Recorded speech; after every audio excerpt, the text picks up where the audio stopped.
Becoming a Goddess. The Dragon God's Wife, Book 1, A Dragon Shifter Romance. Written by Flynn. Chapter 1. Gods and monsters, and everything in between. And in the middle of that mess, stood a handsome immortal. He opened his arms to me, and his smile warmed my heart. A whispered word floated from his elegant lips. Anna. I blushed. He was calling my name. Anna. Anna. My head snapped backward, and my imagination-clouded eyes cleared. The dingy room came back into focus, and I found myself seated in my office chair. My desk and I were stuffed into a small dreary cubicle of greys and off-whites. The only benefit was the location. I was too far from the boss' prying eyes to catch his attention. However, I did have the attention of one very irritated coworker. She sported a long brown ponytail, and a very deep frown on her face. "Snap out of it, Anna," she hissed at me. "Even the boss makes the rounds now and then, and you know how the squealer is." I sighed. I knew only too well, as I partially turned my chair to look at the generic company calendar that was pinned to the grey wall. I know. That seminar on worker responsibilities is tomorrow. My coworker put her elbows on my desk and lay her hands in her cupped palms. She studied the calendar and wrinkled her nose. "That's just not fair. They shouldn't be able to make you work on a Saturday." "It's either that, or I have to take it after work and that won't fit into my schedule," I pointed out. "Besides, they are paying me for it." "Well, how about you have fun tonight to make up for tomorrow?" she suggested as she tugged on my sleeve. "We could go to that new club and meet some cute guys." "I'm busy." She rolled her eyes. "Come on, just skip it this once, okay? I mean, you go there every Friday. Couldn't they give you one night off?" I smiled at her and shook my head. I couldn't do that to them, especially after I promised I'd be there today. She sighed and dropped her hand. "It's really that important that you cook and clean for them?" I shrugged. "It makes me feel like I'm giving back. I was raised there, after all." My friend set a hand on my shoulder and looked me in the eyes. "One day you're going to make some guy very happy." I laughed and shook my head. "Probably not anytime soon, unless an unmarried man comes to adopt someone." "Fat chance of that," my coworker mused as she straightened. She still gripped my shoulder, and some of her humor faded. "All right, I give you permission to abandon me to the wilds of stag dating, but you have to promise me you won't go through that creepy place." I cocked my head to one side to look at her. "It's not creepy. It's just an empty lot." "Yeah, but there's something creepy about a lot that's never had anything on it," she countered. She wrapped her arms around herself and shivered. "The rest of that area has buildings except that. It's just not right." "What are you doing over there?" a voice shouted. My friend's face turned white. "Gotta go. And remember your promise." She scooted away to the wilds of the cubicle jungle. "It's just a lot," I murmured, as I returned to my work. A long strand of hair tickled my nose, and I brushed it out of my face. "Gotta get it cut," I muttered, as I studied my reflection on the screen of my computer. A young woman with neck-length mousy brown hair stared back at me, with equally mousy brown eyes. My face was thin but not narrow, and the rest of me was built pretty much the same. And I was short. Frustratingly short. I was 5'3" at best, and those were on my good days. I slouched on my bad days. "Not exactly marriage material," I murmured. "Why are you talking, Miss Roberts?" The sharp voice startled me, and I whipped my head up. The sharp face of my supervisor glared at me from the opening of my cubicle. "Do you have that report done that I asked you for yesterday?" I managed a tense smile. "Not yet. I'm just working on it." She scoffed. "That isn't what I saw. If you know what's good for you, you'll focus on your work and leave the fraternizing for the weekends." I had to bite my tongue to keep myself from spitting out what I truly wanted to say. I'll keep that in mind. See that you do, she snapped as she lifted her nose and looked down her beak at me. And I expect it on my desk before you leave. I didn't look up from my computer screen. Of course. I'll definitely have it done before I leave. She strolled off to harass one of my co-workers. I settled my fingers atop the keys and sighed. Where's that Prince Charming when I need him? I shook off those thoughts. No sense in wishing for a dream to come true. I had to make things happen. That's how the world worked. I got back to work, but my daydreaming meant I was late getting in the report. By the time I stepped out, night had begun to fall. The shadows stretched long and deep over everything, as I wrapped my scarf tightly around my neck and began my journey through the concrete wilderness. The streets were busy with traffic and pedestrians, as everyone tried their best to beat everyone home or to the bars. I turned off the well-worn paths and into the back residential areas. These had seen better days, what with their crumbling facades of brick and mortar. Only the imperiousness of their 4 floors gave a hint of their lost grandeur. Many of the windows were broken and replaced by the ever-economical plywood, while others were completely neglected, allowing vagrants the opportunity for a nice free rest. My steps took me past a rusted chain-link fence, and through the diamond designs I glimpsed the empty lot of my friend's warning. I slowed to a stop and stared at the abandoned property, forgotten by everyone, even the litterbugs. There were no cots or blankets strewn about the place, and what trash tried to get inside was blocked by the tall fence. A loose spot in the far corner of the fence ahead of where I stood tempted me. That was my usual entrance inside when I dared take the shortcut. It saved me 2 whole blocks of walking. My friend's pleading words echoed in my head. I sighed and continued onward past the loose links.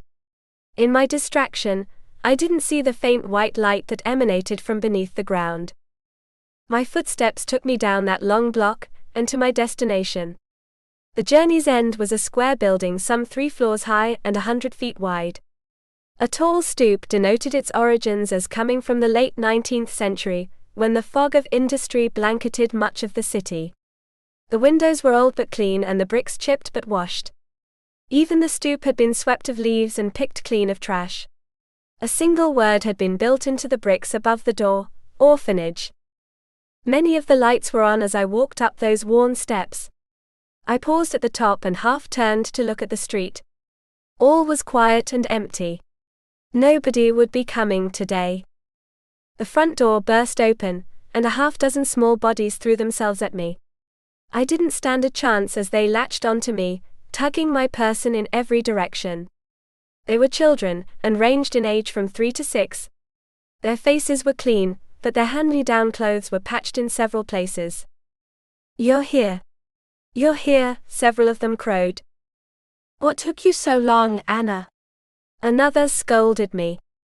I laughed and grasped 2 of the hands that so lovingly held me. "I'm not that late. Miss Wynne has been looking out the window for you to come for a really, really, really long time," another chimed in. "Not too long," a kindly voice spoke up, and a woman just shy of 50 stepped out onto the stoop. She wore a plain blouse and faded jeans, and her graying hair was tucked into a tight bun behind her head. "Now all of you inside and don't drag poor Anna with you." "We were only trying to help her inside," one of the children moped as she shuffled past Miss Wynne. Miss Wynne laughed and patted her on the head. "I'm sure she can handle the door herself, but she'd be glad to have you greet her anytime." The girl's face brightened, and she nodded before disappearing inside. Miss Wynne turned her attention to me, and clasped her hands in front of her. "Thank you for coming. They do really appreciate it." I grinned as she led me inside. "It's no problem, and I'm sure they'll show their appreciation when they eat all my brownies before bedtime." Brownies. The cry came from every nook and cranny of the small foyer. Children rushed out of the woodwork, sprinting out of the wings and down the stairs. "Easy. No running or you won't get any brownies," Miss Wynne warned them. "You know what to do, troops," I shouted. The kids scuttled into a line in front of me, and gave me crooked but sincere salutes. I walked up and down the line inspecting them.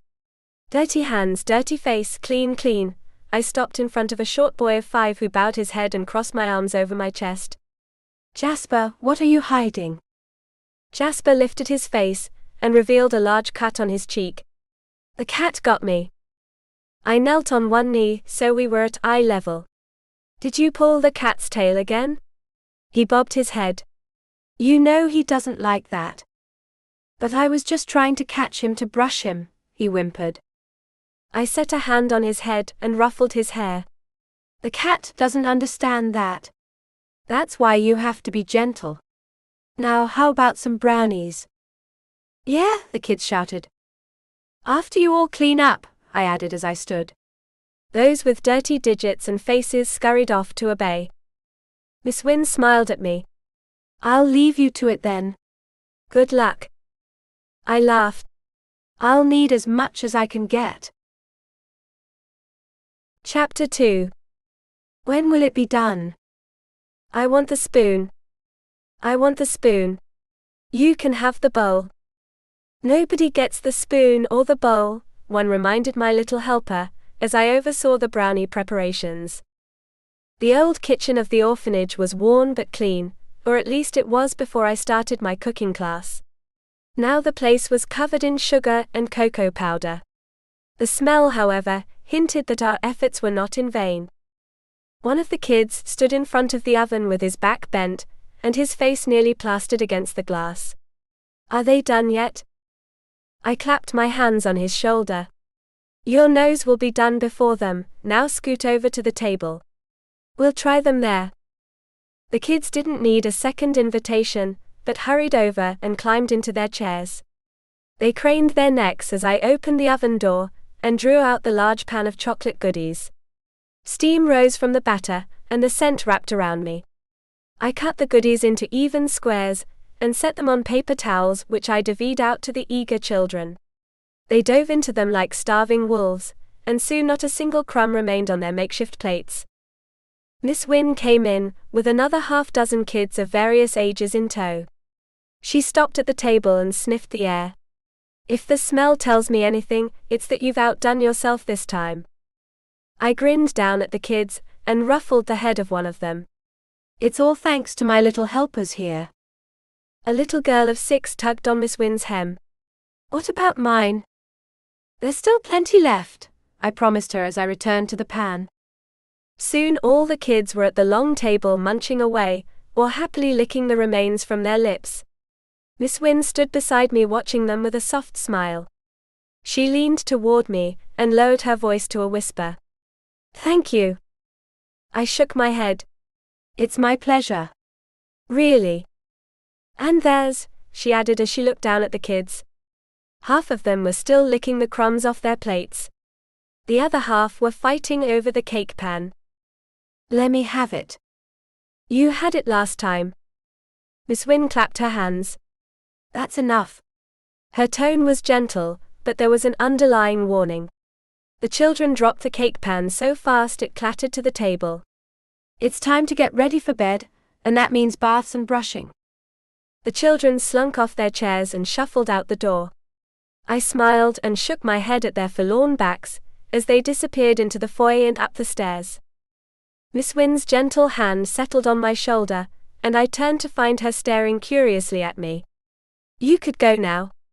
They wouldn't mind." I shook my head. "It's okay. I promised I'd tuck Sarah into bed tonight." She sighed. "I know this sounds rather silly of me to say this, but you really do need to get out and see people your own age. There's more to life than living in the past."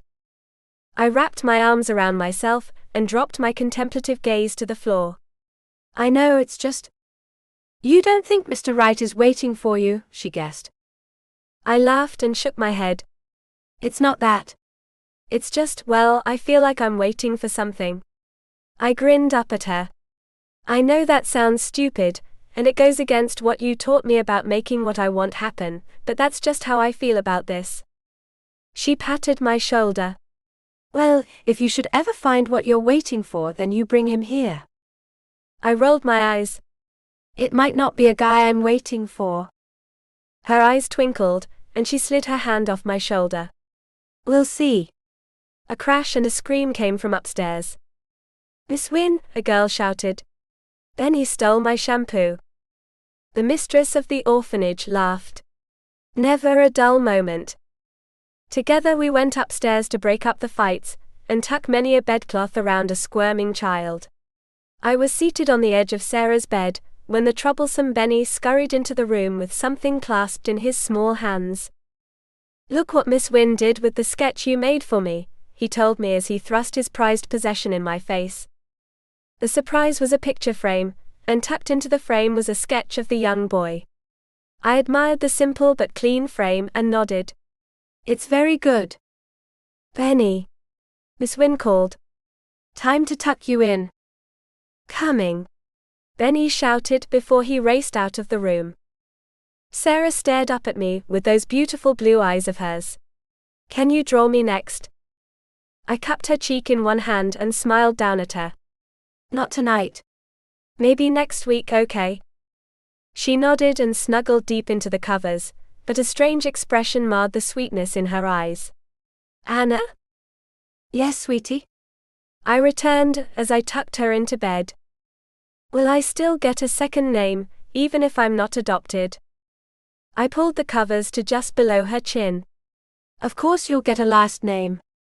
Everyone gets a name when they leave here, even if you're not adopted. Do I get to pick my name? She asked me. Well, you can, but the kids who leave here usually just take the name of the street, I told her as I patted the sheets. But don't you worry. You'll definitely get adopted. Now get some sleep. She nodded and closed her eyes. I stood and shut off the lamp by the bed, before slipping out into the hall. All was quiet and calm from the other dozen or so rooms. Miss Wynne stepped out of Benny's room across the hall and sighed. That Benny is so excitable. She paused and looked me over. He reminds me of a certain little tomboy that used to hang around here. I grinned as we strolled downstairs together. You'll have to tell me about her someday. Her eyes twinkled as we reached the foyer, and I took up my coat and scarf. Oh, definitely. I have many, many stories about her. I laughed. I hope they're not too incriminating. Perhaps, she teased as she opened the door for me. I stepped up to the threshold, and she clasped my shoulder in one hand. Be safe out there, and have a good weekend. You too, I returned as I zipped up my coat and ventured out into the chilly night. All was quiet and dark as I trudged down the steps, and along the sidewalk to the corner of the block. A tall street sign stood as a guide for lost travelers. I paused and looked up at the sign. Bold black letters spelled out the name of the street I had called home for many years. Roberts Street. A soft but sad smile crept onto my lips before I stepped off the curb and made my way home.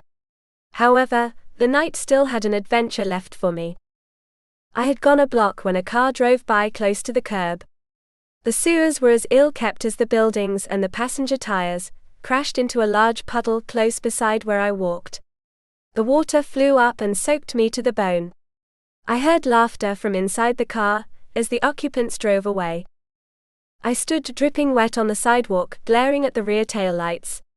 It didn't take long for my nose to detect the putrid odor of the water as it sank into my clothes. I dropped my arms to my sides and sighed. Just great, I muttered to myself as I trudged down the road. 6 blocks of this. However, there was one option, and I soon arrived at an impasse. The crossroads led northward the long way to my home, but heading forward to the empty lot would cut off those 2 blocks. The stench of my clothes decided for me, and I hurried forward. There was a loose spot in the fence on this end, courtesy of my past experiences and many a local kid. I ducked through the fence and into the empty lot. The place had always been a little creepy, being empty for as long as anyone could remember, but now eerie silence seemed to wrap around me. I almost tiptoed across the bare ground, and my eyes flickered over the area, as if I expected some wild animal to leap out of the shadows. What I didn't expect was for the ground to cave in. I stepped into the center of the lot, and a cracking sound echoed beneath me. My heart pounded in my chest as I looked down. Huge cracks shot out from beneath my foot and raced in every direction. I had only enough time for my body to tense before the ground gave way completely.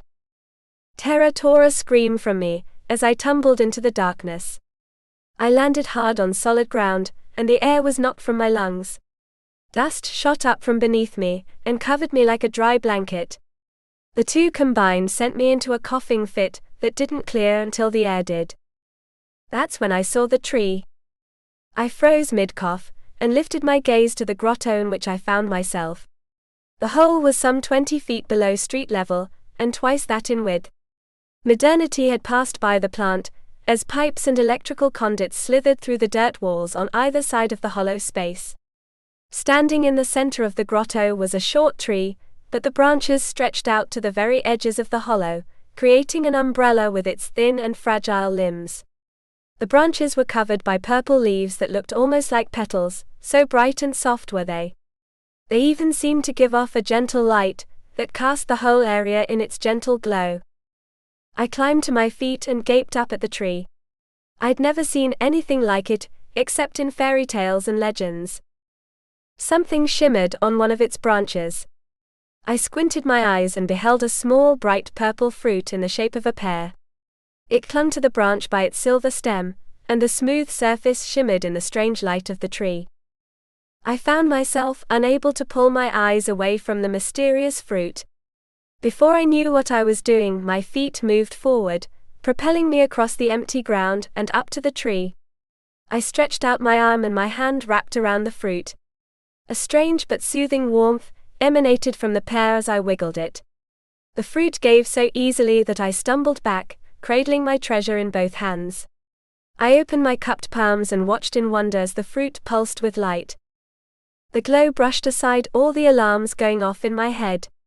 I raised the fruit to my lips and took a small bite.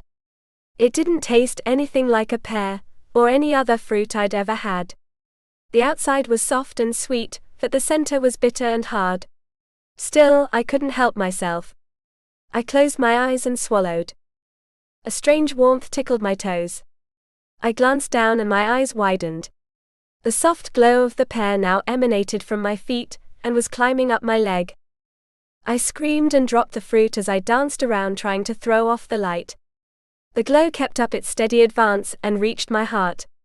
A sharp pressure struck me, and the world began to spin.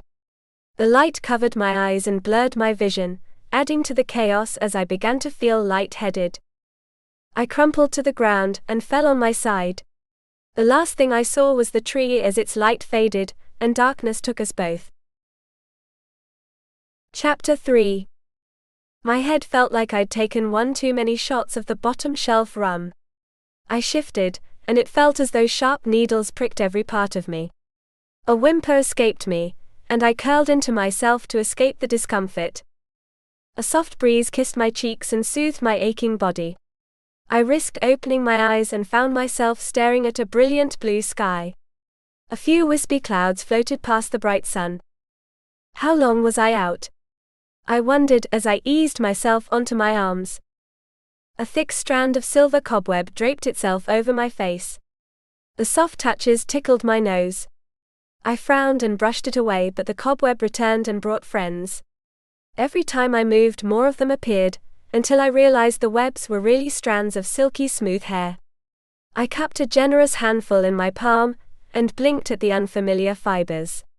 They glistened in the sun like a freshly made web touched with dew. I gave them a pull and winced as pain shot through the top of my head. "What are you doing in my gardens?" The deep, even tone came from my right. I whipped my head about, and found myself staring at the most beautiful man I'd ever seen. He stood over me, and his height was a few inches above 6 feet. He wore an elegant Asian-style robe, with many silver silken layers that glistened in the bright sun overhead. The edges showed off a brilliant scarlet cloth of such fine silk that it shimmered like water. His hair was as bright as his coat, and the silky strands reached down to his butt. He had alabaster skin and a set of perfect black eyebrows, one of which was raised as he studied me with his dark eyes. He also had the most indifferent expression I had ever seen. My mouth flopped open a couple of times, and I was even more dumbstruck when I noticed my surroundings. I lay on a wide terrace that overlooked a set of small stairs, and a small square pool was at the end of the platform. The stairs finished at a wide and very white stone path that came to a crossroads some 20 feet away. The path parted in 3 different directions, and each of those led to an arch flanked by high walls of bright stone. Everything was a brilliantly clean white color. Not a speck of dirt was out of place, nor was a smidgen of dust to be found. My heart pounded in my chest as I sat up. The long strands of unfamiliar hair slid over my breasts and pooled in my lap. My naked lap. I looked down at myself and my mouth fell open. My clothes were nowhere to be found. A rising steam of terror and embarrassment boiled up within me. I screamed and tried to cover myself with the thin strands of hair. They performed about as well as a silken curtain, but I couldn't hide all my assets. A robe fell over my shoulders, and I eagerly wrapped it around myself. A quick tie across my front, and some of my modesty was returned to me. My scream must have been impressive because 2 guards with spears hurried through one of the arches. They both wore helmets with face guards and sported padded chest and waist armor along with shin guards. The pair stopped at the foot of the stairs, and their confused eyes fell on me. "We heard a noise, sir," one of them reported to the man who stood over me. The man turned to them, and used a smooth gesture of his arm to indicate me. "This woman screamed." One of the guards squinted at me. "Who is she, sir?" "I do not know." The guard's eyebrows crashed down, and he tightened his grip on his spear. "Then she is an intruder, sir? If she is, we must take her with us." The handsome man didn't get a chance to reply before a tall, thin man with a sharp face sauntered into the gardens. He wore a flashy set of purple-colored robes of various hues. There wasn't a speck of white to ease the eyes, as he scurried over to us with curiosity in his eyes and a condescending smile on his lips. "My dear Emperor Eastwei," he cooed as he reached the guards. "I heard a commotion as I was passing by, and just my goodness." His attention had fallen on me, and his mouth fell open. "Who is this young woman, my lord? I have never seen her before. Is she an intruder?" He didn't wait for a reply but puffed out his weak chest. "Well, if she is, I will take her forthwith to His Majesty for judgment. Guards, seize this woman." I couldn't understand what he was talking about, but the tone was far from friendly. The guards marched up the steps, and each of them grabbed one of my arms. "Let go," I pleaded, as I was dragged to my feet and hauled down the path by the pair.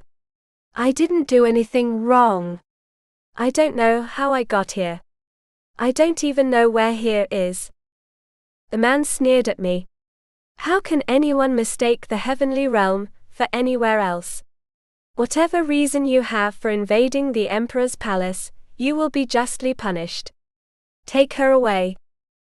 The guards were far too strong, and I could only stumble along in their unbreakable grasp. The skinny man followed behind us with his chin held high, and a supreme expression of satisfaction on his face. I was half dragged through the completely unfamiliar place. It seemed to have many buildings and paths, all made from the same pristine white stone and dotted with gardens and gazebos. The place was a veritable maze of narrow paths and wide sidewalks, however, and I soon became lost. My guides knew where they were going, and led me onto a very wide boulevard. The street itself was lower than either side, where a few wide walks followed the main path. Gardens abutted the rear of the walks, where the trees shaded the sides. Behind those were 30-foot walls of the white stone, and beyond those I glimpsed the roofs of many buildings. Wherever I was, it was a massive place. A few people chatted on the wayside walking path. They too were dressed in immaculate robes, and all wore their hair long, even the men. None of them featured the same brilliant red as the man I had met. They ceased their conversation as I was paraded past them. "What news, Pampir?" one of them spoke up. The pompous leader of my incarceration lifted his chin a little higher. I have caught an intruder." A gasp rose from the group, and one of the women shook her head. "Surely not." He swept an arm toward me. "As you see, I am taking her to His Majesty, to question her about her intentions and seek a harsh punishment." Some of the group tagged along while others hurried away, no doubt to spread the false narrative set up by my scrawny accuser. Nearly naked and confused as I was, my indignation arose at the thought of being introduced to these strangers as nothing more than some intruder intent on some horrible deed. More people assembled on the side paths, no doubt lured by the lurid tales of their companions. They gawked and pointed at me, and I shrank under their attentions. Pampir puffed out his chest, and strode to the front of our little party. He sauntered so leisurely, that the guards holding me were forced to slow their own pace, lest they crash into the puffed-up peacock. The chatter among the dozens of people was like the buzzing of bees. Pampir walked through the noise like the queen enjoying the fruits of his fame. I glanced ahead at where he led me, and saw that the avenue led to a large palace. Dozens of wide steps led up to a large portico that covered a pair of closed doors. I was marched up the stairs with the crowd eagerly following on our heels. Another pair of guards stood watch on either side of the entrance, and at our coming they stepped into Pampir's path. "What business do you have here?" A guard questioned my captor. Pampir stretched to his full height, which was barely above my own. "I bring important news to His Majesty, and need an audience with him." "His Majesty is in council at the moment," one of them replied. Pampir frowned. "But I have brought with me an intruder into the sanctity of his kingdom. She must be judged before him." One of the doors opened and a man stepped out. He was nearly 6 feet tall, with flowing silver robes and a warm smile on his ovular face. His long black hair draped down to mid-chest, and one of his perfectly kept fingers sported a ring of intertwining gold and silver coils. His eyes were dark and playful, but they showed a spark of intelligence in their depths that showed he wasn't all games. He stepped aside and swept his arm toward the interior. "You may allow them to enter." Chapter 4. I was pulled through the doors and discovered the building was less a home than a council room. The space itself was square, but rounded tiers of low stone desks surrounded the center of the floor. A set of wide stairs directly in front, and 2 smaller ones on either side, allowed easy access to any seat. The highest of the tiers stood at the end opposite the doors, and there was no desk there, only a platform with a single high-backed throne. The chair was carved with raised images of animals, forests, and all manner of life, and seated upon its cushion was a man in glistening white robes lined with red. The man appeared to be about 60, with long graying hair and a stern expression. He sat erect like an imperious judge, and his hands grasped the front of the arms. Rings of various shapes and colors covered his fingers, and a necklace about his neck showed off many more precious gems. I was surprised to see the man referred to as Emperor Eastwei, standing at his side. In Pampir's eagerness to show me off, the other man had beaten us to the room. The crowd eagerly followed us inside, and the room would have been swamped with spectators if the seated man hadn't raised his voice. "Allow the council and no one else." The guards nodded and turned to the crowd. The people reluctantly but obediently removed themselves, save for about 3 dozen men and women, who hurried to their assigned seats. They stared curiously at me and spoke in hushed whispers. "Bring her forward," the seated man commanded. I was carted to the center of the room, and dropped onto the floor. My quick knot partially came undone, and the front opened, revealing some of my nakedness.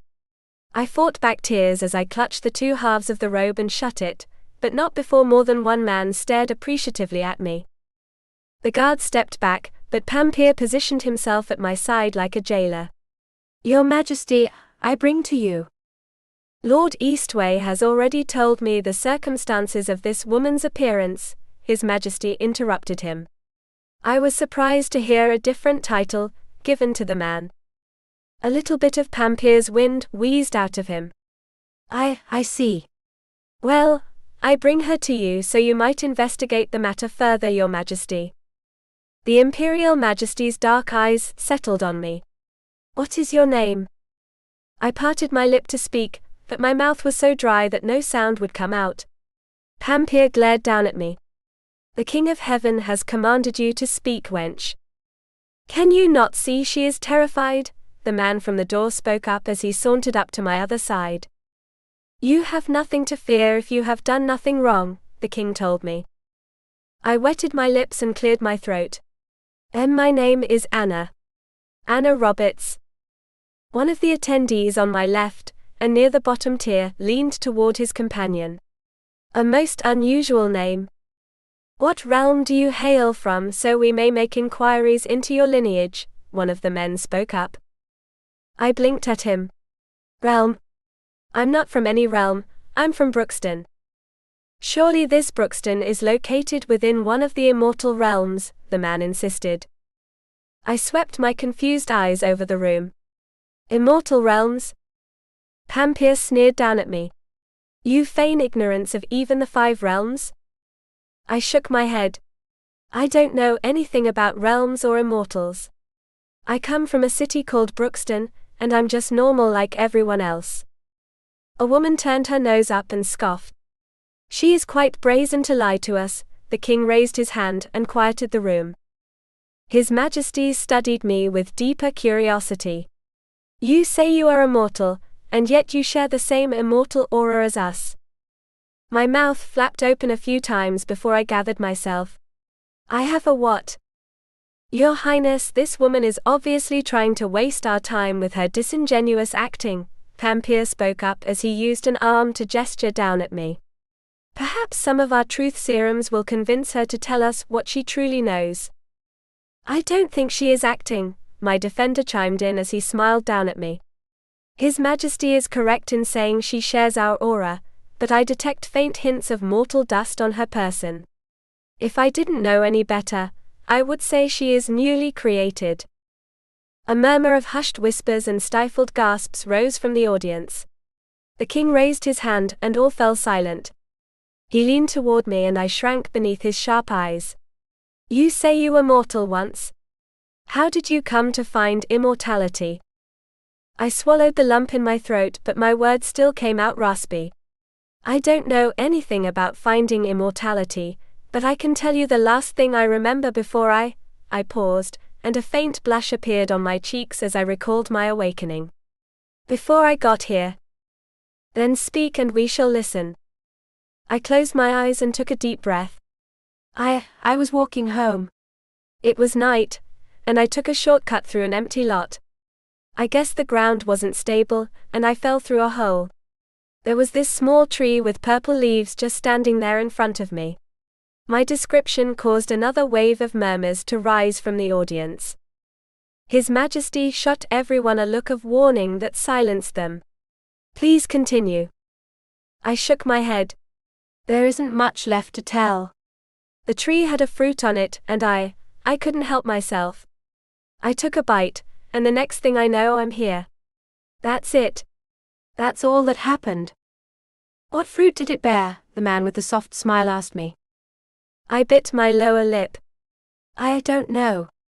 I've never seen it before." Pampir scoffed. "You expect us to believe you ate a fruit from a mysterious tree and arrived here?" I frowned at him. "I don't expect you to believe what I'm saying, but I'm not lying. That's what really happened." "What was the color of the fruit?" my defender inquired.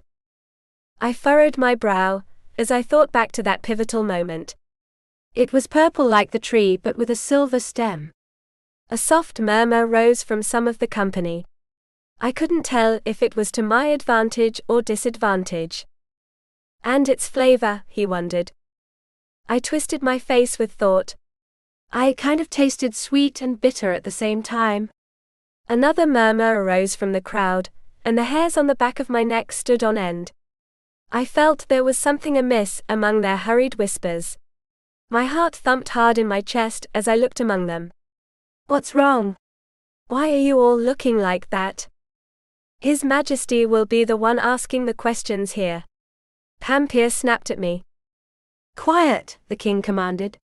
The stern tone quieted their outward curiosity, and Pampir's fuming words. The royal turned to his companion, the Eastwei fellow. You can confirm that you did not see her arrive in your gardens but suddenly felt her presence, as if she appeared from nowhere? Eastwei barely inclined his head. Yes. His Majesty pursed his lips, and returned his attention to me. I will need to think this matter over. Until then, befitting your status as a sky goddess, you will be granted a small hall. He turned to look behind him at a servant, who stood behind and to the side of the throne. What halls are empty now? The Fanch Hall is empty at this time, Your Majesty, the man replied. Then you shall have that hall, His Majesty offered as he returned his focus to me. A sharp look slipped into his eyes and tongue. However, you will not be allowed to venture beyond its walls until we have confirmed your tale. Should you be discovered beyond its boundaries, you will be immediately imprisoned. I felt a sudden pressure in my chest, and I sat up. But I don't want to stay here. Can't you send me home? He closed his eyes and shook his head. If what you say is true, then you no longer belong in the mortal realm. To return there would slowly kill you. A cold hand wrapped around my heart, freezing my veins as well. I sat there in a stupor trying to process his words, but unable to think or speak. The man with the soft smile knelt beside me and grasped my shoulders in a gentle grip.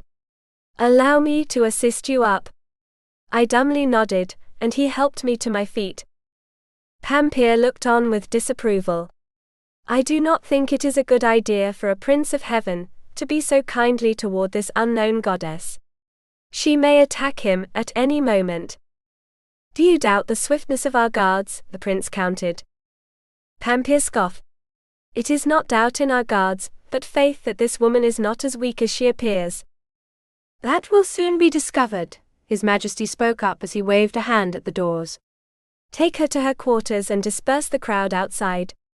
If they desire to gossip, then they can do so in their own gardens. One of the guards grasped my arm and leaned my weight against him. The prince reluctantly released me and stepped back. I was led through the doors and out into the crowd. Disperse by order of His Majesty, one of the guards commanded. The people glumly removed themselves, and I was helped down the lonely stairs. The world was a blur, as my jumbled thoughts conjured up a single realization. I wasn't going home. Chapter 5. I would like to hear from you all your opinion on the woman's story, His Majesty spoke up after the doors had been shut. A few of the attendees in the council room stared at one another, before one of the men stood. The woman tells a most extraordinary tale, Your Majesty, but I do not think she can be trusted. Her description of the fruit of immortality is too perfect. But would it not be if she set her own eyes upon it? The prince countered. The man smiled and bowed his head to the other. That is true, my prince, but I am merely suggesting that she had read a scroll and learned of its description. A pity there is none left of the first generation to confirm her report of the tree, another chimed in, as he folded his arms over his chest. There are so few descriptions of the DAD tree fruit, that we cannot even confirm if hers is true without some doubt. If we cannot confirm the tale, then what about the woman? His Majesty persisted. Is she at all familiar to any among us? Many in the company shook their heads. One of the men slyly smiled at his neighbor. She was hardly dressed as a goddess. A tittering of laughter erupted from the others. A woman of about 60 with a severe face stood and lifted her chin. Whatever her attire, she is a stranger and an intruder. How did she come to pass through all our guards and our magic, without anyone noticing save for Lord Eastwei? How did you come to notice her, my lord? A gentleman inquired of the lord. I believe His Highness mentioned only that you sensed her presence. You noticed nothing else amiss within your gardens? Nothing, came the reply. A low dark murmur rippled through the hall. The prince paced the floor and toyed with the ring on his finger. A smile lay on his face as he looked at each of the members. I believe we are taking this matter too seriously. His Majesty leaned forward and frowned. What do you mean? The prince spun on his heels to face the royal and shook his head. I mean no disrespect, Your Majesty, but perhaps we should take this young woman at her word. After all, she is merely a goddess, and a young one at that. A stranger might cause a lot of trouble if the stories from the land realm are to be believed, one of the members argued. Another bobbed her head. Yes. Their lands are being attacked one after the other, and no one has found the culprit. What if this woman is that fiend? Do you believe our defense is so poor that such a creature could worm their way into our midst? He challenged her. She frowned. I believe the matter is still open, and all possibilities must be considered. This bickering is getting us nowhere, the king spoke up as he stood. The others quickly rose and faced him, as he caught the eye of the prince. Since you have such an interest in her, I entrust her care to you. Ingratiate yourself with her, and see what you can learn. The prince bowed his head. It would be my pleasure, Your Majesty. The king frowned but turned and strode from the room. The buzz of gossip started the moment he disappeared. Many scurried down from their seats to speak with the prince. Are you sure this is such a good idea, my prince? One of them asked him. He chuckled. Should I not be pleased to have such a beautiful charge? But we know nothing about her, another countered. He pointed in the direction of the earth beneath their feet.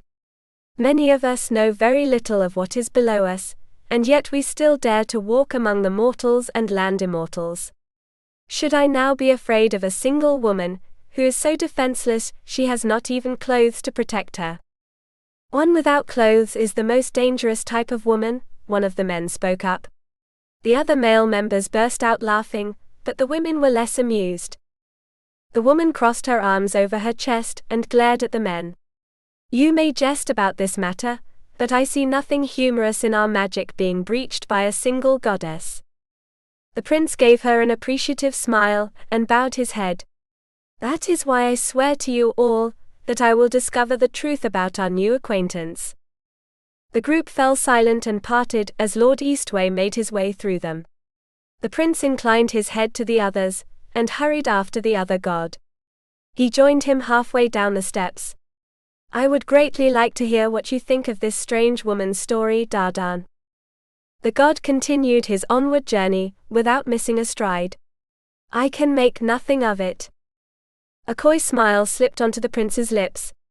Surely you have some idea as to the authenticity of her account. I do not. Then would you not like to come with me to retrieve your robe? Eastwei stared ahead. I believe you would make more progress without my being there. The prince laughed. Perhaps I will. Wish me luck. He slipped away and hurried in the direction of Fanch Hall.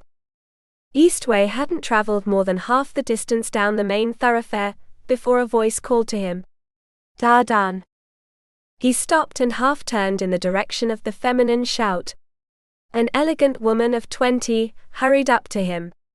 She wore shimmering robes of soft pink, with a white underlayer. Her brown hair shimmered in the sun, and a smile lit up her perfectly almond-shaped face. She grasped his hand in both of his, and her brilliant brown eyes searched his face. There you are, Dardan. Wherever have you been hiding? Did you need something, Lady Xian? Dardan replied. She laughed and tugged on his hand. You are always so formal with me, Dardan. You know you can call me Xian. And must I always need something to wish to see you? Can I not merely enjoy your company? You may. She puckered her lips in a pout. Don't be that way, Dardan, but if you must ask, I did come to you for a reason. He stared at her with an unblinking gaze, as he inclined his head for her to continue. Well, I wanted to invite you to a dinner I am putting on for Lady Bidao. She has recently returned from her sojourn into the mortal realm, and has some wonderfully amusing stories about them that would be very interesting to hear. I must decline. Xian's face fell. But it won't be quite as fun without you there, and I already have Prince Yushi's promise to come. You would keep him company. He is perfectly fine in his own company, Dardan countered as he made to move away. Xian tightened her grip on his hands. Please, Dardan. Please do this favor for me. She leaned in and sweetened her smile. I promise there will be a good surprise for you. He stared at her a moment before he sighed. Very well. Xian could barely contain her joy, but she settled for stepping back and bowing low to him. Thank you, Dardan. You do me a great honor. He slightly inclined his head and moved past her. Xian waited for him to walk out of earshot before she clapped her hands. He will certainly be pleased by the food I'll cook for him. She paused and furrowed her brow as she tapped her lip with one finger. But I don't have a surprise for him. What should I do about that? Her eyes lit up. I will make him a new dessert. That will certainly will his stomach and then his heart. She applauded herself again, before she set off to prepare for the feast. Chapter 6. I was in a beautiful hell. That was what it felt like to be half dragged through the pristine paths and the beautiful gardens. Trees of every shape and leaf size shaded us as I was led by the guards to the hall mentioned by the king. And a king. I never expected to meet one, but he certainly pulled off the imperious nature of one. And that prince the scrawny Pampir talked so badly to. If anyone was to be my jailer, I was glad it was him. Still, I was going to be placed in a jail, and the thought sank my heart into my stomach. The guards guided me through the maze of buildings, walls and paths to a simple archway. The arch led into a small garden of grass on either side, with a white bark tree on our left. The small plain path led to a porch attached to a building some 20 feet high but with only one floor.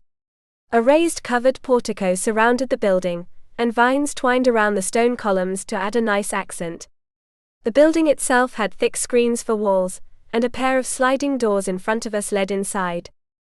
The guards led me up the short set of stairs and through the doors. I was presented with a deep but simple room of marble floors without rugs. The room led clear to the back of the building, with a bracing wall in the middle as a mild interruption. A low table stood at the back surrounded by mats, and a few pillows were tossed into one corner, but otherwise the room was empty. 2 pairs of sliding doors on the left were open, and led into a bedroom with a low bed and a spare storage room. The guard hefted me over to the table, where he set me on one of the low mats.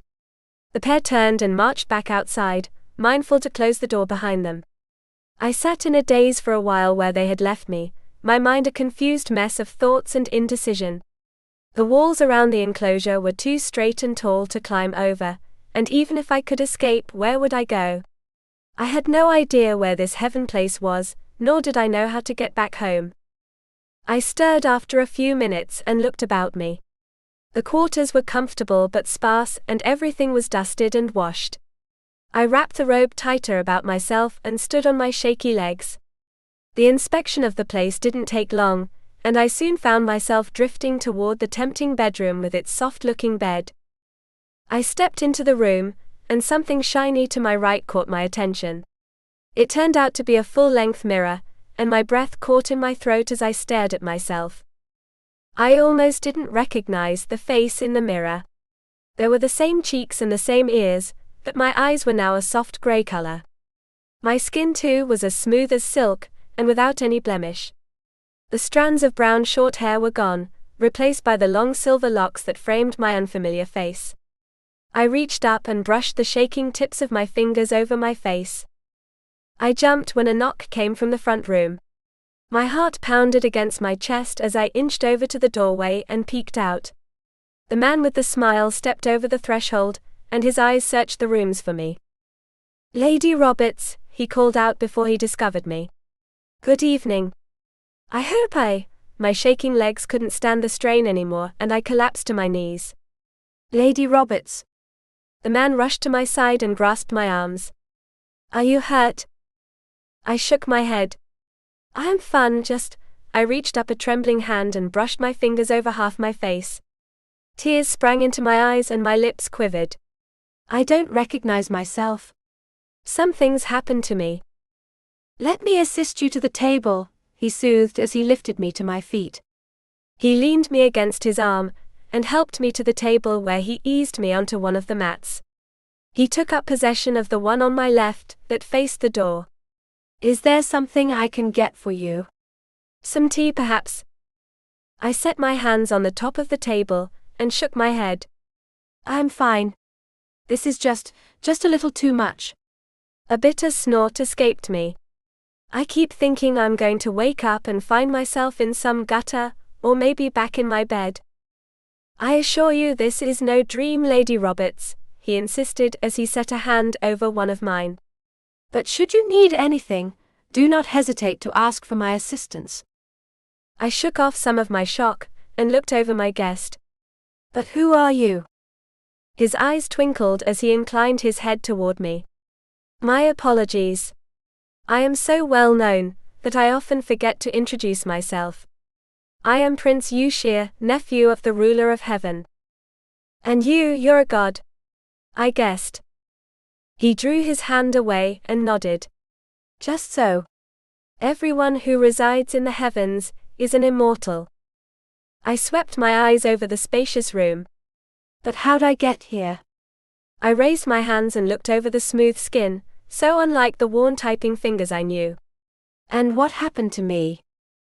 The change in your appearance isn't too surprising considering the circumstances, he mused. I blinked at him. What do you mean? He leaned back and folded his arms over his chest. A contemplative expression crossed his face as he stared hard at the table. If memory serves, those who first ate the fruit of the deity tree also experienced a change in their appearance. The what tree? He smiled at me. My apologies. The deity tree is, I believe, the tree you discovered in that hole. There has only one such tree in existence, and that now resides in the gardens of my uncle here in heaven, though it once stood in the mortal realm many millions of years ago. My mouth slowly dropped open. Wait, millions of years? And the tree is still alive? The tree is as immortal as you and I, he informed me. I looked down at myself. I don't feel immortal. He chuckled. That is because you have not yet practiced your magic. I whipped my head up and my mouth fell open. My lips flapped a few times before I got a hold of myself. Magic. Real magic. As real as you or I. And I can do it. You're sure? I see no reason why you should not be able to do so, he mused as he looked me up and down. We need only see what element you most relate to, and have you practice the gestures to summon it. I leaned toward him and studied his face. You're really serious about this, aren't you? The corners of his eyes crinkled mischievously, as he raised one hand with the palm facing upward. He pressed two fingers together and twisted his wrist. I started back when a large droplet of water formed out of nowhere and floated above his hand. He opened his hand, and the droplet lowered onto his palm where it jiggled in place. My big eyes were reflected in the surface of the rippling water as I leaned in. Wow. He closed his fingers around the droplet, and the magic vanished with a soft sploosh. I started back and found him smiling at me. Now it is your turn. Chapter 7. Eastwei stood and offered me his hand. I reluctantly accepted, and he pulled me gently to my feet before guiding me out into the warm sun. He gestured to a patch of grass on the opposite side of the walk from the tree. Please take a seat here, and we will begin your first lesson. I was more than a little apprehensive as I took a seat on the plush lawn. Sitting was a little awkward with the robe, and I kept tugging it down to cover my legs. Eastwei leisurely paced the path in front of me, with his brow furrowed and a hand tapping against his cheek. Now let's see. What shall we begin with? He stopped and his eyes widened. Yes, that should do. He spun around to face me, and my nervousness tripled. The prince stretched out his hand and formed his hand into an OK sign. Mimic what I do. I performed the task with more ease than I expected, and a grin spread across my lips. He swept his arm in a small circle in front of him, and thrust his hand out. Now repeat that gesture. I tried to make a circle, but he shook his head. No, no, no. You need to create a perfect circle, or the magic will be very weak. It may not even come at all. I stiffened my jaw and tried again. And again. And again. I tried so many times, my arm began to grow tired. Yuxia finally sighed. Perhaps we should give it a try anyway. I dropped my arm into my lap and hung my head. He patted my shoulder. No need for that. The motions merely coax the magic out of you. The magic inside is the greatest matter. I winced. So how do I do that? Focus your thoughts on the tiny spark inside you, and try to imagine drawing out the magic like plucking strings on a ball of thread, he instructed. I looked down at myself. A tiny spark. That is the spark of your element, he explained as he pointed his ringed finger at my chest. Every god and goddess has one contained within them, at the point of their creation. I doubt the circumstances are any different for you. I sat up and nodded. I'll try. Yuxia stepped back and to the side, watching me carefully.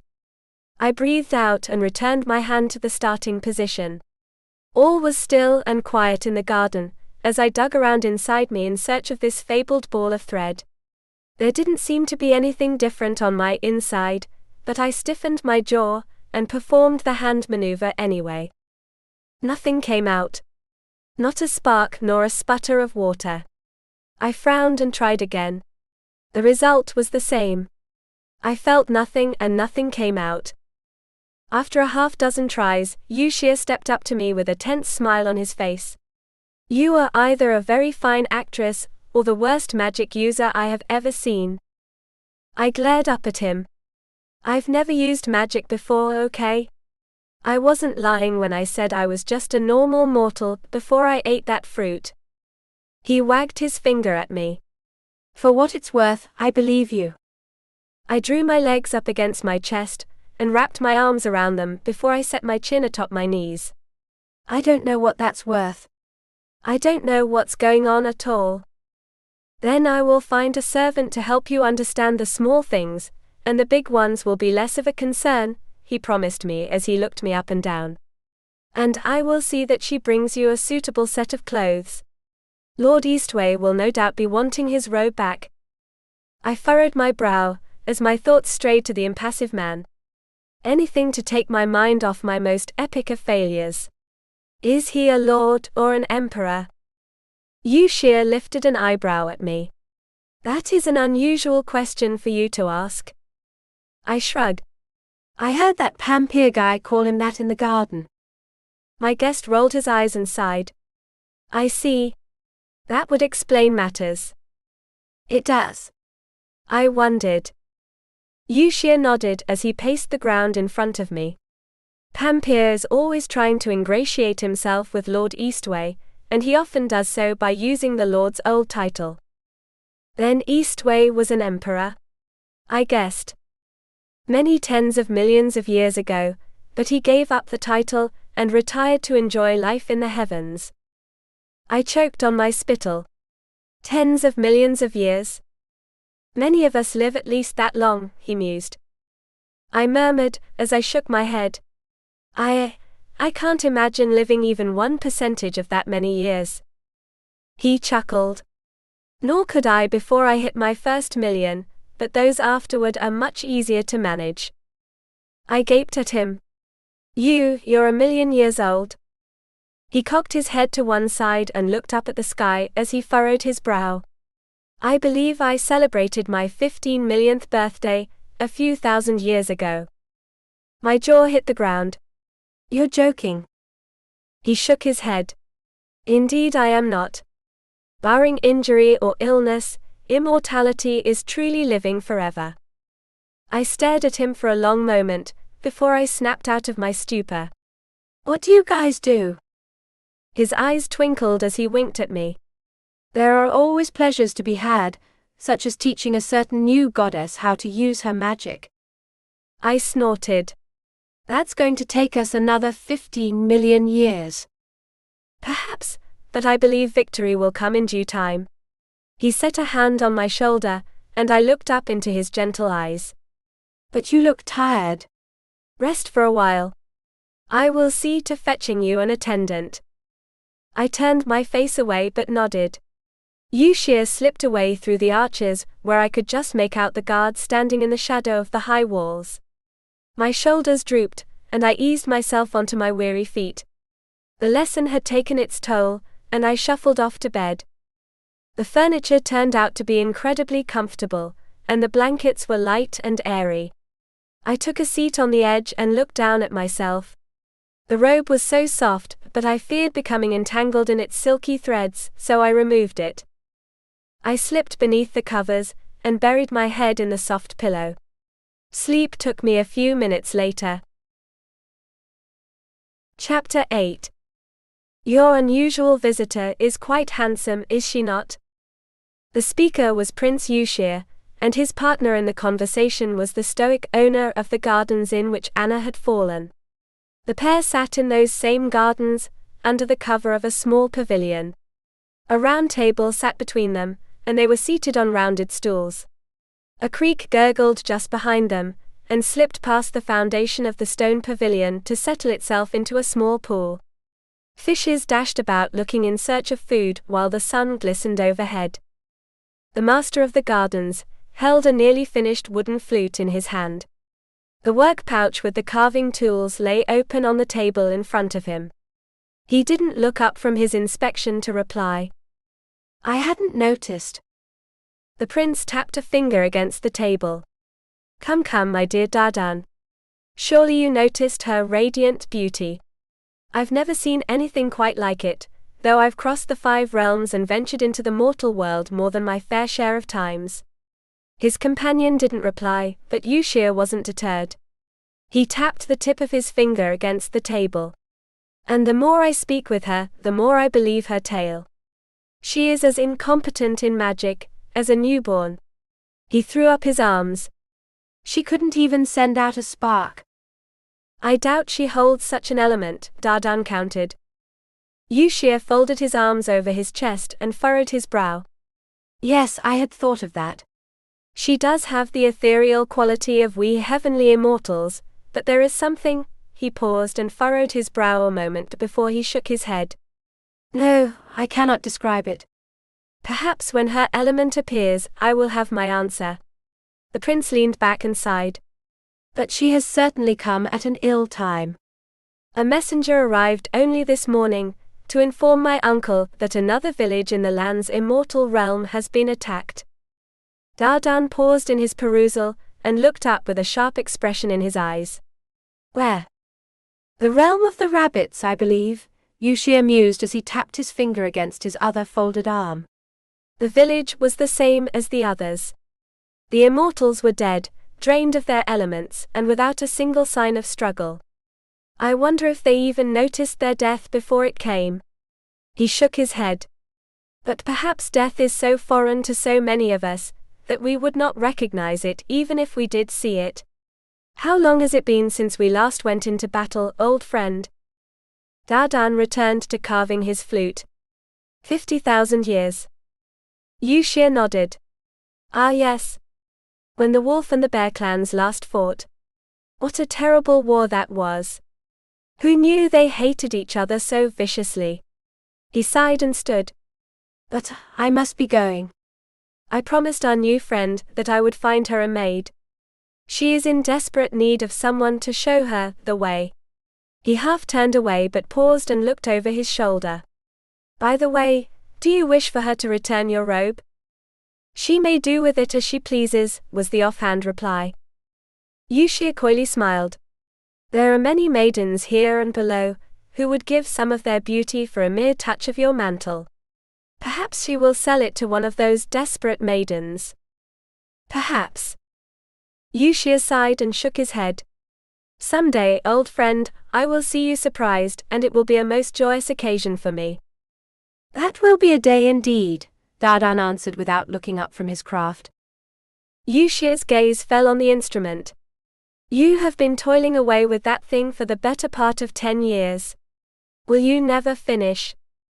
Dardan dug out a hair of a sliver from the inside of one of the holes. It is nearly done. The prince's eyes widened. Then you will finally play it for me? When I have tested it. Yushir grinned and bowed his head. I look forward to that day. If you will excuse me. Dardan almost imperceptibly inclined his head.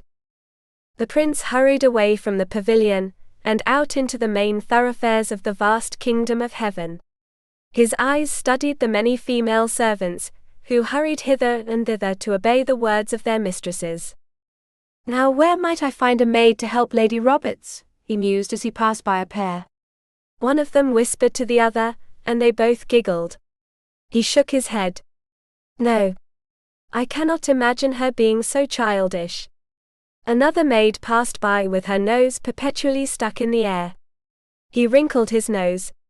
I doubt they would be agreeable to one another. Many paths fell behind him, and Yushir had just about given up when a lonely maid caught his attention. The woman was hardly more than 20, with long brown hair and a brown streak of skin on her cheeks. Her attire was the plain tan clothes of the help, but a simple beaded bracelet hung on one wrist. She sat on her knees in front of one of the more lavish palaces, with a soapy brush in her hands, and a bucket beside her. A sign hung over the pair of wide wooden doors that read, Gunglu Palace. She had tears in her eyes as she scrubbed the ground. Yushir sauntered over to the maiden, and stopped at her side where he leaned over to catch her eye. What worries you, my child? She started back and whipped her head around. Her eyes were a startlingly bright brown, that was familiar to him. Are you not of the Bear clan? Her eyes widened with recognition, and she scrambled to her feet where she bowed low. Why, Your Highness. My sincerest apologies. I didn't know you were. No need for any of that, he assured her as he looked her wet self over. He nodded at the bucket. What were you doing just now? She blushed, and twined her fingers together in front of her. I was commanded by Lady Xian to wash the floor outside the palace. He lifted an eyebrow. That sounds like quite the task. And you were charged with doing this alone? She hung her head. Yes, Your Highness. Why would she give you such a task? He inquired. The young woman stiffened. I accidentally dropped her favorite perfume jar. It shattered, and as punishment, I was to wash the floor. But surely that was just an accident, the prince mused. She nodded. It was, Your Highness, but I was commanded by my mistress and I must do as she says. He studied the thin shaking frame in front of him, and a crooked smile slipped onto his lips. What is your name? She fidgeted with her fingers. It's Ariane Baron, Your Highness. From your markings, I guess you are from the Bear clan? Yes, Your Highness. Have you been in the heavens long? About 2 years, Your Highness. She risked a tentative look up at him. May I ask why Your Highness asks such questions? I merely wish to inform your mistress that I have found a place better suited for you. Ariane's eyes lit up. Truly. He nodded, and swept an arm toward the archway. Shall we tell her now, or do you wish to finish the floor? Ariane lifted her chin, and tossed the brush into the bucket with a hard spelunk. The prince led the way through the arch, and into the elegant gardens of the Gunglu Palace. Trees lined both sides of the path, and flowers bloomed under the care of a half-dozen maidens. They stopped their work and bowed low to the prince as he passed, but they cast curious and sometimes sharp looks at Ariane, who followed on his heels. They arrived at the grand structure that housed the mistress of the impressive palace. Transparent purple curtains covered much of the main portico, in front of the doors from the ever-present sun. A few reclining cushions sat behind that protective covering, and Lady Xian lounged in the center of the chattering hens. They stood at the arrival of His Highness, and bowed. Lady Xian smiled mischievously at the prince. Your Highness, you are very early to my party. It is not for a few weeks yet.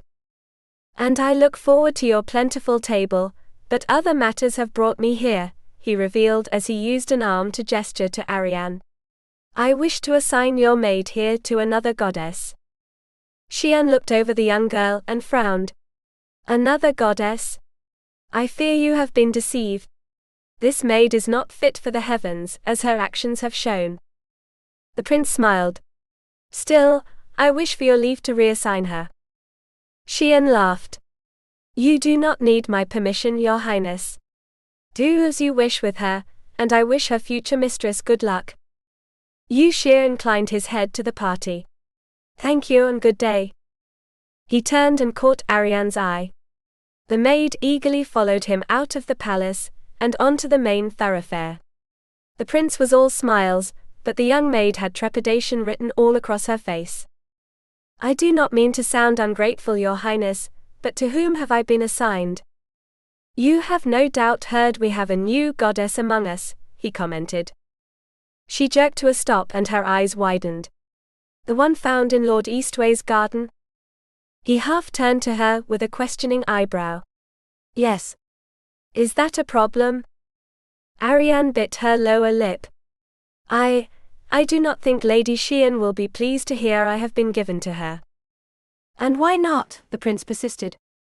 She was not pleased to hear the circumstances of her arrival, and thinks she is unfit to be among the heavenly gods. Yu Xie smiled. Then I think this is the perfect post for you. Lady Xian will be certain to keep her distance from our new acquaintance, and so you will rarely meet. Ariane didn't look completely convinced, but she bowed her head. If you believe so, then it must be true, Your Highness. Now let us see you to your new mistress. Chapter 9. My rest was long and filled with strange dreams. I was haunted by visions of glowing fruit, and disapproving faces shrouded in shadows. A handsome pair of cold eyes appeared out of the darkness, and I found myself slightly comforted. And then I woke up. I blinked against the bright sunlight as I sat up. I wasn't in my apartment bedroom, but in the unfamiliar quarters assigned to me by the King of Heaven. My heart sank a little, but I flung aside the covers and swung my legs over the side. Good morning, Lady Roberts.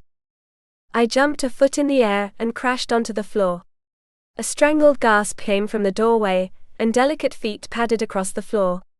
A strange woman with brown hair hurried up to me and knelt by my side. Forgive me, Lady Roberts, she pleaded as she grasped my arm. I did not mean to startle you. I blinked up at her. Who are you? My name is Ariane. Prince Yu Xie has assigned me to you as your maid, she explained as she looked me over. But are you hurt? I shook my head. No, I'm fine. I didn't fall very far. Please allow me to help you stand, she begged as she hefted me to my feet with more strength than I gave her slim frame credit for. I thought you had seen me, and only meant to wish you a good morning. I sat on the edge of the bed, and patted her hand which still grasped my arm. I'm fine really. I was just a little startled, that's all, and there's no harm done. Ariane stepped back with a face as white as a sheet, and her hands grasped in front of her. Why, you are sure? The poor girl looked so terrified that my heart melted for her, as did much of my own insecurities. Here was another soul, who felt a little bit like a fish out of water. I offered her a conciliatory smile. I'm sure. Now then, I leaned back on my arms and looked her over. What exactly do we do for each other? She blinked at me. Do for each other, Lady Roberts? I am here to serve you, and fetch what you may require. I stood and she backed up a bit. Anything I require? She bit her lower lip. Within reason, Lady Roberts. What about if I told you to stop calling me that? Calling you what, Lady Roberts? That, I told her. I'm no lady, or any other title. But Prince Yu Xie is very nice, but my name's Anna, I told her as I held out my hand. And it's a pleasure to meet you, Ariane. I think we're going to get along just fine. Her eyes darted between my face and my offered hand, but after a moment she eased her hand out. I gave hers a hearty shake and grinned. See? Now then, Ariane, The prince told me you could help me figure out how to live up here. She nodded. I do have some experience here, lady. I lifted one finger and gave her a look of warning. A ghost of a smile appeared on her face and she nodded. That is, I may be able to answer any questions you might have, Anna. That's better, I complimented her. Now where should I start to fit in here? She studied my attire. I would suggest some other clothes. I laughed and stretched out my arms. I don't look very good in this, do I? She shook her head. Oh no. On the contrary, you look wonderful. Her eyes widened, and she clapped her hands over her mouth. My apologies.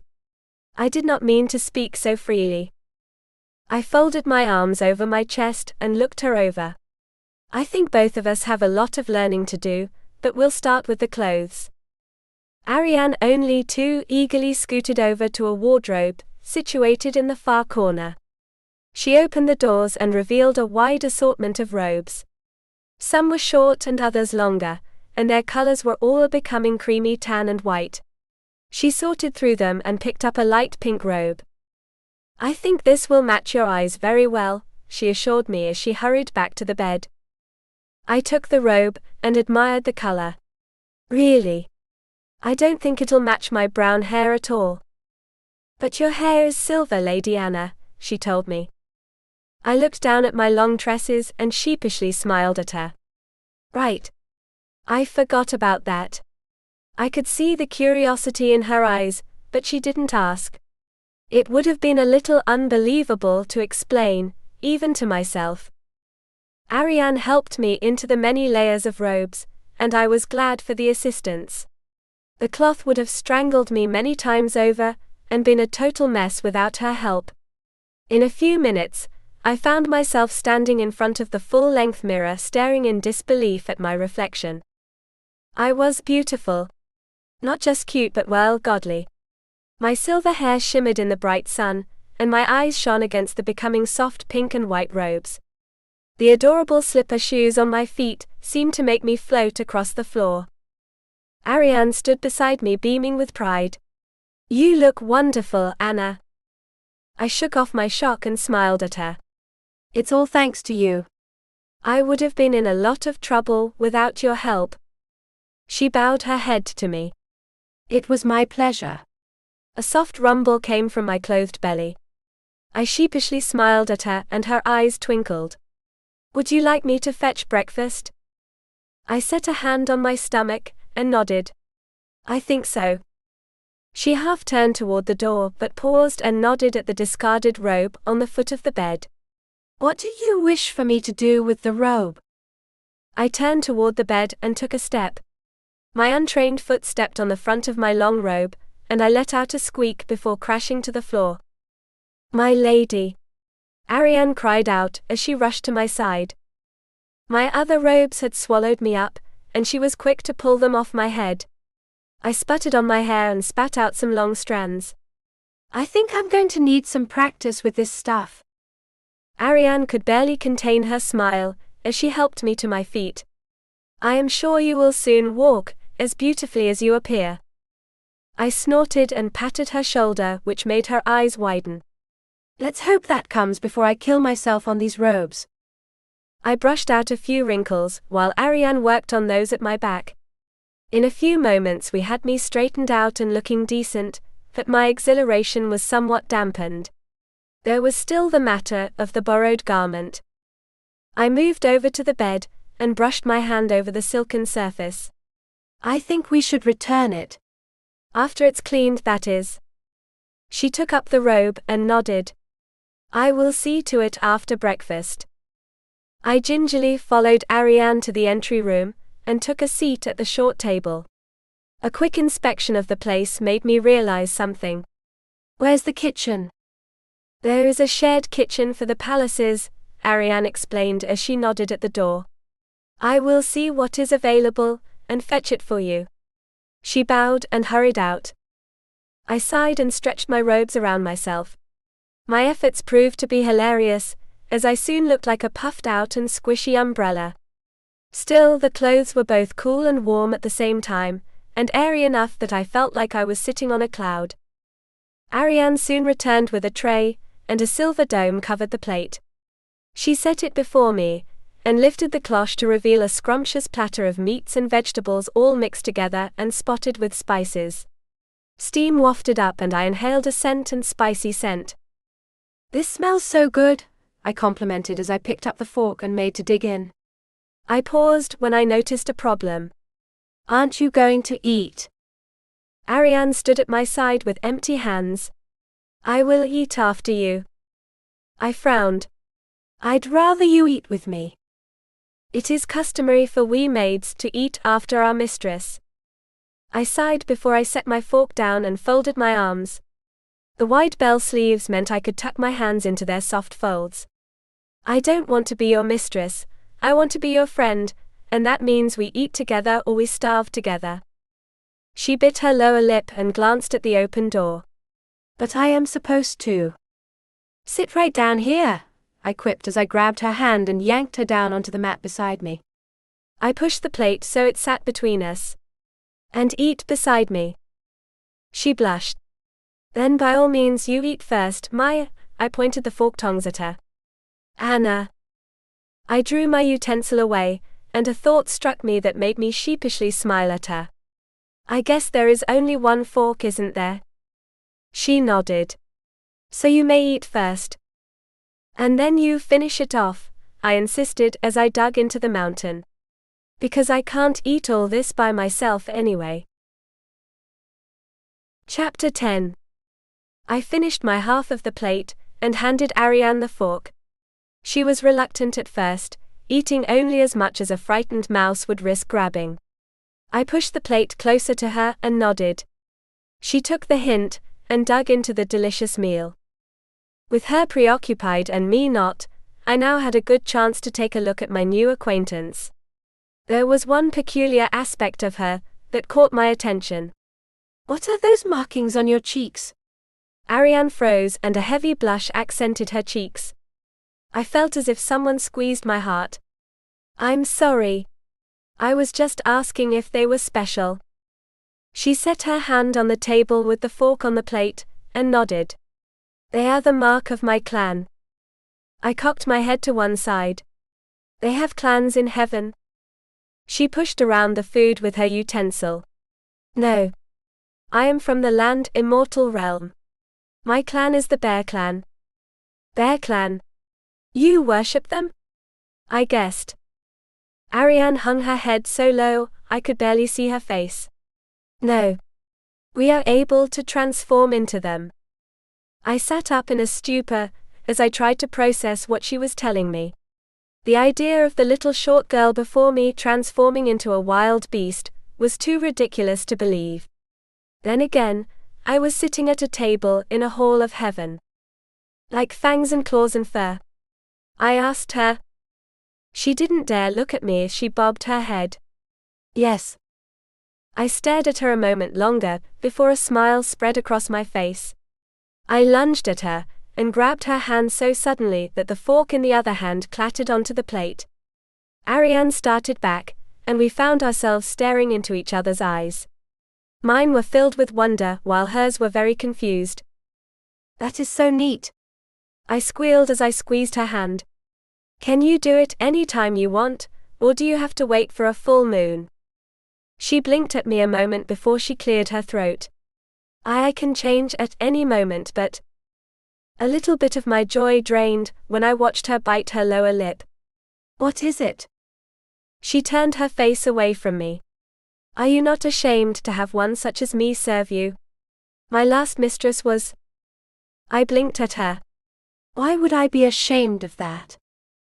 Ariane cast a furtive glance in my direction. "I am from a lowly land clan, while you are of the heavenly immortals." "I'm from Brookston," I told her as I leaned to one side to capture her gaze. "I'm sure it isn't any more glamorous than where you're from, and some places look a lot better than a bear den." "Oh no," Ariane replied, as she shook her head. "We don't live in dens any longer. We have built a small city around our old caves, and we live in houses." "I'd like to see that someday," I mused as I drew my hands into my lap. It sounds really interesting, and reminds me more of home than here. Perhaps when His Majesty allows, you will be able to visit with me, she suggested. I grinned. I'd like that. Now then, I pushed the plate closer to her. How about you finish your meal and we can go enjoy the sunshine? Ariane smiled and nodded, before she dug into the remainder of the food. I couldn't help but stare at her, with a new sense of awe. She looked so normal. It made me wonder if anyone I'd met was what they appeared to be. My new friend cleaned the plate and tried to stand with the empty platter. I snatched the plate and set it on the table before I grabbed her hand and jumped to my feet. Work later. A breath of fresh air now. I led her to the door, or tried to. The robes were still attempting my murder, and I took each step with a small sense of dread. We reached the small porch that covered the front of the hall, and I stopped to admire the view. The path that ran from the arch to the porch was in the shape of an uppercase L. The tree took up the empty void inside the letter, while grass surrounded the outside of the alphabet shape. The whole space was probably no more than 200 feet square, and was surrounded by a wall some 15 feet high and half a foot thick. It was all so inviting, so I took an easy stroll down the path to admire the greenery. I stopped in the middle of the garden, and lifted an arm over my head, before I looked up at the sky. The shadow of my limb protected most of my peering eyes from the bright sun. A thought struck me that made me frown. Is something the matter? Ariane asked me. Is it just me, or does that sun never seem to move? I wondered. She shook her head.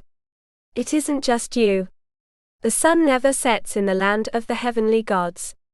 There is no night nor even a morning, but all is sunny every hour. My face drooped, and I dropped my arm to my side before looking at her. So no stars? None, I'm afraid. I pursed my lips as I thought back to that beautiful night sky, under which I'd been transported here. A sigh escaped me. Ariane set a hand on my sleeve. Are you sure you're well?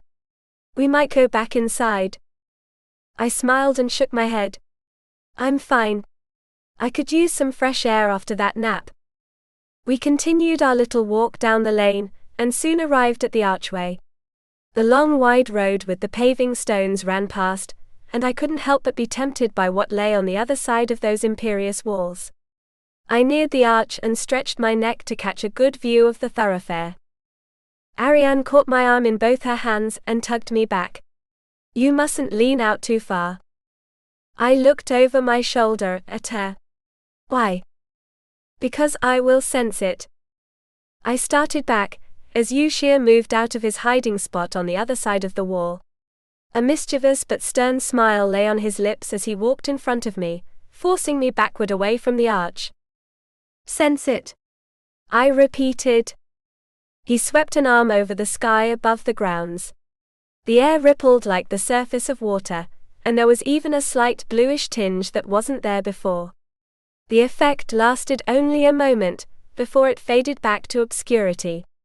I have placed a spell around this place, that alerts me to anyone entering or leaving. My heart fell. Why? Because my uncle has entrusted you in my care, and I take his commands very seriously, he mused as he set a hand on my shoulder, and turned me around to face the hall. We strolled down the garden path as he stared ahead. But what of your magic practice? I winced. I haven't really done anything. He stopped us beside the grassy spot where my last lesson had taken place, and clapped his hands on my shoulders. Then we should get you started on today's practice. I will watch while you perform the motions I have already taught you. My face drooped, but I plopped down on the green and crossed my legs. I took a deep breath, and prepared for the inevitable failure. I wasn't disappointed. After an hour of attempting even a tiny puff of magic, all I had to show for it were some tired arms and a slightly flustered teacher. He had his arms crossed and paced the path in front of me. Surely you must have some gift. I used my sleeve to wipe away some of the sweat. Maybe I'm not really a goddess. Yushir shook his head. That is impossible. You carry the mantle on your shoulders, as we all do. I looked down at myself. I don't see anything. He smiled and tapped the side of his temple with one hand. One must learn these skills through a training of the mind over many years. How many years? Some 30,000. My face drooped. That's a long time for one trick. He chuckled. That trick has helped save me many times in battle. A mortal is much easier to kill than an immortal. My eyebrows shot up. You guys go to war? Not for many thousands of years, but yes, we have fought in many battles. Fortunately, most took place a very long time ago, back before the realms were divided up as they are now. His eyes took on a faraway look. Immortals mingled with mortals then, and the beast clans constantly vied for territory. Lord Eastwei had his hands full tamping down one dispute after another. I cocked my head to one side. Why would he have done that? Yushia smiled and turned to me. At that time Eastwei was no mere lord, but the emperor of the One Realm. He relinquished his title when they were separated. I thought back to that handsome but icy cold face. So, how did he become the emperor? Through might and wisdom, and because he hailed from another land, Yushia explained. I furrowed my brow. Wouldn't that last one be bad? The prince toyed with his ring as he shook his head. Not at all. Deep in the very beginnings, none of the clans and gods trusted one another. Eastwei, without any such familial or diplomatic ties, was seen as a neutral party, so he was elected emperor. But didn't he belong to the heaven gods? I pointed out. Oh no. He hailed from the Far East and was without kin, or so far as I can get out of him. Yushia wrinkled his nose. He is closed-mouthed about much, and most especially his past. I can hardly get him to speak about our past battles together. He shook himself from his reverie and smiled down at me. But you appear tired, and I must make a report to my uncle about your progress. I will return tomorrow, and we will continue your training. I am sure you will see some progress after a day or two. He bowed his head and left. My heart fell, and the muscles in my arms twinged at the coming morrow. Chapter 11. 2 weeks dragged by with the same routine. Eating, training, sleeping, and all within the confines of those high walls. Another morning came, and I peeked out the door at the gardens. All was peaceful and calm. Birds chirped their merry tune as they had all the mornings before. Ariane came up behind me, with an encouraging smile. You needn't go out and practice today. Prince Yushia said he would not come until tomorrow. I shrugged. I don't really have anything else to do. Ariane stepped up to my side with my half-finished breakfast plate in her hands, and studied my face. You look pale this morning. Perhaps you should rest.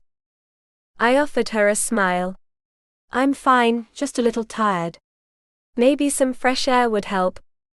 Perhaps you have been trying too hard to use your magic, she suggested. I snorted. I don't think there's any harm in that. I don't seem to have any. I paused and looked her over. You have magic, don't you? She nodded. Oh yes. All immortals. She stopped herself and dropped her gaze to the ground as she fidgeted with her fingers. That is, many of us have magic. I set a hand on her shoulder. It's okay. I've lived my whole life without magic, so I won't notice if I don't have it now. Ariane bit her lower lip. There may be a way to reveal your magic. Her words piqued my interest. How? She furrowed her brow. One of my uncles was slow in learning his magic. My grandfather decided he needed only motivation, and threw him into a huge snake pit. My face drooped so far that Ariane paled. She held up her hands in front of her and shook her head. That is, I would never suggest that you place yourself in harm's way, only that perhaps you lack motivation. A snort escaped me, and I slid my hand off her shoulder. You might be right. I don't exactly feel that motivated to do magic. I mean, what would I use it for? Perhaps you have creation magic, she suggested. My eyebrows shot up. What's that? The ability to craft items out of nothing with only your thoughts, she explained as she held up the plate in her hands. This food is crafted from the thoughts of the cooks in the kitchen. All of it? I asked her. She smiled and shook her head. No. That is, it can be, but the best tasting food comes from real gardens and meat. A meal as simple as breakfast, though, can be easily made with creation magic. The vegetables and such are created by magic, and the rest is fresh. I stared at the bits of food with new admiration.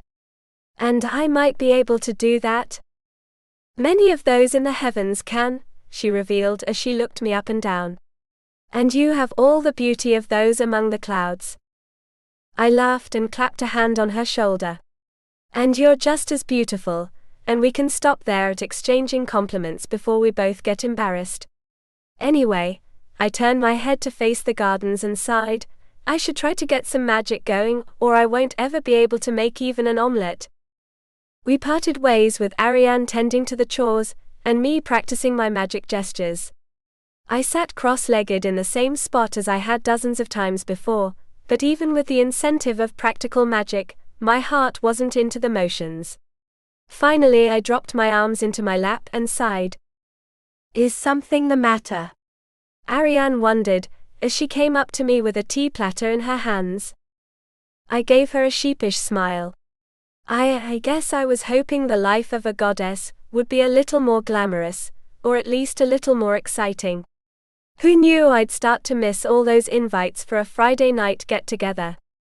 There are many ways the other goddesses amuse themselves that you haven't seen, she assured me as she knelt and set the platter on the grass beside me. I leaned toward her. Like what? She paused and furrowed her brow. There are the magic competitions once a year. Oh, and the parties. They very much enjoy inviting one another to their palaces for a small gathering, to enjoy a special tea or a new food. I drew my legs up against my chest and set my chin on my knees. A party sounds like a fun idea. Ariane froze and a strange expression lit up her face. I cocked my head to one side. What is it? She bit her lip. There is a party scheduled for today and not too far from here. My head shot up. Really? Could we see it from here? I'm afraid not. My whole body drooped, and I dropped my chin back onto my knees. Oh. There was some reluctance in her voice, and she spoke slowly. However, we may be able to view it in person. I lifted an eyebrow. How? You might leave here with me. But I can't leave. You sure would feel it and find me, and then we'd both be in trouble, I pointed out. Ariane bit her lower lip. There may be a way out of the hall grounds. My ears perked up at her words. Really? How? My maidservant nodded at the sky. His Highness has cast a net over the whole of the hall, but he may not have cast his magic deep into the ground. We might dig our way under the wall and escape through there. I looked around us at the high walls. That doesn't sound easy to do. I mean, aren't these walls thick at the base? Ariane nodded. They are, but I believe I can dig through under them without issue. I have dug many tree holes near the walls, and have found that their foundations only sink a foot or two. I'm not going to let you dig alone, I insisted as I climbed to my feet and looked about us. I just need a shovel. She smiled and shook her head. There is no need for that. However, I would ask that you hold my clothes while I dig. I froze and blinked at her. Hold your clothes? Yes. They will be damaged if I transform in them, and my clan being from the earth, we do not have creation magic to conjure up a new set. I studied her thin physique. Are you sure about this? I don't want to get you into trouble just because I have cabin fever. She blinked at me. Just because I want to see something other than these four walls. She bowed her head to me. It would be my pleasure to show you around, and perhaps a little exploration will darken the paleness on your cheeks. I reached up and brushed my fingers against my cheek. It's that bad? She lifted her gaze to me and pursed her lips. Your color does make me worry. I dropped my hand to my side and sighed. All right, but we run at the first sign of trouble, all right? She bobbed her head. Oh yes, now we had better hurry. The party is set to begin at noon, at the Gunglu Palace. I followed her to the rear of the compound, near the wraparound porch. The corner of the area was decorated with flower beds and gravel lining. Ariane stopped in front of the wall and began removing her clothes. My mouth dropped open. You're really going to undress? Of course, she replied as she turned to me holding her outer clothing. Did you still wish to leave? I pursed my lips and swept my eyes over the garden. The beauty was stale. More than ever. She held out her clothes. Then please hold these. I took her garments, and she removed the rest of them. A slight blush accented my cheeks as modesty demanded I look away. Still, I couldn't help but cast a furtive look out of the corner of my eyes as my naked maidservant stepped up to the wall. She stretched out her arms on either side of her, and a soft brown glow surrounded her. My eyes widened as brown fur sprouted from her body, and her muscles began to expand. She grew a foot and dropped onto all fours. Her hands and feet transformed into huge paws that ended in sharp claws. Ariane shook her whole body, and a few bits of loose fur flew before she went to work. I stepped back and gaped at my companion, as she buried her thick long claws into the earth. The dirt didn't stand a chance as she dug away at the soil 2 feet down. She soon found the foundation of the wall, and dug a little deeper to create a sizable hole beneath the stone. After about 10 minutes, she wiggled her way into her hole and continued digging. I wondered if she was part gopher, so skillfully did she claw through the soil. Her short stubby tail soon disappeared, and a moment later her human head popped out the other side. Hurry, she whispered to me.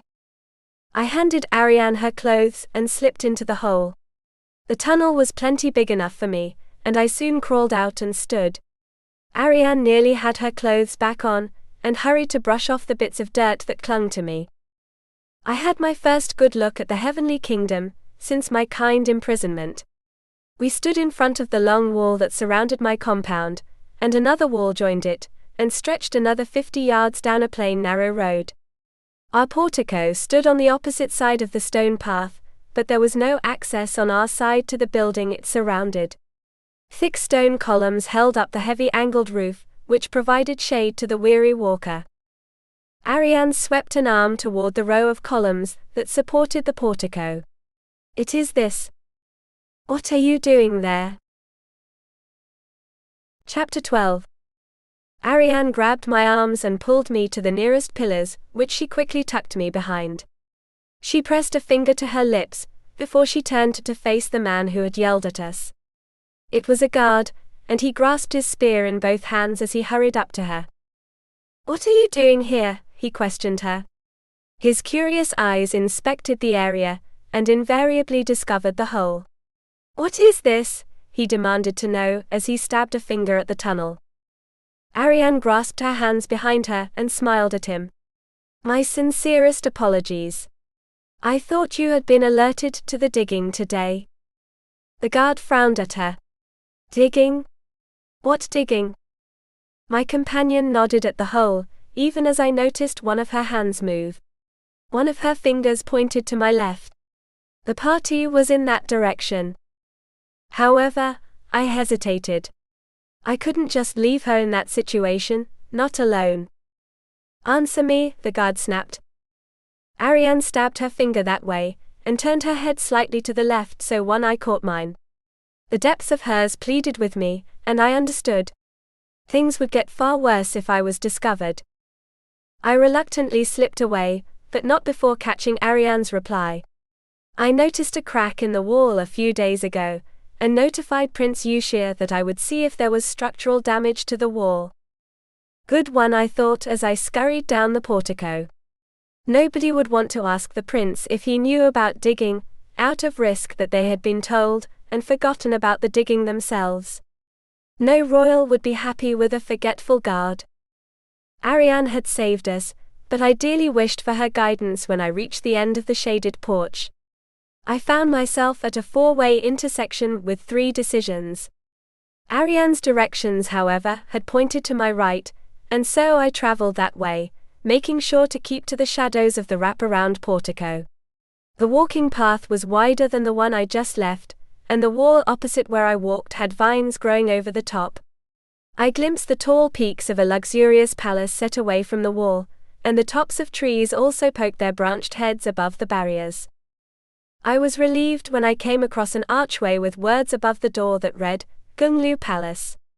Here was my stop. I peeked around the column behind which I hid, and inspected the area. The sun was no help at all in telling me the hour, but I heard voices deep within the compound. I crept across the wide road and tiptoed up the short flight of wide steps to the gate, where I peeked inside. The extensive grounds were decked out in carefully arranged grass plots with tall white-bark trees. A small brook gurgled through the middle, and was traversed via a bowed wooden bridge. A palace stood on the other side, and was accessed via a set of closed doors. To the left was another portico that ran along the length of the bundle of low buildings connected to the main hall, set some 30 yards back from the front. There was no one around, so I slipped down the path and across the bridge. Fish darted away from my shadow, and I briefly considered stopping to admire the view, but the same voices as before could be heard, and they were louder. I ducked around the left side of the building toward the portico, and had to hunker low to avoid being seen through a half-dozen open windows. They allowed me to see a long hall that stretched from the front to the portico connection. A few servants stood in the middle of the room, but the talking came from the very rear. I reached the portico and tiptoed across the covered path, thankful the door to the hall was closed. I came up to the second row of columns that held up the heavy roof, and a row of bushes followed them. I worked my way over them, and found a good hiding spot situated beside one of the open windows. The voices floated out, and I gingerly peeked my head above the sill. 4 low and small tables were positioned, with 2 opposite the other pair. Yushir and Lord Eastwei were seated on mats opposite the door, while I glimpsed the backs of 2 women at the other seats. A host of servants stood around waiting for orders.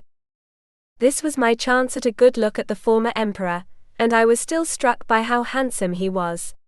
There wasn't a single hair out of place nor a wrinkle to be found on his perfectly smooth skin.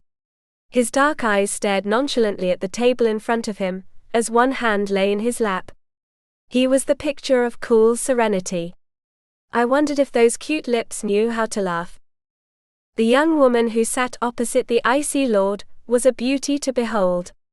She also had a slight upward tilt to her nose that told me she was accustomed to getting her way. "I cannot begin to describe the pleasure I have in serving you today," she cooed as she smiled and bowed her head to the pair. Prince Yushir shook his head. "The pleasure is all ours, Lady Xian. Your hospitality is legendary." Xian blushed. "You flatter me, Your Highness." Her attention fell on the lord, who draped an arm over an armrest.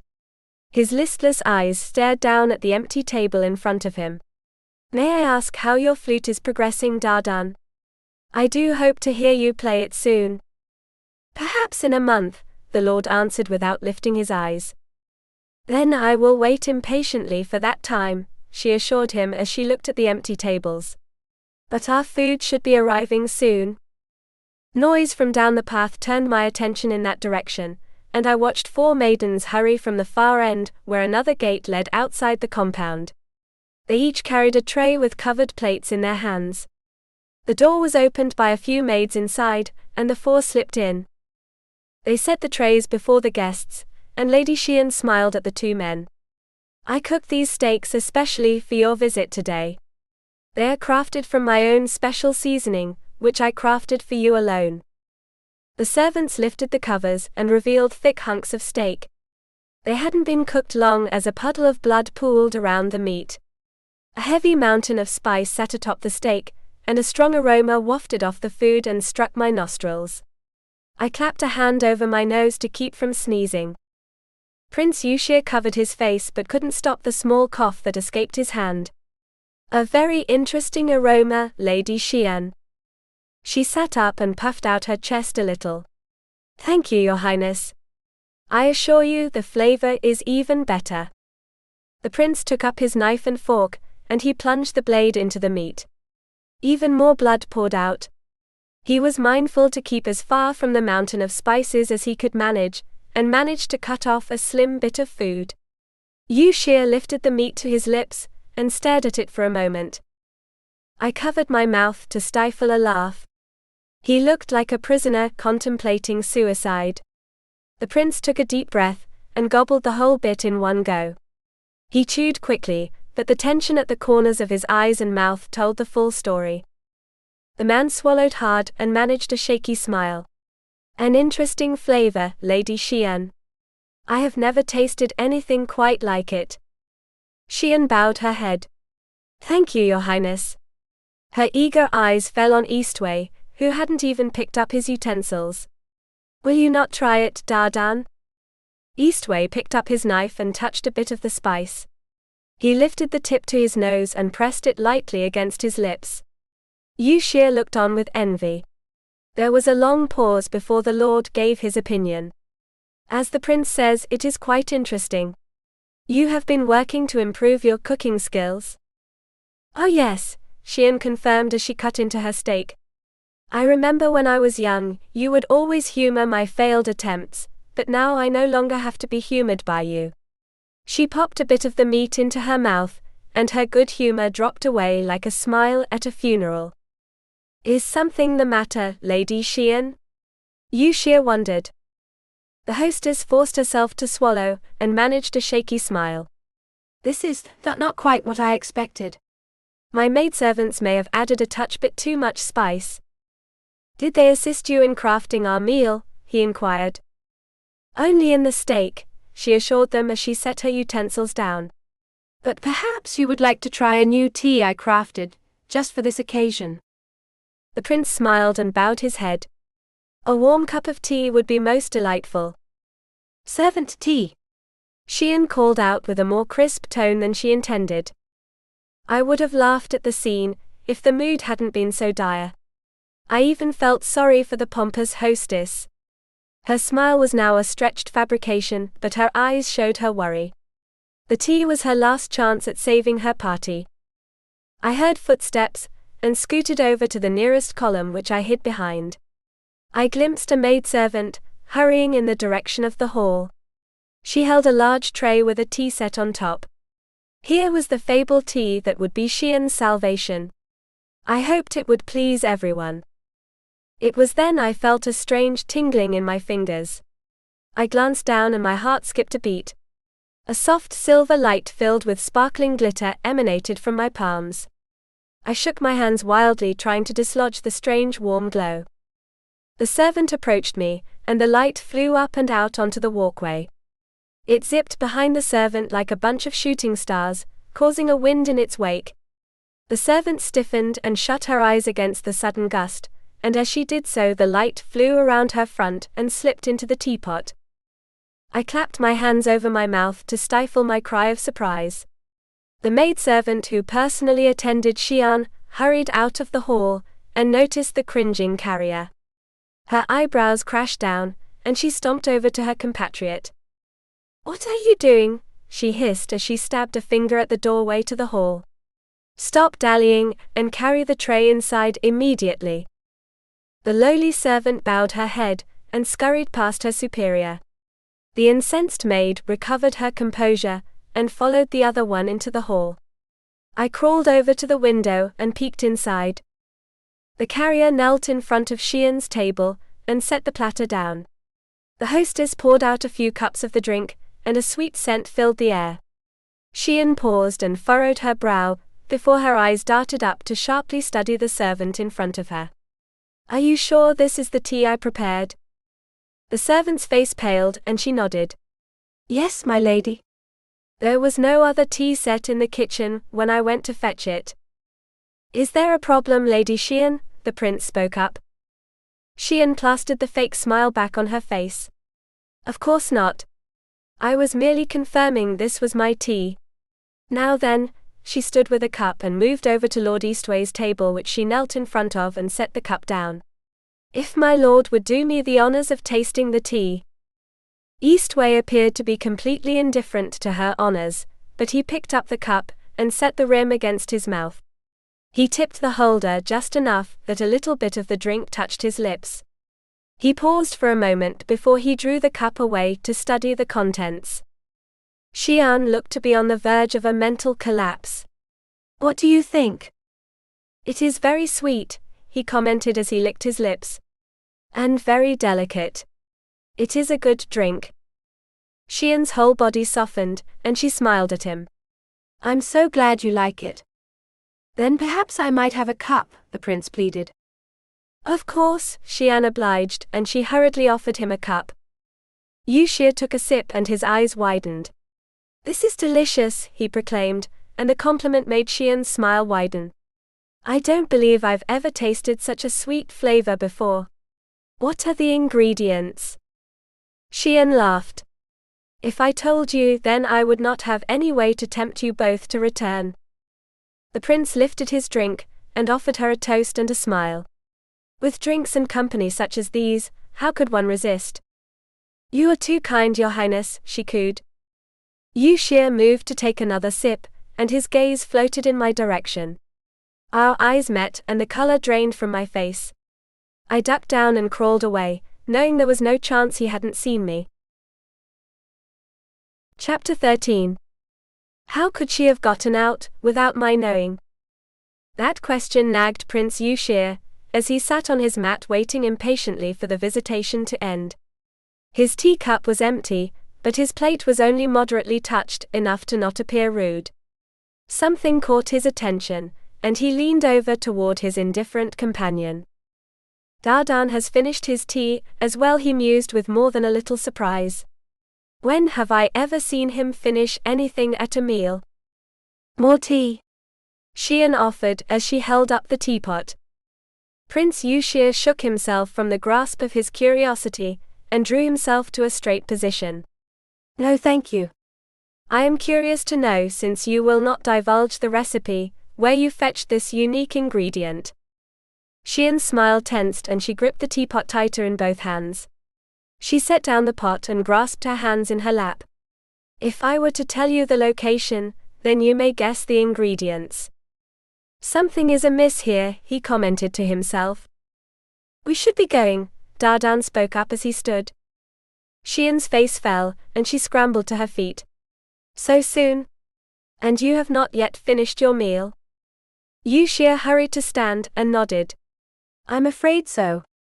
I must report to my uncle about our new guest.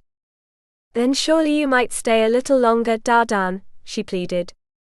He may add some much-needed advice on handling our guest, Yu Xie interjected. The corners of Xian's lips twitched downward toward a frown, but her upbringing forced her mouth into a smile. She clasped her hands in front of her, and bowed her head to them. Then I thank you for coming to visit me, and may you soon return. The men inclined their heads in return, and left through the main doors, opened to them by a pair of maidservants. Yu Xie and his companion strolled across the bridge, and through the main archway to the road. Yu Xie turned to his friend. I thought the stewardess of the palaces was required to have cooking training, as well as know how to maintain the grounds and buildings. Her family thought it beneath her, Dardan replied. The prince sighed and toyed with his ring. Such is the benefit of belonging to such an old and distinguished family.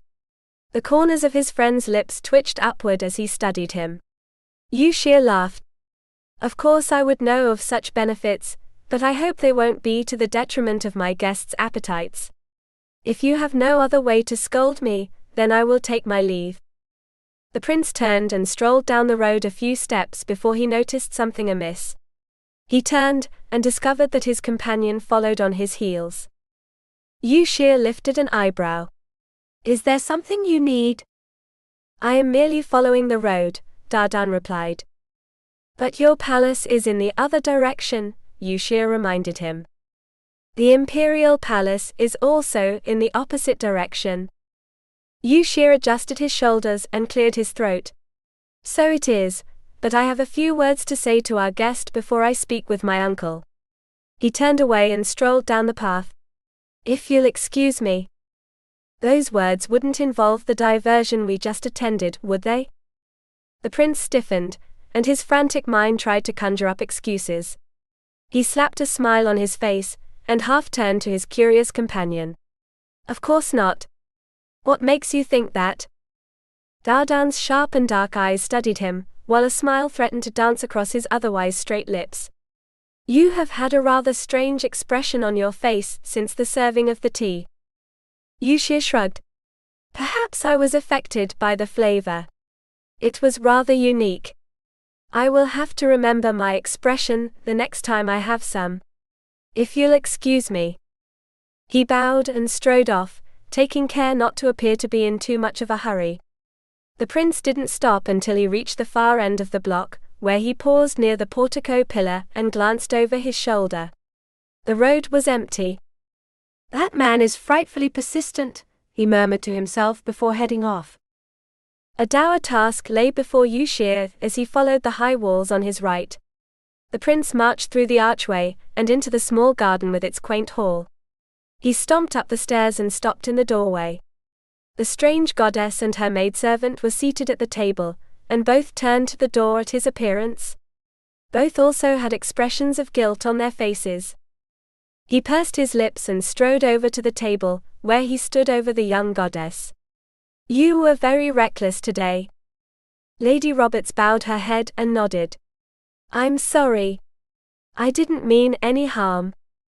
He pursed his lips. Whether you did or not is not the issue. You purposely escaped my ward, and could have been seen a dozen times over by any of the maidservants or even Lady Xian herself. Do you know how unfamiliar you are, even to the residents of heaven? Lady Roberts stretched out her arms on either side and looked down at herself. Do I stand out that much? As greatly as a cat in a hound kennel, he commented, as he paced the floor in front of the table. He paused and wagged a finger at her. You could have ruined all the goodwill your patience has earned regarding my uncle's opinion of you, and for what? A chance to see a dinner engagement? Lady Roberts turned her face away, and her voice was choked up. It won't happen again. A moment, Your Highness, Ariane spoke up as she climbed to her feet and bowed low to him. This is none of my mistress' doing. I was the one to coax her out of the compound, with the promise of seeing the party. If anyone is to suffer, it should be me. Lady Roberts reached up and grasped her maid's hand. It's not your fault. I could have stayed in here, but I chose to escape. Eastwei lifted an eyebrow, as he looked between the two women. How did you come to escape my ward? Ariane blushed and bowed her head. I dug beneath it. The prince was taken aback by her confession. You dug beneath my ward? She nodded. He cleared his throat. Yes, well, I must admit I did not foresee that scenario. That was a very ingenious plan. A smile touched Ariane's lips and he frowned. Ingenious but very foolish. Her good humor vanished and she nodded. Yes, Your Highness, and I carry all the blame. My mistress looked so pale this morning, that I thought perhaps a trip outside the compound would help her. Lady Roberts squeezed her hand. I won't let you do that. Then I decree that both of you carry equal blame, Eastwei interrupted them as he gave them both a stern look. Lady Roberts shut her eyes and nodded, as did her maid. The prince pursed his lips as he stared down at the forlorn woman. She does look paler than even yesterday. He straightened and sighed. I have an appointment to meet with my uncle tomorrow, to give him an update about you. If you can control your curiosity for that short a time, then perhaps I may be able to persuade him to allow you the freedom to come and go as you please. Thank you, Lady Roberts whispered as she looked up and smiled at him. And thank you for everything you've done for me so far, even if I haven't been the best magic student. I wonder, he mused as he thought back to the dinner engagement. He cleared his throat. See that you do not risk all my efforts going to waste, and remain in the compound until I come to visit you. Is that understood? Lady Roberts nodded. Completely. And thank you again. Well, don't thank me just yet, he warned her as he toyed with his ring.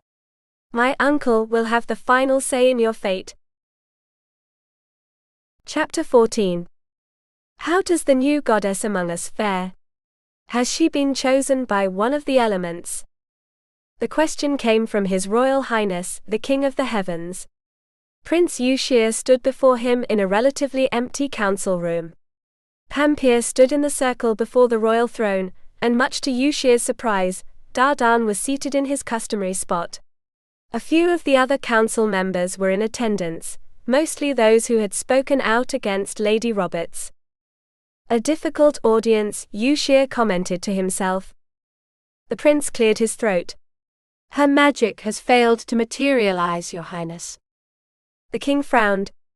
Why is that? Eustwei shook his head. I'm afraid I don't know. However, I wish to discuss with you the matter of your first question, in that she fares rather poorly. The monarch leaned forward. What do you mean?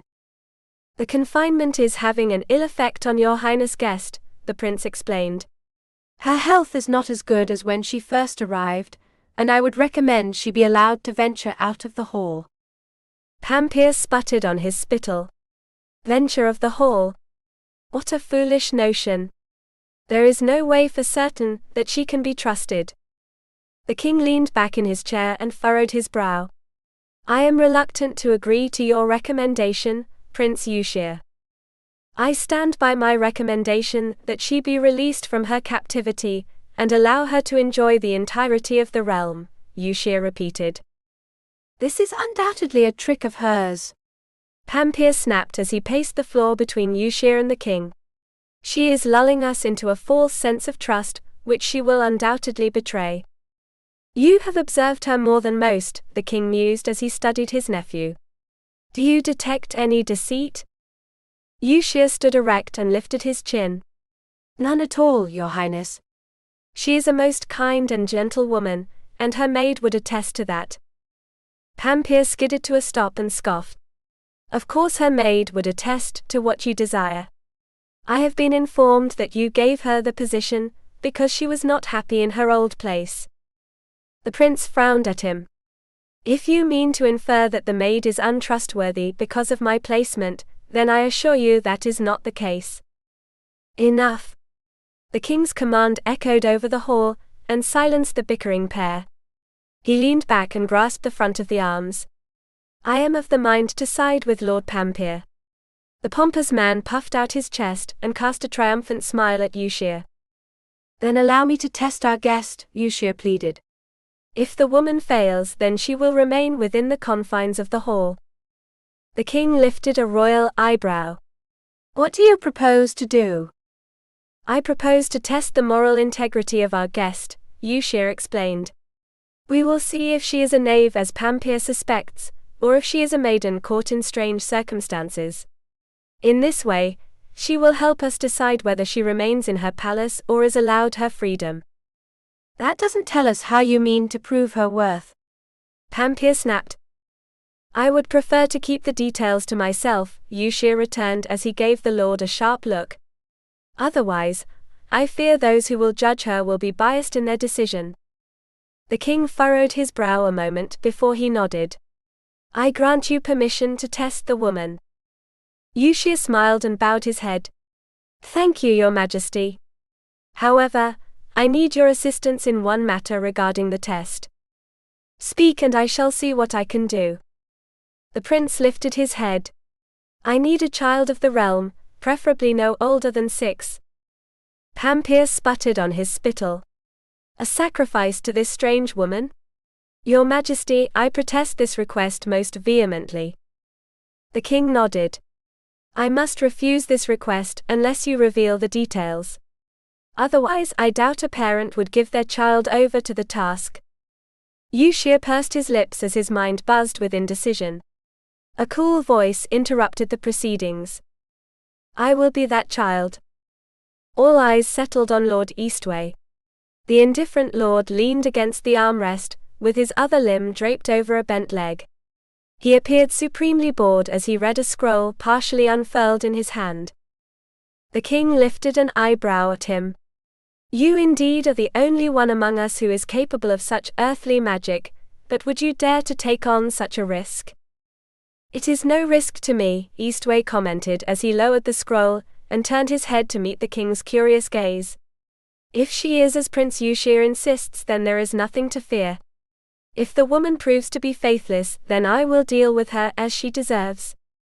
His Majesty pursed his lips before he returned his attention to Yushir. Then I give my permission for you to test the goddess, so long as I am able to see the results myself. Yushir smiled and bowed his head. That is just what I have planned, Your Majesty. The king stood. Then I will leave you to the preparations. Everyone bowed at the waist as he left. When Yushir straightened, his gaze immediately fell on his old friend. Lord Eastwei's seat, however, was empty, and the man's retreating person disappeared out a side door. The prince hurried to catch up to his friend, and met him down the path. Yushir's curious eyes studied his friend's impassive face. You show an unusual interest in this goddess. Eastwei didn't break his stride. As do you. The prince smiled. I only want what is best for a beautiful young woman, but your actions are much more difficult to decipher. Is it because you trust this young woman? Eastwei stopped and turned to face his companion. I only help you to ensure the heavens are kept safe from those who cannot be trusted. Nothing more. He proceeded onward. Yushir's eyes followed the lord as a smile lay on his lips. A few whispered words left him. What a flimsy excuse. Chapter 15. I sat at the table, with an untouched lunch plate in front of me. Ariane sat at my side, with a worried expression on her face. You haven't eaten all day, she commented. I smiled at her. I guess I'm just nervous. I can't stop wondering what happened yesterday when the prince talked to the king. Ariane bowed her head and sighed. Yes. We have heard no news from him. That doesn't sound like things went right, does it? I commented. She shook her head. I fear not. I sighed and pushed my plate toward her. How about you eat that, and I'll go out and study my magic. Maybe it'll come to me on an empty stomach. She offered me a frail smile. Perhaps. I stood and strolled out into the warm sun. The unending light made me miss those bright stars which were such strangers to this strange land.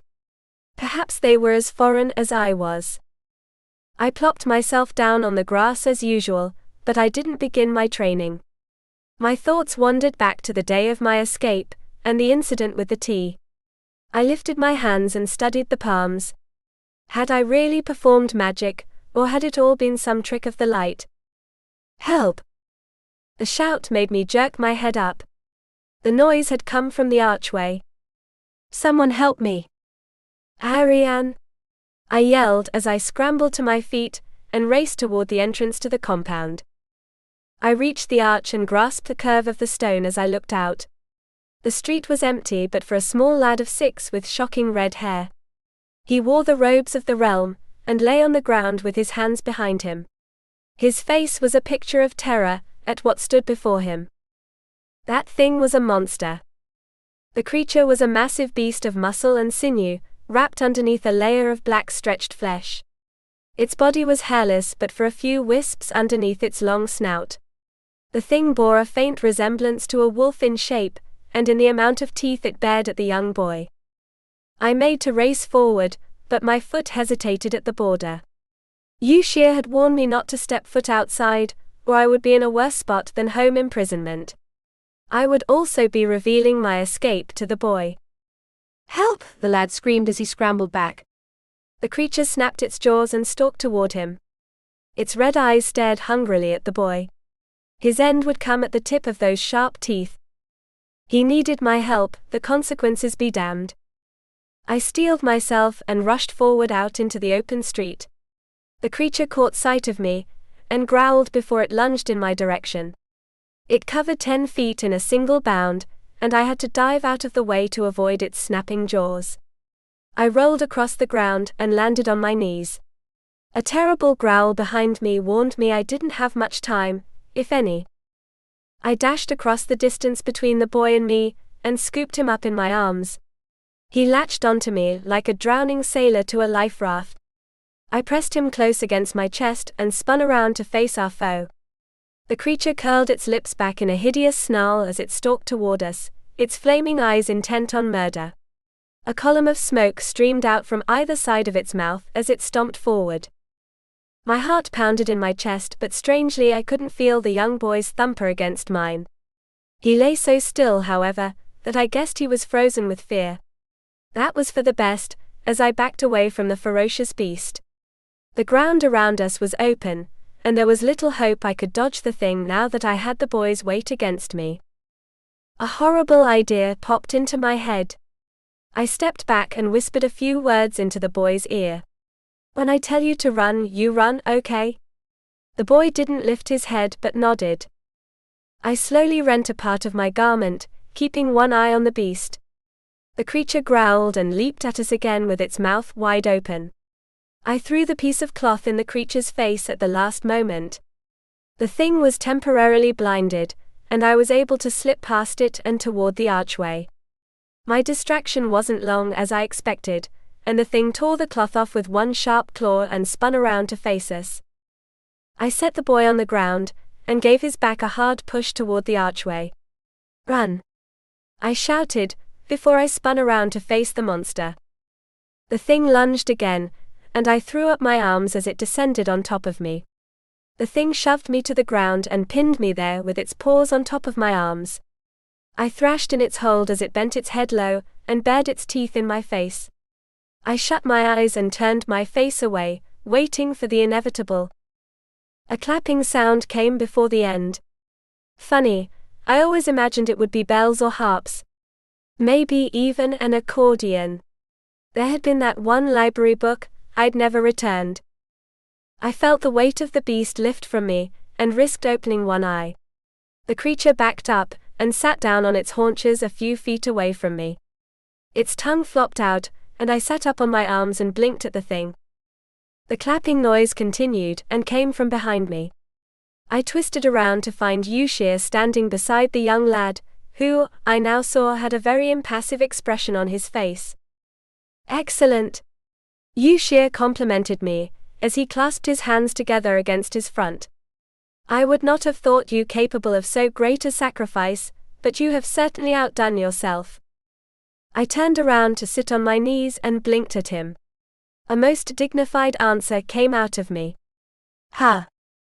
Movement to my left made me look in that direction, and I watched the air shimmer before a magic ruse was dropped.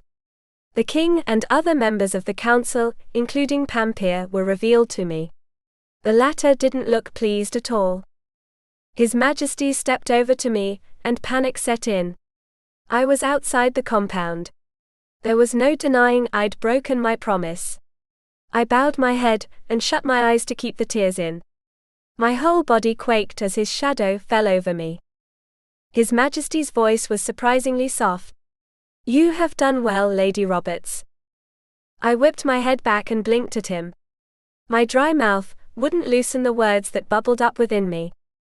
"This was a test crafted to prove your moral standing among the heavenly hosts," Eastwei explained as he strolled up to me. "And might I say you passed with high marks?"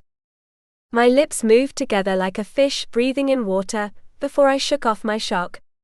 "Then I'm not in trouble?" Eastwei's eyes twinkled as he shook his head. "Not in the least."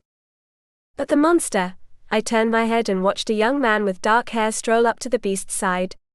He scratched the creature behind its ear, and the beast purred like a cat before rubbing its head eagerly against the man's hand.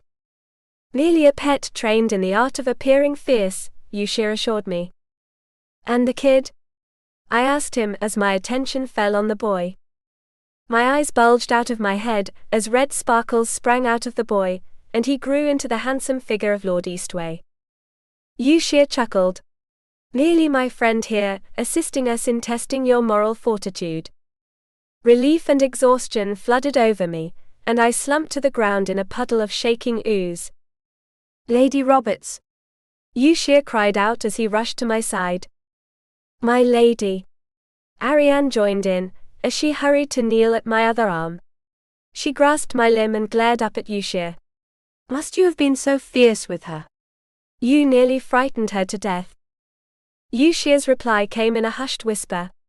It was quite necessary, I assure you, otherwise His Majesty would not have believed her sincerity. The prince turned and faced his king. After such a show of courage, does she have your permission to venture out into the rest of your realm, your Majesty? The king smiled down at me. She does, and she will now be considered an honored guest among us.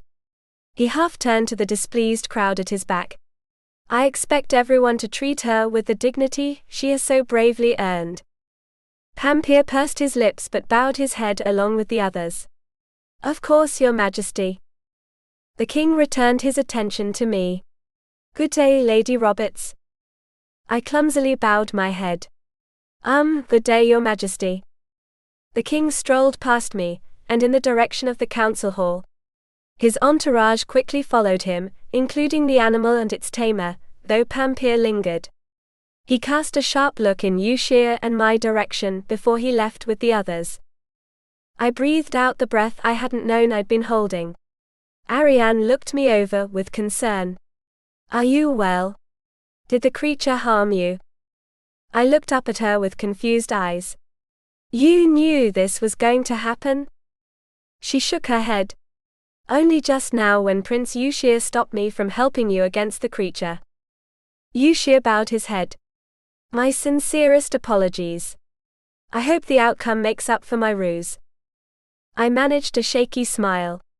I suppose it does. My gaze invariably rested on Lord Eastwei. You were the kid all along? Yes, came the bland response. Yuxia grinned at his companion. Lord Eastwei has quite a talent for transformations. Even I was almost fooled by him. I bowed my head to the Lord. Thank you for helping me. He slightly inclined his head before he moved off.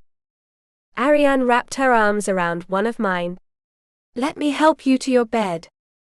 Indeed, she will need the rest for tomorrow, Yuxia mused as he swept an arm over my haul. The air flickered as the ward spell faded. A new world will open to you. A new world and new troubles. Chapter 16. I was free. A bright morning greeted me, as Ariane and I walked toward the archway. It was the day after my harrowing trial, and my entire body trembled with excitement as we approached the entrance. I stopped at the border between nearly all I had known these last 2 weeks, and a bright new world. Ariane looped an arm around mine, and gave me an encouraging smile. You will not be lost with me at your side. I nodded, and took a deep breath before I stepped out onto the walkway. There was no evil monster or savage guard to greet me, only a fresh breeze that blew past. I inhaled deeply and smelled the sweet scents of foreign flowers and trees mixed with fresh water. Where would you like to go first? Ariane asked me. I grinned back at her. What about the kitchen? She blinked in response. The kitchen? I want to see where all this magical cooking takes place, I explained. Her face brightened and she nodded. Then I shall take you there first. We strolled down the straight streets of the realm, and I quickly realized heaven really was huge. Path after path led to one intersection after another, and those ran to cloud-covered hills and floating islands far beyond my sight. Rivers and streams broke the monotony of civilization, and were diverted into pools where fish lazily swam about. Pavilions and gazebos decorated the communal gardens, through which the paths wandered. Benches and couches tempted weary wanderers with relaxation and a chance to enjoy the view. Flowers bloomed under shady trees, and their sweet smells brought a smile to my lips. The heavens were also not some vast plain, but a mess of huge islands that floated above the clouds. I strained my neck to catch sight of the edge of the island on which was located my home. The land ended abruptly, and one could dive into the clouds a few yards below. How many islands are there? Dozens, though none quite as large as this one, Ariane told me. They are connected via bridges, and many are a wilderness of trees and stones, though Kang does occupy one of them. I lifted an eyebrow. Kang. The owner of the beast whom you met yesterday, she explained. Oh. Right. We reached a long low bridge that stretched over an extra-large pond. I paused in the middle of the bridge, and leaned over the railing. Koi and other fish swam toward my shadow, and skimmed the surface looking for tasty handouts. The nearby trees were reflected in the crystal blue water, and lily pads glistened in the bright sun. I wish I had some paper, I murmured. Paper? Do you wish to write something? Ariane asked me. I sheepishly smiled at her. I'm not very good at it, but I dabble in drawing sometimes. Her face lit up. Do you? I would love to see some of your work. I laughed.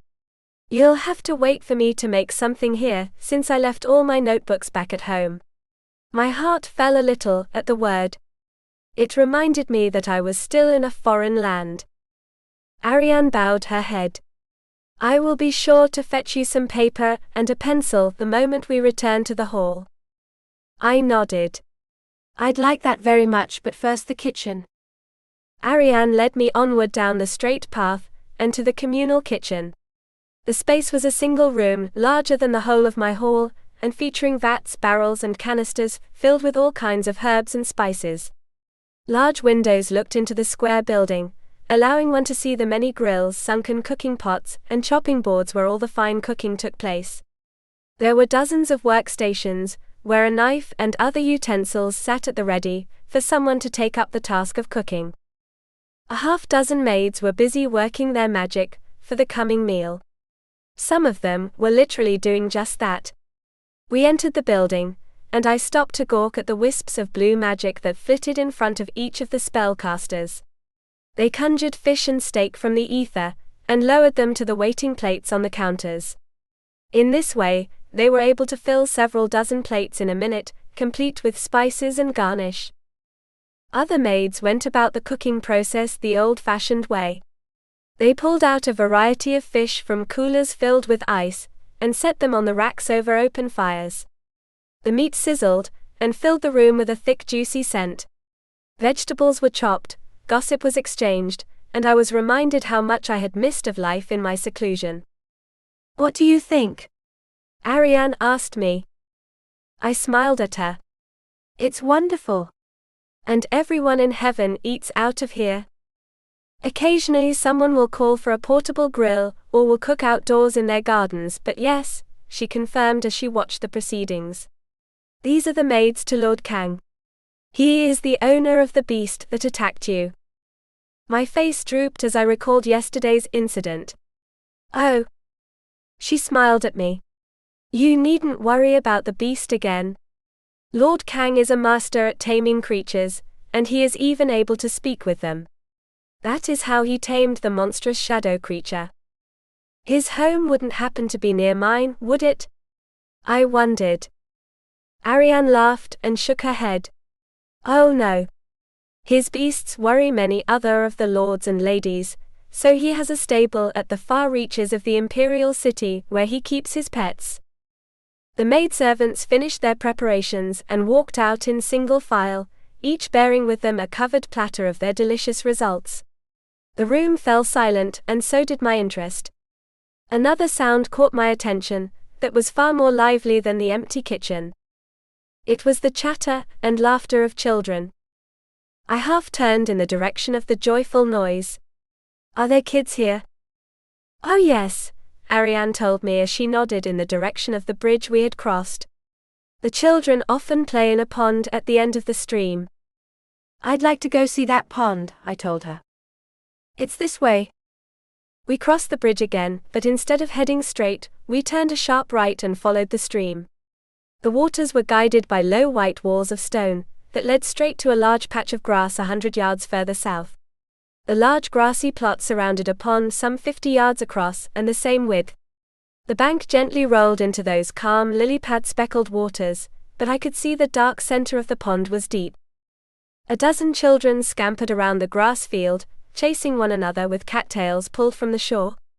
They tickled and teased one another with the soft brushes, and much laughter echoed over the area. 2 elegant women strolled past along the path that wound its way around the grassy area. I recognized one as being Lady Sheehan, and the other was the woman I had seen seated at her side during the banquet. They were in such deep conversation, they didn't notice the children scurrying about. One of the children, in their eagerness to escape one of their friends, ran into Sheehan's lady friend.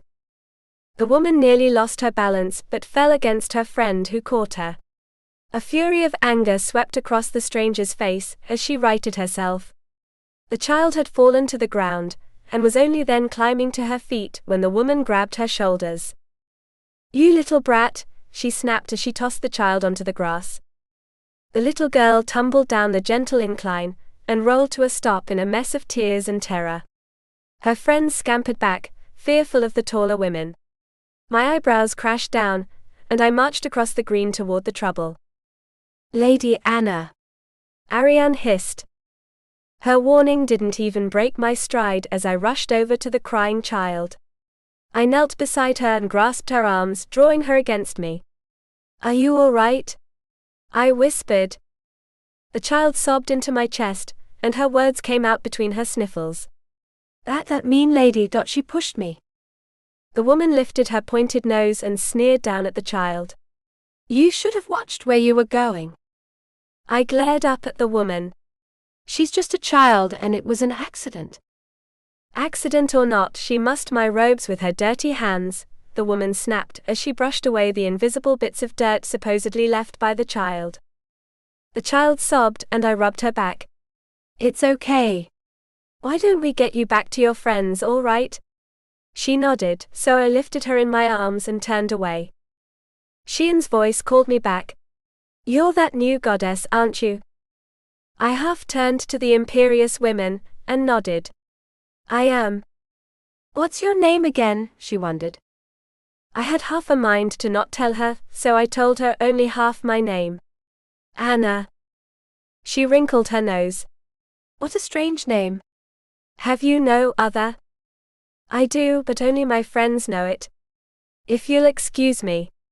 I turned and strolled down the grassy incline. I was glad when I heard the women move away, chatting in low, angry voices.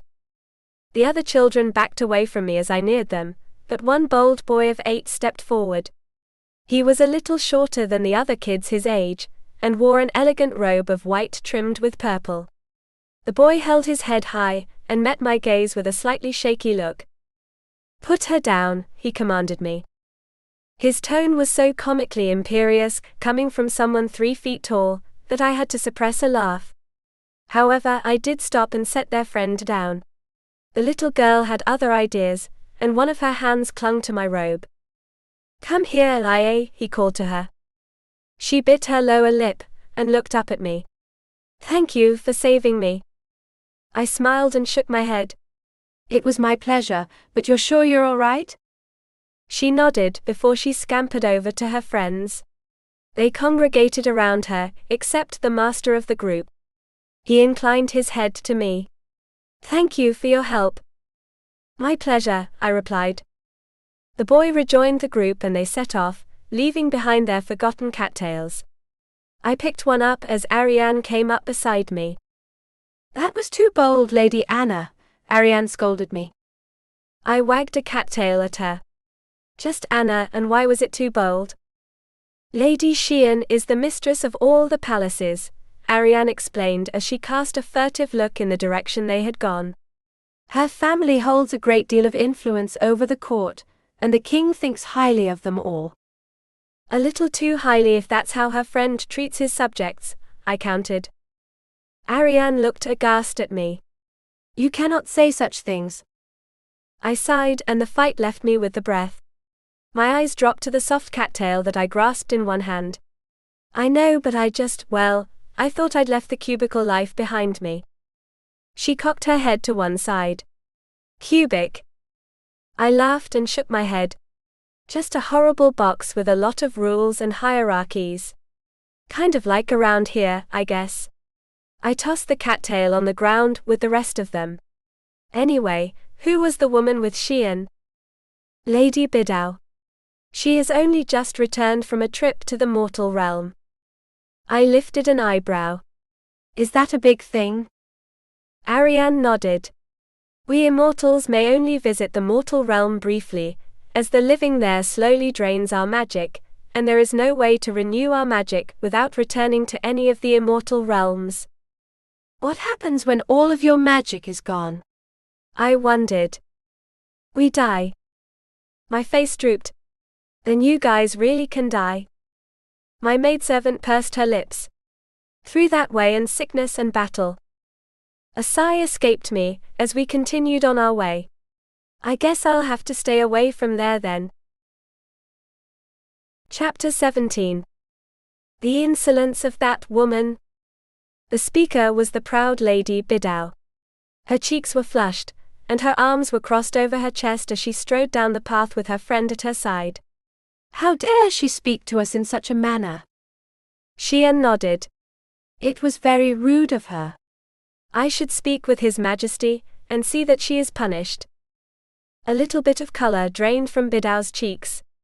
Perhaps we shouldn't. Those brats may side with her, after all, and there was His Majesty's grandson among them. I suppose you're right, Xian mused with a deep sigh. Bidao bumped her elbow against her friend's arm. Of course I'm right. When have I ever been wrong? Xian laughed and looped her arms around one of her companion's limbs, to lead her on a right-hand path. There was that time you told me Lord Eastwei liked very salty meat. I had that on good authority, that he did. Bidao insisted. But why ever bring that up? I served him salty meat at my banquet just the other day, Xian told her. And he hardly touched it, and even Prince Yuxia couldn't finish the meat. Bidao wrinkled her nose. Yes, well, perhaps his appetite was off that day. You should make it up to him in some way. Perhaps redressing his palace? Xian sighed. If only it was that easy. He seems to loathe things being moved about. I tried to move his desk closer to an open window, and he immediately told me to stop. Things will change once you marry him, Bidao assured her. The idea perked up her friend. Do you think so? Don't you? Bidao countered. Xian smiled and squeezed her arm. There's only one way to find out. Hurry on now. She pulled her down the path, and they found their way through the gardens to a shaded corner of a three-way intersection. Stairs led up the center path, while the other two were just a continuation of each other. A gurgling brook ran along the left of the path, and flowed through a dam of rocks behind which swam a few fish. Xian guided her friend over to a bench that stood near a large boulder, and seated them. Lady Bidao looked around at the simple patches of grass and the flowing brook, and wrinkled her nose. Why have we stopped here in this out-of-the-way place? Xian lifted her chin and smiled. No reason. Her companion's eyes lit up and a smile slipped onto her lips. Oh, I see. Might I guess that a certain handsome lord passes by here? Xian turned her face away, but couldn't hide the upturned corners of her mouth. Perhaps. Bidao laughed. You are so mischievous, Lady Xian. How did you ever learn that he frequented such a desolate spot? There is hardly a soul to be found around here, and all the banquet halls are far away. One of my maids glimpsed him reclining on the couch over there, Xian revealed, as she leaned forward and nodded at a wooden reclining bench situated under a tree. The bench sat only a few feet from the water, and was surrounded by a bed of grass and flowers. Their seat was mostly hidden from view by the boulder. I instructed them to watch over the spot for several months, and they discovered that he frequented the bench several times a week. But you have yet to meet him here? Bidao guessed. Xian squirmed in her seat. True, but I brought you here as my good luck charm. After all, you survived the horrors of that mortal realm for a whole week. Bidao leaned back and wrinkled her nose. Yes. I must admit the description of those villages as quaint was greatly exaggerated. They were terribly backward. Do you know each house had its own kitchen? Xian lifted an eyebrow. Why? Because many homes did not have maidservants to cook for them, so the woman did it with her little brats racing about her, Bidao revealed. It was so common that I was loath to stay in a town that did not have a reputable inn for fear of eating out of such a SSH. Xian hissed as she ducked back. They fell silent, and could hardly hear the soft pad of boots on the stone walk. A rustle of robes was heard, and then all was quiet. Bidao risked leaning forward, and glimpsed the great lord reclining on the bench.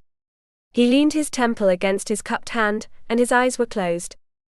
Xian squirmed in the seat beside her. The elder woman rolled her eyes. Go on then, she whispered as she gave her friend a push. Xian glared at her but reluctantly stood. She brushed out the wrinkles in her robe, and lifted her chin before strolling out of their hiding spot. The lord didn't so much as twitch, as she stepped through the flowers and arrived at the bench. What a coincidence finding you here, Dardan, Xian spoke up. Dardan opened his eyes and looked impassively at her. Is it? She nodded. Of course, but I must admit I did desire to see you alone. His eyes flickered toward the boulder. Did you? Xian's smile became a little shaky. Yes. That is, she took a seat on the bench at his feet, and was perturbed when she didn't find enough room. Her butt was forced to hang over just slightly, but she managed to keep a stiff smile on her lips. I wished to apologize for the banquet. I could see the meat was not up to your standards, and I have come to beg you for a chance to make amends. His expression didn't change in his reply. Oh. She nodded. Yes. I wish to cook you another meal, and this time you may enjoy it at your own palace. A wonderful idea. Bidao inwardly squealed. Just the place to capture him. Dardan closed his eyes. There is no need for that. But I insist. Xian persisted as she turned to the side and bumped against his legs. He opened one eye to stare at her, and she blushed before scooting away from his leg. You must allow me to show you how sincerely sorry I am for serving such terrible food. He closed his eye. The tea was enough compensation. Her eyes widened. Truly? Did you enjoy it that much? He nodded. Very. She bit her lower lip. I see. Perhaps you might make some for me another time, he suggested. She plastered a smile on her face. Of course. I would be only too happy. She stood and bowed lower to him. If you'll excuse me. Xian spun on her heels, and hurried away around the far side of the boulder. Bidao stood, and was just in time to have her hand grabbed by her friend. She was whisked away from the lord, and back down the path from which they'd arrived. What is the matter with you? Bidao whined, as she stumbled along behind her quick-footed friend. You had him in your grasp and you let him go.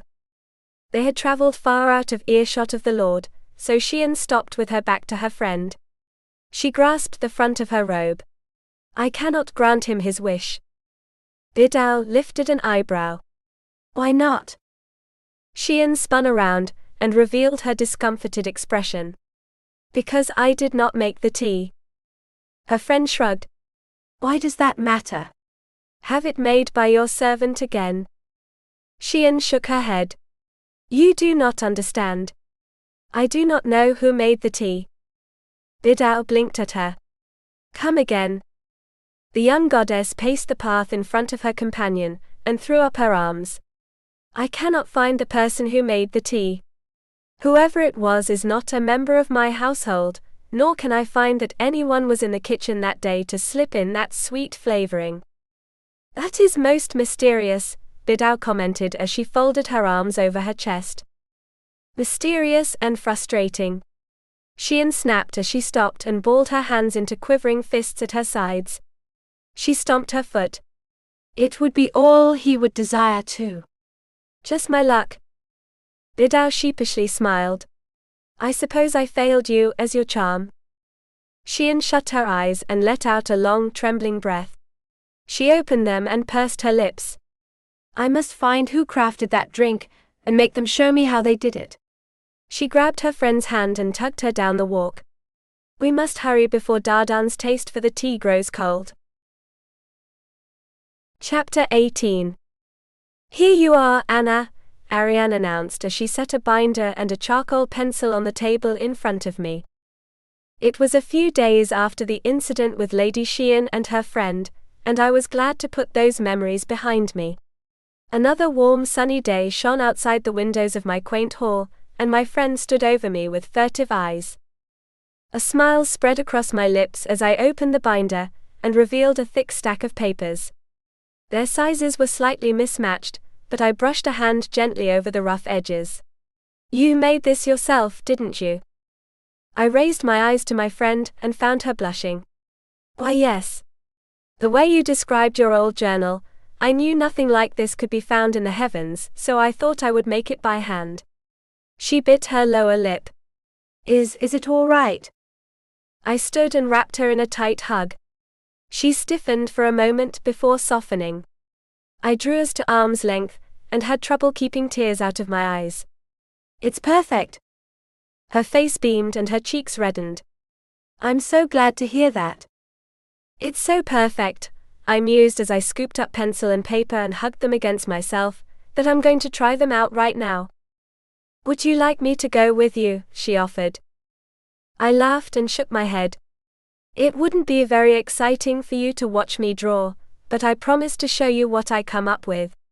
That is, if you don't mind staring at some squiggly lines. She shook her head. I would love to admire your work. Don't get your hopes up too much, I warned her as I skipped over to the door. And don't worry about lunch. I'll grab something in the kitchen. There was a bounce in my step as I strode down the paths toward the quieter garden spots. Ariane and I had explored much of the area within a few miles of my new home, and I was mostly acquainted with the roads, though sometimes I did find myself turned around. This was one of those times. I traveled up and down the paths and stairs, past many a lovely gazebo, and through a few small woods before I stopped at the top of a flight of stairs. My steps had taken me to a place I hadn't seen before, and didn't quite know how to return to the house from. The steps led down, and intersected with a path that followed a small gurgling brook. A cluster of rocks and lily pads formed in front of a painted wooden bench.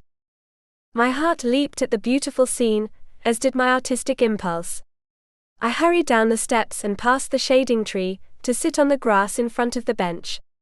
The cool lawn and sweet-smelling flowers flowed over me, and the solitude of the simple garden allowed me to take as much time as I needed. I bent over my paper with my pencil in hand, and began sketching the lovely landscape in front of me. I was so engrossed in my work that I didn't hear the soft pad of feet, nor even the groan of the wood behind me. One spot in particular had my attention, a lovely lily pad nestled among the rocks under which most of the fish were partially hiding. I leaned back and furrowed my brow, as I studied my work versus the real thing. There was just something off about it, that I couldn't lay my finger on. You are missing the shadow of the lily pad over the water. My heart stopped for a moment before it restarted, and now it was in overdrive mode. I whipped my head around, and found myself staring up into the indifferent face of Lord Eastwei. He lounged on the bench with his head cradled in one palm, and his eyes on my picture. I hugged the sketch against my chest as the color drained from my face. Pardon. He nodded at my sketch pad. You are missing the shadow. That is why your sketch appears incomplete. I mechanically jerked my head downward, and reluctantly drew my sketch far enough to study the picture myself. He was right. I was missing that obvious bit of detail. I bent over the picture, and immediately began rectifying my error. After a few moments and some well-placed shading, I drew my notebook away and examined my work. It looked perfect, or as perfect as my unskilled hand could offer. I smiled up at the Lord. Thanks. I would have been beating myself up for a while, if you hadn't told me what was wrong. He slightly inclined his head and closed his eyes. I took that as a hint that the conversation was no longer desired. He was so close now that I could see the soft lines of his face, and the picture-perfect raise of his eyebrows. My artist's hand twitched at the thought of drawing something other than plant life. I cleared my throat, but a voice interrupted me. Da done. Da done. Eastwei let out a heavy sigh, as Xian made her appearance from the direction of the steps. She had a bright smile on her face until she noticed me. Her good humor dropped off like a rock out a window, and she knitted her eyebrows together in a silent fury. I'm sorry, she apologized without any enthusiasm as she looked between us. I thought you were alone. I was just leaving, I told her as I climbed to my feet. Eastwei opened his eyes and they fell on me. Your sketch is incomplete. I smiled and patted the sketchbook. That's okay.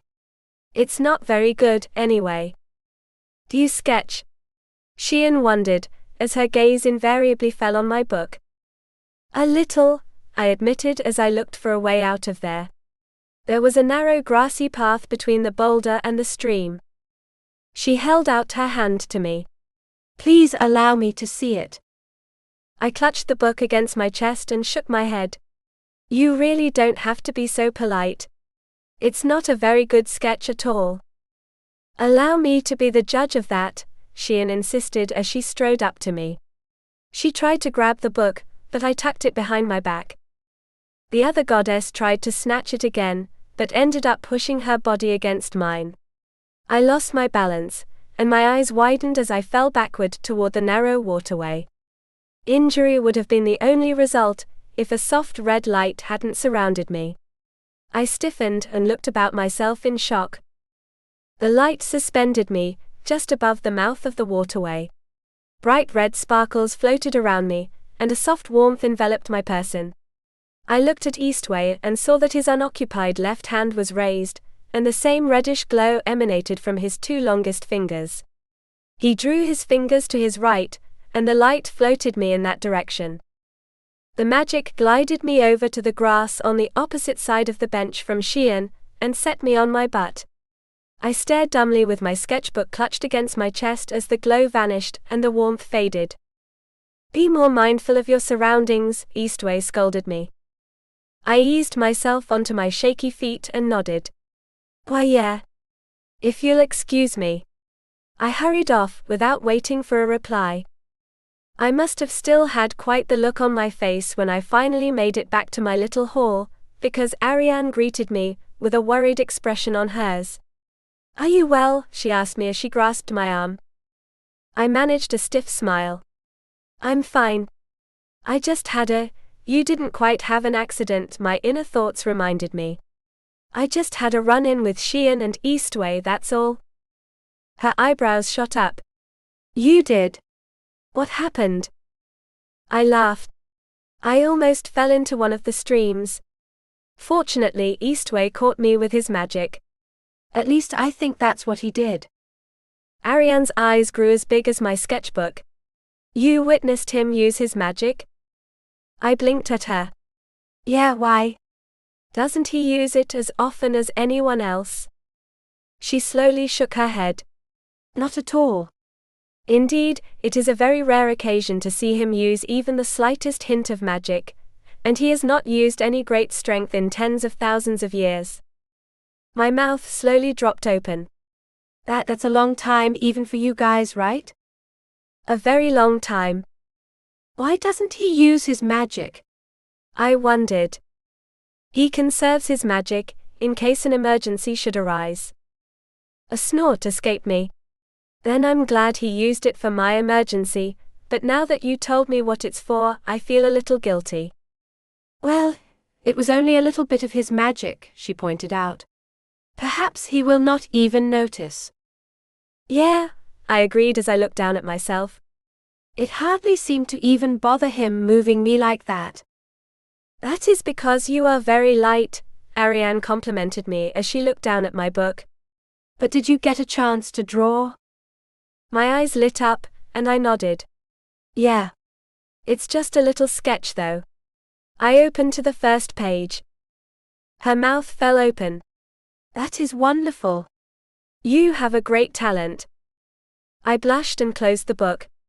I'm just okay. Anyway, let's get something to eat. I forgot to grab lunch. Chapter 19. What a reckless girl, Xian scolded the absent Anna as she wrinkled her nose. And so clumsy too. She is as graceful as an elephant. Silence was her only reply, and she cast a curious look at Eastwei. He had closed his eyes and returned to his meditation. Her gaze dropped to the bench where there was still no room for her. Would you like some company, Dardan? There is no need to waste your time in entertaining me, he replied. She laughed. I would never see it as wasting my time. Anything to do with you is worth the effort. He didn't respond to the flattery, and her eagerness was slightly dampened. She rallied her spirits, and sidled up to the side of the bench closest to his head. Dardan, the festival of the harvest is nearing for the mortals. Would you not wish to go with me to see their quaint customs? I have seen the festival. Her expression fell a little. But you have not seen it with me.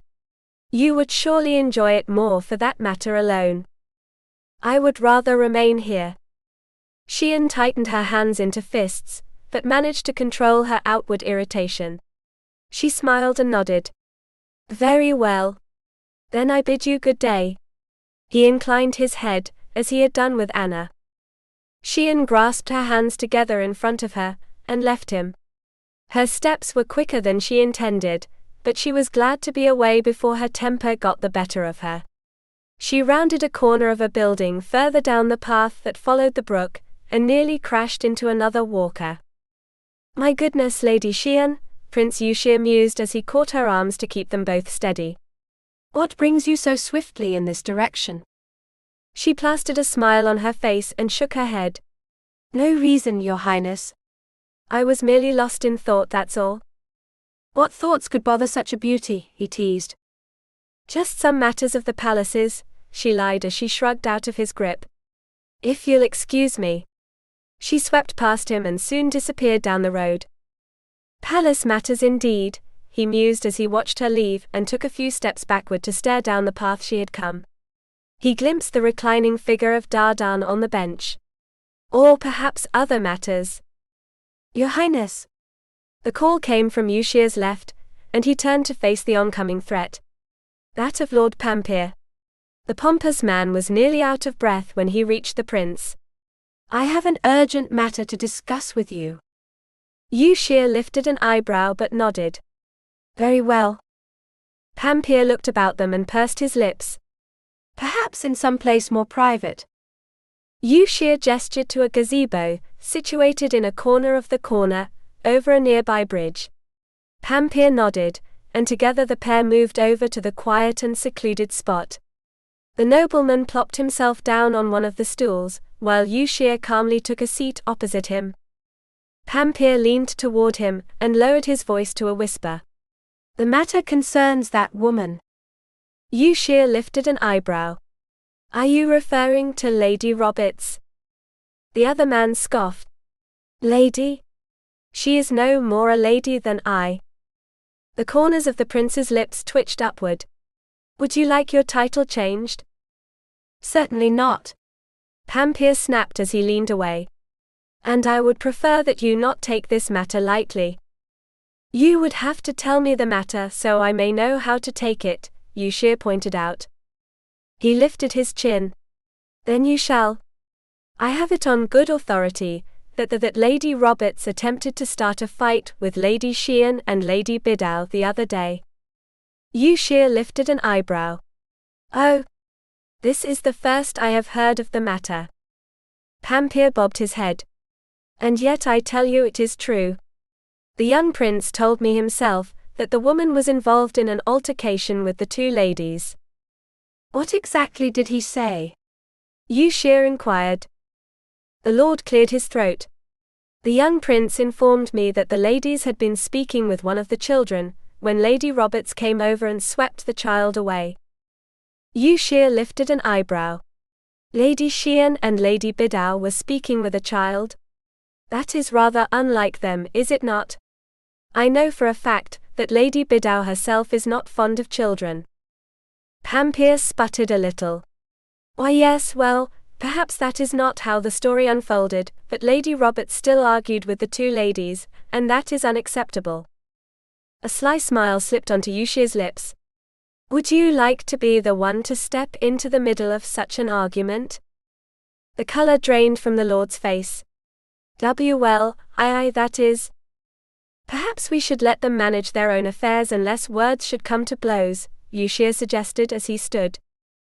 Pampier grabbed the prince's sleeve. A moment, Your Highness. I have another concern about the woman. Eustwei reluctantly resumed his seat. Oh. What shall we do if she discovers the vault and makes off with some of His Majesty's valuables? Pampier asked him. The prince chuckled. We will have no worries about that, Lord Pampier. She has never been able to conjure even the slightest bit of her magic, much less perform a transportation spell. You yourself witnessed her fight against the Black Beast, without using any magic. Does that not prove my point to you? Pampier wrinkled his nose. Not in the least.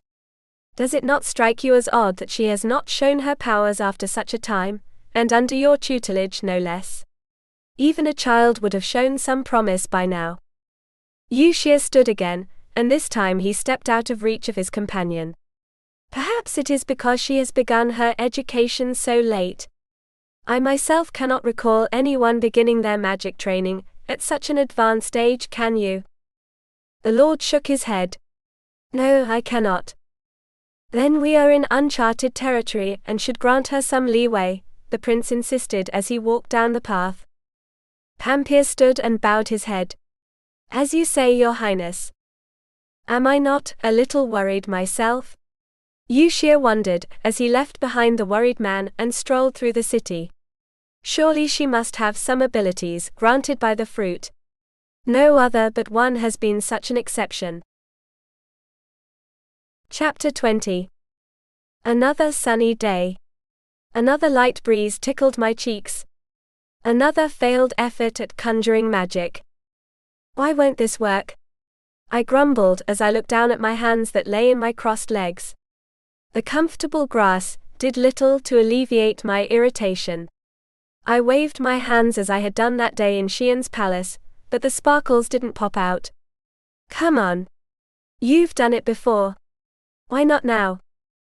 Ariane came up to me with a tray and a plate of little cakes. She knelt in front of me and set the tray down.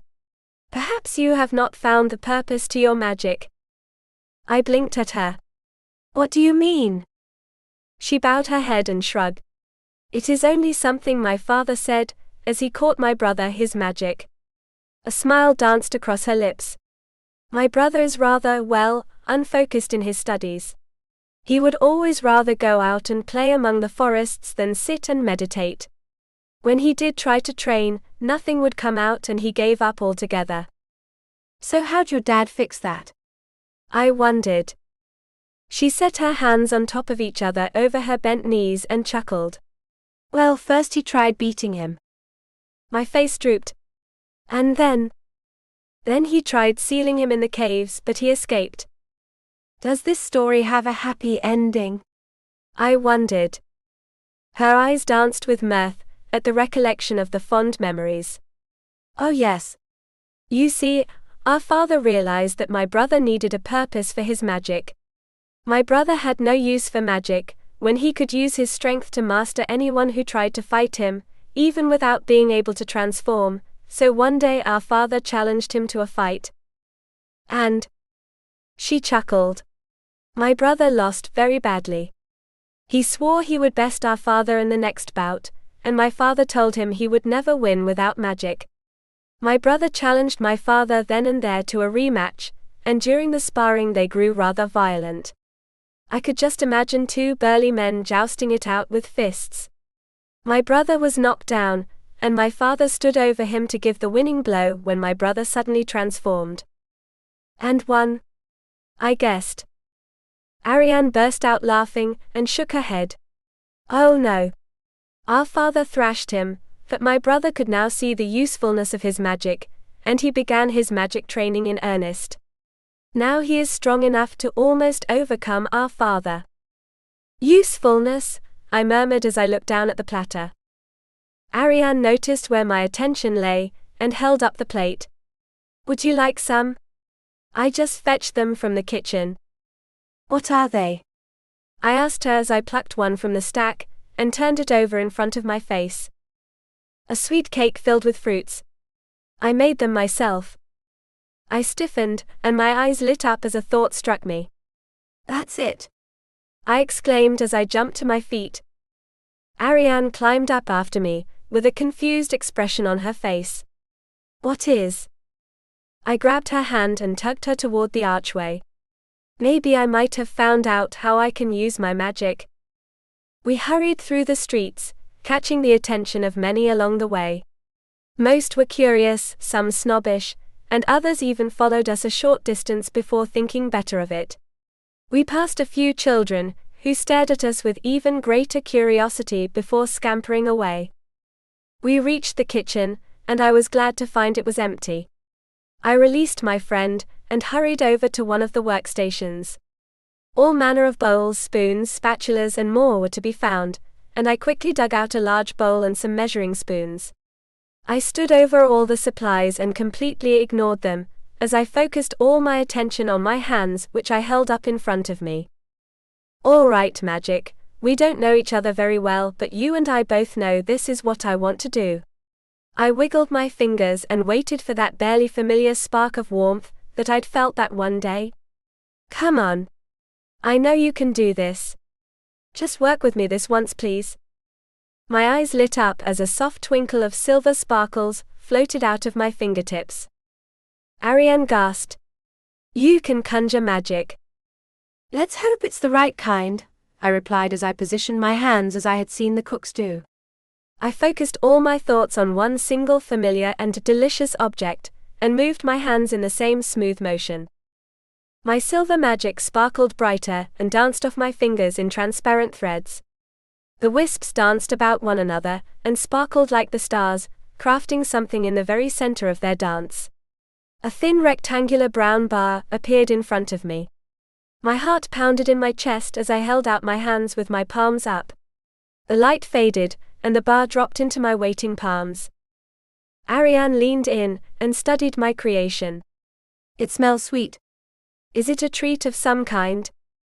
I smiled as I brushed my hand over the top of the bar. Not quite the kind you're thinking about, but you'll see. We just need a few other ingredients to help it taste even better. I paused and furrowed my brow. At least I hope so. I snapped off one of the sharp corners and tossed the piece into my mouth. The bit melted in my mouth and filled it with the sweet, familiar flavor I didn't realize I'd missed so much. Is it good? Ariane asked me. It's perfect, I assured her. I broke the bar into chunks over the bowl, while Ariane followed my directions. She fetched the rest of the ingredients, which I mixed into a wet mixture, and poured into a pan. The wood-heated oven was readied by Ariane, and I slid the pan inside before closing the door. I stepped back with a smile on my face. In no time at all, the kitchen was filled with the scent of brownies. Ariane's wide eyes showed me her eagerness, and I couldn't help but peek into the oven more times than should have. Finally, I pulled out the oven rack and dipped a knife into the mixture. It came out clean. A perfect success. I drew out the pan and set it on the counter to cool. The sweet aroma of chocolate wafted across our noses and out the open windows. Ariane stretched her neck over the pan and studied the volcanic surface. What is it? It's called brownies, I told her as I picked up a knife and began cutting the hunk into small squares. It's a delicacy where I'm from. I lifted 2 squares out of the hole and set them on a pair of napkins set out on the table. Steam rose from them, and I was glad to see the inside was perfectly set. I handed her one of the cooled treats, and took up the other for myself. Ariane examined the dark interior, with some trepidation. I had my misgivings, but one bite told me all would be well. Try it, I encouraged her through a mouthful of the treat. Ariane nodded, and took a dainty bite. Her eyes lit up, and she leaned back to stare incredulously at the food. This is delicious. I swallowed hard and grinned. We made a perfect batch. She shook her head. I only helped you find the ingredients. It was you who cooked it. I swept an arm over the large room filled as it was with all manner of ingredients. Without you, it would have taken me weeks to find everything I needed. We made a good team and the brownie shows that. She blushed and nibbled some more on the brownie. That is until she noticed me take another big bite. She dove in, and soon both of us were left with empty napkins. Her hungry eyes fell on the remainder of the goodies. Any plans she had for the brownies, however, were interrupted by a soft giggle. We both froze before we whipped our heads to the nearest window. A few figures ducked out of sight, and I heard more giggling. Ariane and I glanced at each other and both smiled. I pressed a finger to my lips, before I tiptoed over to the window. Gotcha! I shouted as I flung myself over the sill. High-pitched screams erupted from the dozen or so kids who hid themselves beneath the window. They scattered in all directions, trying to find a new hiding spot. I laughed and beckoned to them with my hand. Come on back. We're not mad at you. The kids who had managed to find a hiding spot peeked out. Most had only been able to crash onto the grass outside the window. They sat up and stared at us with wide eyes. The boy I'd interacted with before slipped from behind a nearby tree, and marched over as if he'd never been hiding. We smelled something funny, and thought the kitchen was on fire. A stifled snort escaped me. Does it smell that bad? His imperious expression softened, and he bit his lower lip. Well, it smells yummy, the girl whom I'd rescued a few days before spoke up. She scurried up to the window, and placed her tiny hands against the wall under the window. Her big eyes stared pleadingly up at me. Can I have some? I laughed and nodded. You can all have some, but you have to come inside for it. And thus began a stampede. Chapter 21. The children raced around the corner of the kitchen, pushing and shoving as they vied for first place. They came crashing through the doors, and skidded to a stop in front of Ariane and me. We scooted back to avoid being swallowed up in the chaos, as they made a haphazard cluster. The young boy, with the hilariously imposing manner, caught sight of the brownie pan. He marched up to the food and reached out to grab a square. I swatted his hand. Not yet. They're still too hot. He jerked his hand back and glared at me. A gasp arose from the other children, and some of them lost a bit of color on their faces. Even Ariane appeared shocked. I blinked at the company. What? The young scamp stepped back and stretched himself up to his full short height. Nobody has dared touch me like you have. Don't you know I'm the prince? I lifted an eyebrow. You're a prince? Not just any prince, Ariane whispered to me. He is the grandson of His Majesty. Bravo, me. I just slapped the hand of the heir to the throne. The color dropped out of my face, as I stared into the huffy face of a future king. I swallowed the growing lump in my throat and managed a shaky smile. Sorry about that, Your Highness. I was just trying to keep you from burning yourself, that's all. See? I hurried to remove a square with a spatula, and set it on a napkin. Steam rose from the piece. It's still hot. You have to wait for it to cool a little, before you can eat it or you'll burn your tongue. He wrinkled his nose, but some of his ire was deflated. Very well, but you need to warn me about these things first, and no hitting. I tucked my hands behind my back, and sheepishly smiled at him. Of course. Why don't we get out a square for everyone? Ariane spoke up. I bobbed my head. A good idea. I jumped at the chance for distraction, and together we lifted out a square for each child. That left only a few in the pan. The seconds felt like hours, but the steam finally stopped rising from the taken pieces. I picked up the first one, and held it out to the little prince. "I hope you'll like it," I told him. He accepted the gift, and eyed the treat with uncertainty. "Just eat it," one of his friends insisted. He scowled at his playmate. "I am. Don't rush me." He returned his attention to the food, and took a dainty bite. A few crumbles fell from his mouth as his eyes widened. "This is really good." He dug into his piece, while the others clamored for theirs. Ariane and I doled them out, and soon we had a crowd of children eagerly munching on their treats. They dribbled crumbs all over the floor on their faces, but their wide smiles made it all worth it. One of the girls finished before the others, and held out her hand. "Can I have another?" I glanced at the pan and shook my head. "There isn't enough for everyone to have another, so you'll have to wait for another batch." "When will you make it?" another child spoke up. I smiled and leaned down so I was eye to eye with her. "I'll make one very soon, but you have to promise to be nice to each other, okay?" She bobbed her head. "What about the bowl?" the prince wondered as he pointed at the dirty dish. I knitted my eyebrows together. "Well, you could each dip a finger." That was all the encouragement they needed. The children dove into the bowl like a school of piranhas. Ariane and I stood back and watched the show, with a mixture of curiosity and horror. "There seems to be quite a crowd in the kitchen today." Ariane and I spun around, and discovered Prince Yushir standing in the doorway. He strolled over to us with a playful smile on his lips. His twinkling eyes noticed the children, and he lifted his eyebrows. "Are we having cooking lessons today?" he wondered. I shook my head. "It's more like taste testing." He lifted his nose to the air. "Something does smell quite delicious." "Lady Anna has made a new treat." Ariane chimed in. Yushir's attention fell on the nearly empty pan of brownies, and he used a hand to gesture to the treats.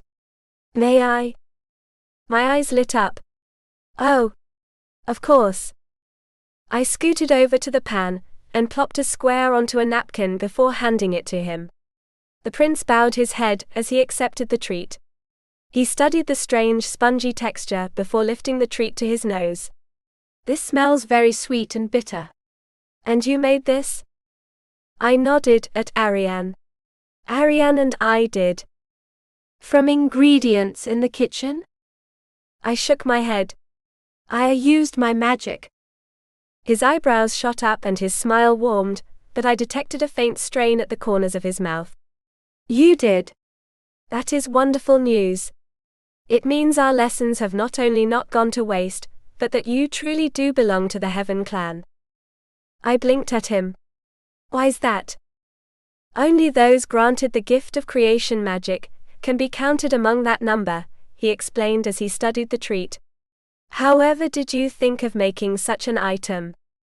I nodded at my companion. "Ariane gave me the idea." She blushed and bowed her head. "It was nothing." Yushir chuckled. "I applaud your nothing, and hope more nothings come from your collaboration. Now then, time for a try." He broke off a tiny piece and took a dainty bite. His eyes lit up and he eagerly swallowed. "This is delicious," he complimented as he tore another piece off. "What is it?" "It's called chocolate," I told him as the children ransacked the table for the few crumbs Ariane and I had dropped from their pieces. Ariane herself held aloft the pan to keep their eager hands from devouring the remainder of the brownies. "It's a treat from my realm." He smiled at the brownie, before his twinkling eyes set on me. "Do you have any other delicacies from your world you wish for me to try?" "Me first, uncle." Prince Keen spoke up as he squirmed out of the mess of the other children. "Me too," another child joined in. "I think you guys need to go out and play off some of that chocolate," I counted as I shooed them toward the door. The short prince dug his heels into the floor in front of the entrance and stopped my advance. He turned and tugged on the front of my dress. Won't you play with us? My heart lifted at the kind invitation given so sincerely by the young man. I leaned down and used a finger to wipe some brownie from the corner of his lips. Not just yet. I need to clean up in here. You go on and start without me, okay? Keen nodded. Very well, but don't be long. He scurried away to join his friends in a rousing game of catch with a ball. Eastwei came up beside me and watched the spirited children scamper off. Half the brownie in his hand was already eaten, and he held the rest like it was a treasured heirloom. You seem to have made quite the impression on the young prince. I snorted. I made quite the impression on his hand earlier. He lifted an eyebrow. Oh. I hung my head, but the truth was bound to come out sooner or later. I swatted him because he was reaching for the hot food. I was relieved and confused when the prince chuckled. Excellent. My head shot up and I blinked at him. It is. His affection-filled eyes watched the young prince scamper with the others. He has been treated with a light hand his entire life. A little swatting now and again will do him some good. I breathed out a breath I hadn't realized I'd been holding. Thank God. The prince's amused gaze fell on me. To which one do you pray? I shot up and shook my head. No one in particular. It's just a saying where I'm from. I will have to remember that one, Eastwei mused as he tucked the rest of his treat into his large sleeve. Worry nagged at my thoughts. Don't you like it? Very much, and I shall finish it after I have visited with someone, he assured me as he turned and inclined his head to me. And I feel I must thank you twice. I blinked at him. Why twice? He patted his sleeve where he'd hidden the treat. Once for the delicious sweet, and another for livening up our lives with your interesting offers. I blushed and shook my head. I haven't done very much. Eastwei's eyes sparkled as she studied me. Perhaps you have done more than you would guess, but I must leave before the temptation to consume your sweet overwhelms me. Good day. Ariane and I bowed our heads as the prince left. I closed the kitchen doors behind him and leaned my back against the entrance. A heavy sigh escaped me, but I found Ariane smiling at me. What? I asked her. She grasped her hands in front of her and shook her head. I was just thinking you were smiling more often. I laughed and pushed off from the door. I can't help it. Those kids are too cute. Now then, I brushed my hands together as I inspected the many crumbs of brownies that dotted the work table and the floor. Let's see about getting this cleaned up. Ariane bowed her head to me.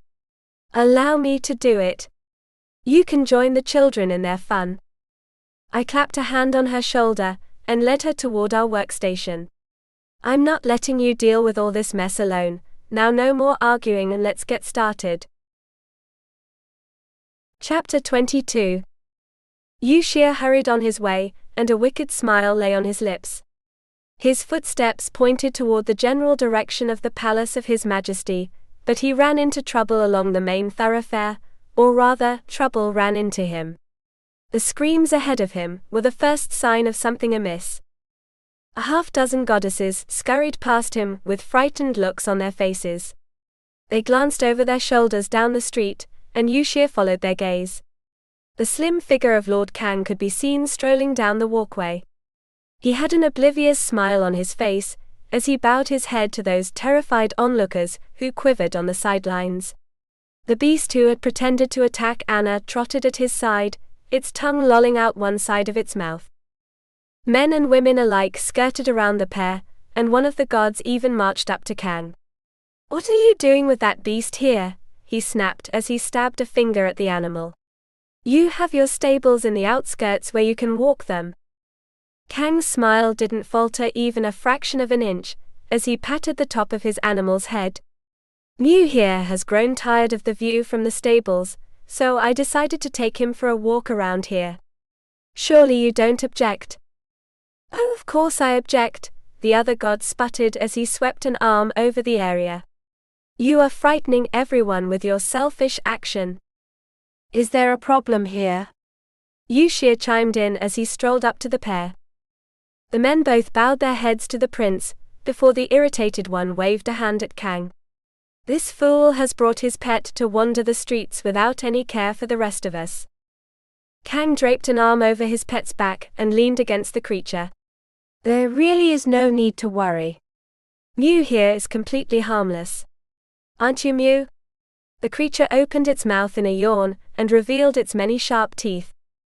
The color drained from the other god's face before he rallied his courage. As harmless as a nest of snakes. Yuxia patted the man's shoulder. I will second the comment that this creature is harmless. But I heard it attacked a goddess just the other day, the god insisted. The prince laughed. That was merely a play we were acting out. There was never any danger to the goddess. Yuxia's words seemed to soothe some of the god's shaky nerves, but he still cast a suspicious eye at the beast. Then I leave the care of this beast in your hands, your highness. The god moved away and the others did likewise, leaving the pair mostly alone. Kang smiled at his compatriot. I am much obliged for your good opinion of my pet, your highness. You were rather lucky I happened to walk by, Yuxia scolded him, as he led Kang and his pet away from the heavily trafficked thoroughfare and to a side street. He turned to face the strange duo. What brings you out here with your pet? You know His Majesty's opinion on the matter. Kang shook his head. It is because of His Majesty's opinion that I have brought Mew out here. He is concerned about the recent attacks on the immortal villages in the lower realms, and worries that someone may attempt such an attack on our kingdom, so he has commanded me to walk Mew a few times a week to inspect his lands. Yuxia lifted an eyebrow. His Majesty has that much concern that he would frighten his subjects? His companion pursed his lips and gave an affirmative nod. Very much so. Rumors are swirling around the courts of the land immortals that a god is behind the attacks. Let us hope they remain just that, rumors, Yuxia commented. Mew lifted his snout in the air and his nose twitched. He strolled close to Yuxia and tried to stick his snout into the prince's sleeve. Yuxia jerked his hand back and frowned at the beast. What is it doing? Kang grinned at him. You seem to have something hidden in your sleeve that Mew appears to want to eat. Yuxia tucked his arm behind his back and skirted the large beast's curious nose. I fear I will have to disappoint your pet, though I am glad to see his sense of smell is up to the task His Majesty has assigned to you. Kang clapped his hand on Mew's back and nodded. You can count on us, your highness. If there is trouble, we will find it. Yuxia skirted the beast and walked backward toward the main street with one eye on the animal. Then I will leave you to it. Kang stood straight and puffed out his chest. We will bring honor to ourselves, your highness. The large beast licked its lips at Yuxia. The prince spun around and hurried away. I hope he remembered to feed that thing before he let it out on this walk, he wondered to himself. Yuxia's thoughts didn't linger long on the beast and its tamer, as his footsteps led him back on track toward his initial goal. The destination was a palace close to that of His Majesty. The home was surrounded by high walls of pure white, and enclosed a large and luxurious garden. A gazebo stood near a gurgling brook, and fish swam in a pond on the opposite side of the main path. The straight stone path traveled up to the low wide steps of the porch, which was attached to a long and wide single-floor home. The roof was decked out with many peaks, however, that created an effect of an imperial home. The sliding doors were open, and a single hall led to the very rear of the building. The wide corridor gave an airy quality to the building, and windows had been placed at every opportunity to allow natural light to stream inside. Doors on either side of the front half of the hall led into spacious rooms filled with treasures of gold, and bedrooms decked out in white silk sheets and curtains. The rear half of the passage was completely open, except for a few tall screens and columns that propped up the roof and separated seating areas. A low reclining couch sat at the very end of the hall, and Lord Eastwei propped himself up on the comfortable furniture. The nearly finished flute sat on the low table in front of him, along with a few half-open scrolls. The Lord's eyes were closed and his breathing was regular. Eustwei wondered if he would have to rouse the Lord from his slumber. You have come at an irregular hour. Eustwei almost jumped at the other Lord's voice, but he managed to recover his composure behind a smile. Am I that late for tea? Eastwei opened his eyes and studied his guest. You are both early and late, which means you have come for another purpose. Eustwei took a seat on his favored cushion near his host's position and smiled. I did have something rather interesting to show you. He reached into his sleeve and drew out the half square of brownie. This. Eastwei lifted an eyebrow. What is it? I believe Lady Roberts called it a brownie, Eustwei mused as he turned the cake over in his hand. It is a treat she created only this day, and she managed to use creation magic in its design. That is a very clear sign that her training under my tutelage did not go to waste. It is rather strange that she should be able to use her magic on a day when she was not under your tutelage, Eastwei pointed out. Eustwei's smile faded a little, but he cleared his throat. Yes, well, one must let the bird leave the nest at some point to test its wings, but do you know? He held aloft the treat so it glistened in the sun. This reminds me of something. The flavor calls to mind the tea Xian served us at her party. He nibbled a bit of the treat and furrowed his brow. Yes, it does have that sweet and yet bitter flavor. He cast a side glance at his companion, whose attention lay on the sweet. Then you have come to have me taste this treat? Eastwei guessed. I'm afraid not. Eustwei plopped the rest of the treat in his mouth and chewed with satisfaction before swallowing. There was hardly any of my piece left to share, though I do recall seeing more in the pan. Eustwei plucked a few crumbs from his lap and tossed them into his mouth before looking up. He discovered his companion standing. Eastwei walked past him and toward the door. Eustwei scurried to his feet. Where are you going? Eastwei didn't break his stride when he replied. Out. Eustwei watched him go with a sly smile on his lips as he stroked his chin. Interesting. Chapter 23. Who could have guessed they would make such a mess in such a short time? Ariane muttered, as she swept a broom across the floor. She stared in disgust at the bits of crumbs that left streaks on the tiles. Or that this would be so difficult to clean. I brushed the bits off my damp towel and smiled at her. It'd be easier if the mess was cool. They turn to rocks if they sit around long enough, and that makes it easier to clean up. Ariane paused in her sweeping and sighed. If only we could wait, but the maids will be here to prepare dinner and my goodness. Her exclamation made me jump, and I looked to see my friend ashen-faced and pointing at the door. I turned in that direction and my face drooped. Prince Keen's head peeked inside and his face was a mess of chocolate streaks. His hair and clothes were equally stained, and tears pooled in his big eyes. I shot to my feet, and we both hurried over to the boy. What happened? He shuffled over to us and rubbed one of his eyes. I only wanted another one, so I stuck it in my pocket, but then we started playing, and I forgot about it and I fell. Now it's all over me, and I don't know how to get it off. Any further explanation was interrupted by a loud sniffle, as his tears exploded. I knelt in front of him, and grasped his shoulders as I gave him a good look over. It shouldn't be too much trouble, but you have to wash up, or I'm sure your mother will be very cross with you. His eyes bulged out of his head. But I don't know how to clean it up. Then I'll help you do it, I promised. Allow me, Ariane spoke up as she grasped the young prince's hand. The baths are not easy to find. I nodded. Then you go do that. We're almost done cleaning here anyway. She nodded.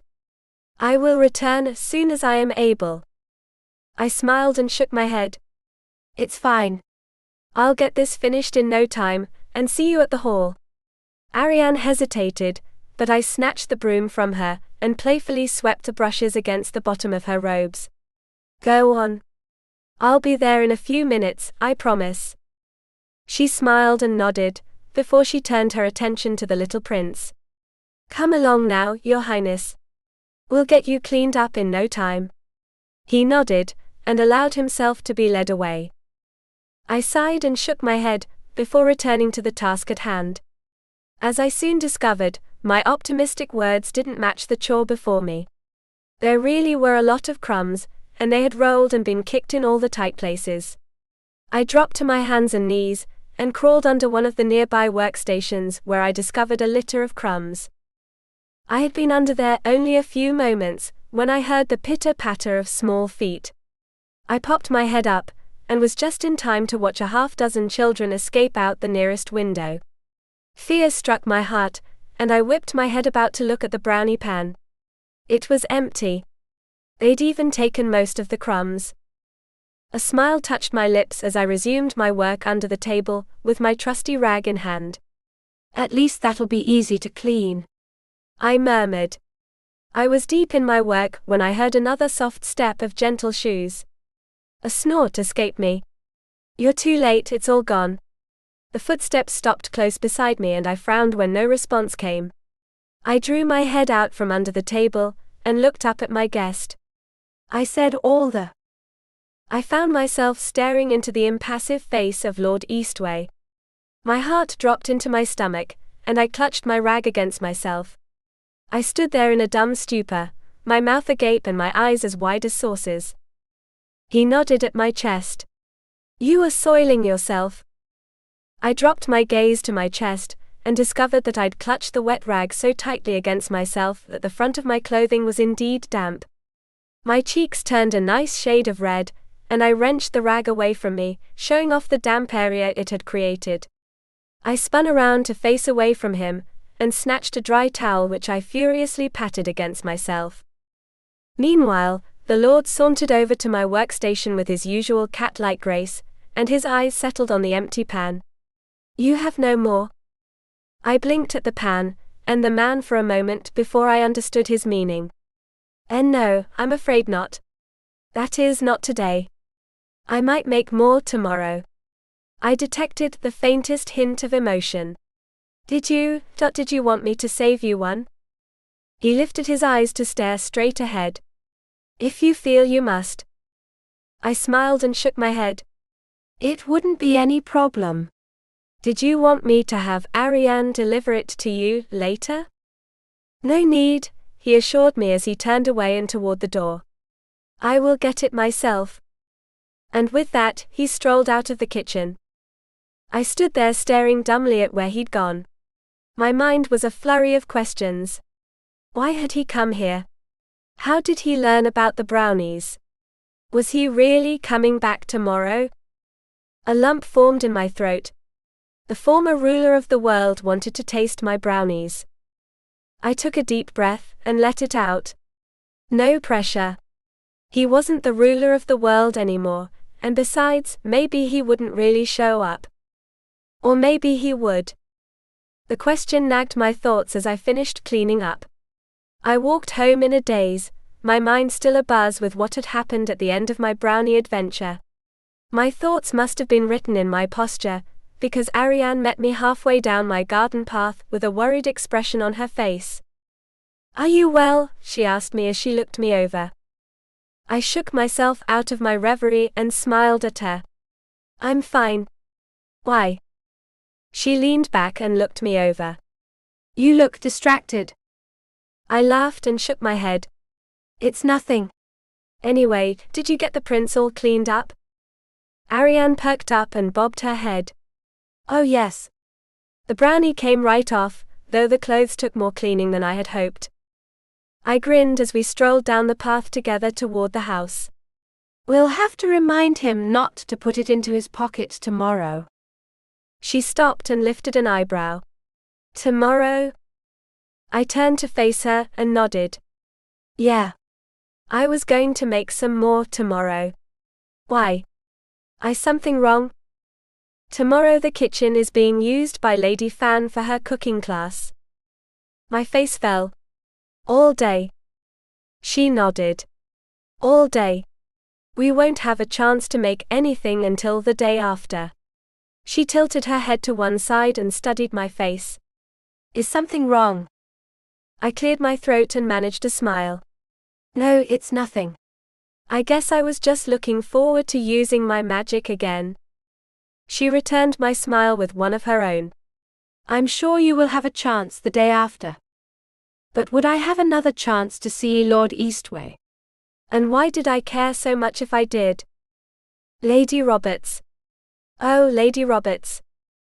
Ariane and I paused and half-turned toward the archway. A pair of elegant goddesses hurried down the path toward us, with bright smiles on their faces.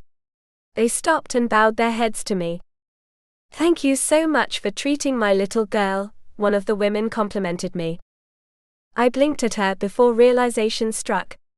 Your little girl got a brownie today? She straightened and nodded. Yes, and she was so struck by your kindness and your wonderful cooking skills that she came home with nothing but admiration for you. And my little boy did the same as well, the other woman chimed in as she bobbed her head. He was so thrilled by your wonderful cooking that he begged me to make some of these, brownies, I suggested. She nodded.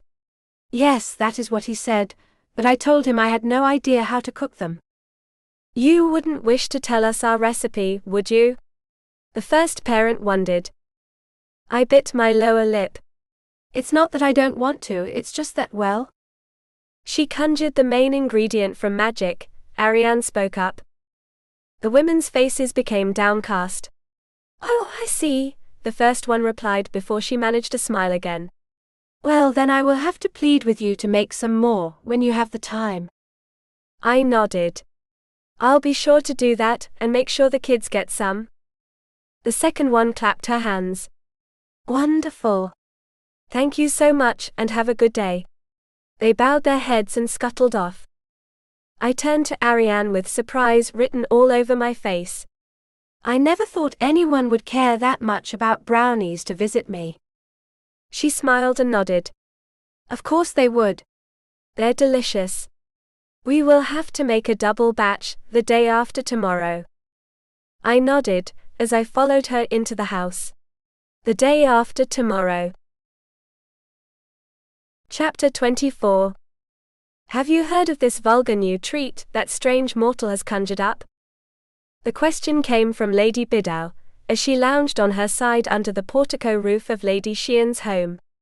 Her hostess sat near her at the low table with a teacup in hand.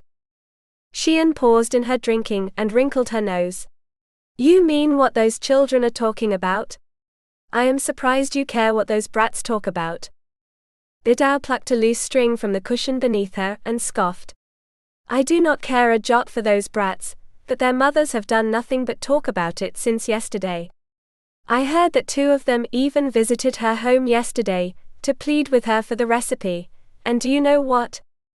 Xian smiled and shook her head.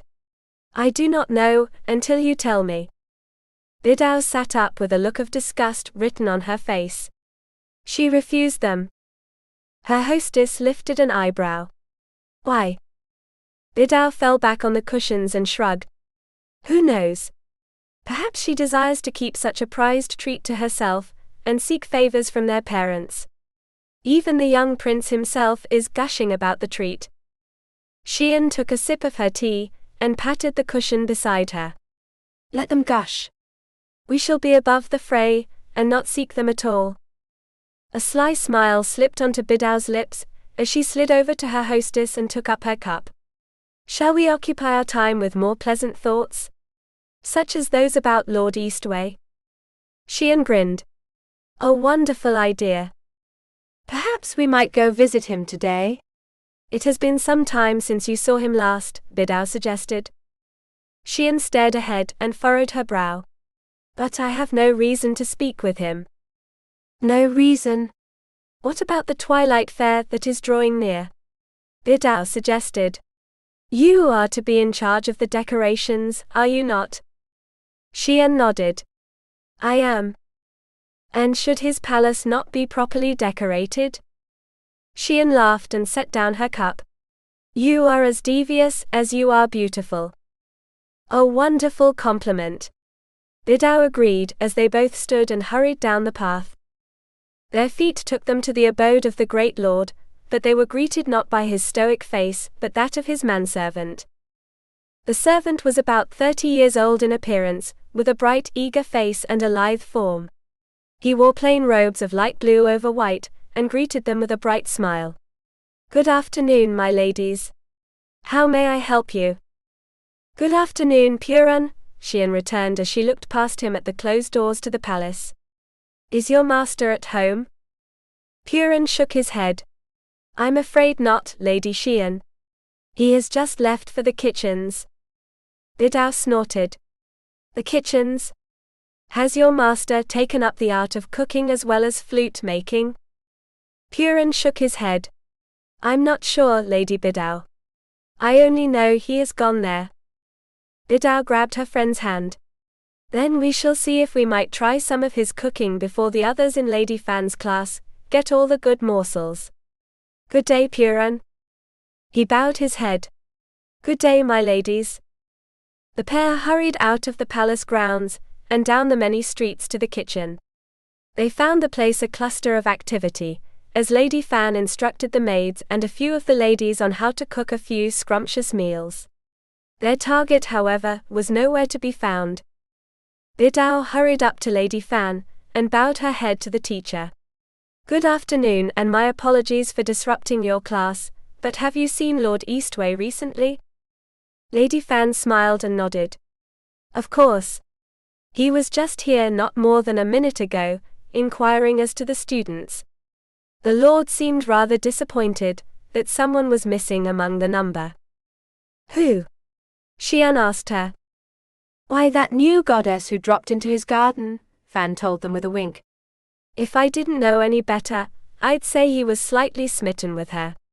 Then again, I did hear he found her naked atop his favorite resting couch.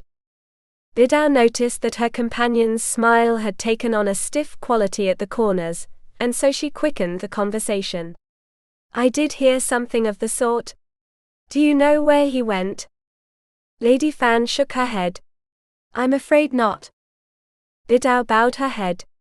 "Thank you, and sorry for the trouble." "No trouble at all," Fan assured her as the two women hurried away. "And don't forget you're always welcome to join my class, Lady Xian." "The impertinence of that old fool," Bidao grumbled as they left the building. She looked to her friend, who had a worried expression. "Is something the matter?" Xian lifted her chin, and her eyebrows crashed down. "What is the quickest route to Fanch Hall?" Bidao wrinkled her nose.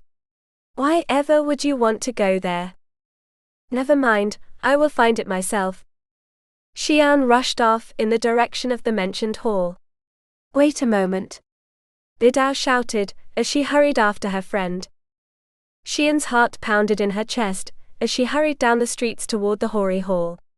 A suspicion nagged at her thoughts as her friend caught up to her, wheezing out each breath as though it was her last. "Really?" Bidao muttered between gasps. "Must we hurry so?" "He may have already reached there," Xian snapped. Bidao blinked at her. "He? Lord Eastwei?" A choked laugh managed to escape her panting lips. "Surely you jest." He was no doubt making inquiries of the girl for his friend Prince Yushir. Xian didn't look convinced as they rounded a corner, and the road in front of Fanch Hall was presented to them. So was the retreating back of Lord Eastwei. "My lord!" Xian shouted as she hurried to catch up to him. "Da Dan." Eastwei paused only a few steps shy of the archway that led into Fanch Hall, and half turned to her. Xian trotted up, a disheveled mess. Bidao was worse, wheezing and gasping. Eastwei's dark eyes flitted over her disheveled person. "Is anything the matter?" Xian pressed her hand against her chest, and managed to catch her breath enough to smile at him. Nothing at all. "I noticed you here, and only thought to accompany your highness on your walk." "I have finished my walk," he replied. She blinked at him. "Pardon?" He turned his face toward the archway, and nodded at the entrance. "This is my destination." Her heart cratered into her stomach, but she retained some of her composure as she pulled back the wild strains of her hair. I see. Do you visit Lady Roberts on account of your friend Prince Yushir? No. On account of myself. A little color drained from her face. Oh. How kind of you to visit her. Eastwei didn't reply but stepped forward and through the archway. Xian grabbed her friend's hand and tugged her after the lord. The trio strolled down the path toward the small hall. The front doors were open, and Anna and Ariane sat on the porch enjoying the shade. The pair noticed the crowd and jumped to their feet. They bowed to the lord and his entourage as they came up to the home.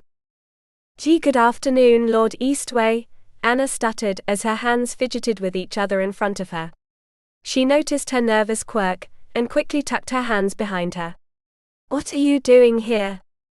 You said you would make more of your treats today." Anna blushed as Lady Bidao noticed her friend beside her stiffen. Their hostess cleared her throat. "I'm really sorry about that. I didn't know the kitchen was going to be used today, and I didn't really think." Her voice trailed off. "Didn't think what?" Eastwei questioned her. Anna bowed her head. "I didn't think you'd really come for some." "I am here now," he pointed out. She bobbed her head. "I know, and I'm really sorry." Her eyes lit up, and she clasped her hands together in front of her with her palms turned up. "But I might be able to make up for no brownies this way." She squinted her eyes and silver light twinkled over her fingers. Slim threads of magic wound their way across her palms, and in a few moments a small bar of chocolate had formed. The sweet dropped into her palms, and she stepped off the porch to hold out the gift to the lord. "You can have this." He studied the brown block with a curious eye. "What is it?" "It's the main ingredient for the brownies. It's called chocolate," Anna explained as she nodded at the bar. "It won't taste quite the same, but maybe this will do until I can make some more." "No need," Eastwei assured her as he grasped the bar between his fingers and lifted it to his face so he could study the smooth texture. "This will do." Anna smiled and bowed her head. "I'm so glad." Xian's face was a mess of red, and her body quivered. Bidao noticed her friend's growing lack of composure, and set a hand on her shoulder. "Careful," she whispered. Anna noticed the two women, and managed to keep a smile on her lips. "Did you two want some chocolate too?" Bidao plastered a stiff toothy grin on her face and shook her head. No, not right now. In fact, we just wanted to admire your gardens for a few moments. They're very pretty." Anna swept her eyes over the area and nodded. "It is. I heard you were in charge of the palaces." Her words were addressed to Lady Xian. "Thank you so much for making such a pretty garden here." Xian inclined her head. "It was no trouble." Bidao laughed and grasped her friend's shoulders. "Well, we should be going." "Good afternoon." She only waited long enough for Anna to reply before she whisked her friend out of the compound. Xian hardly waited for them to be on the other side of the wall before she stomped her foot. "That witch!" "Keep your voice low," Bidao hissed as she nodded at the archway only a dozen steps from where they stood. "They might hear you." "Let them hear me," Xian snapped.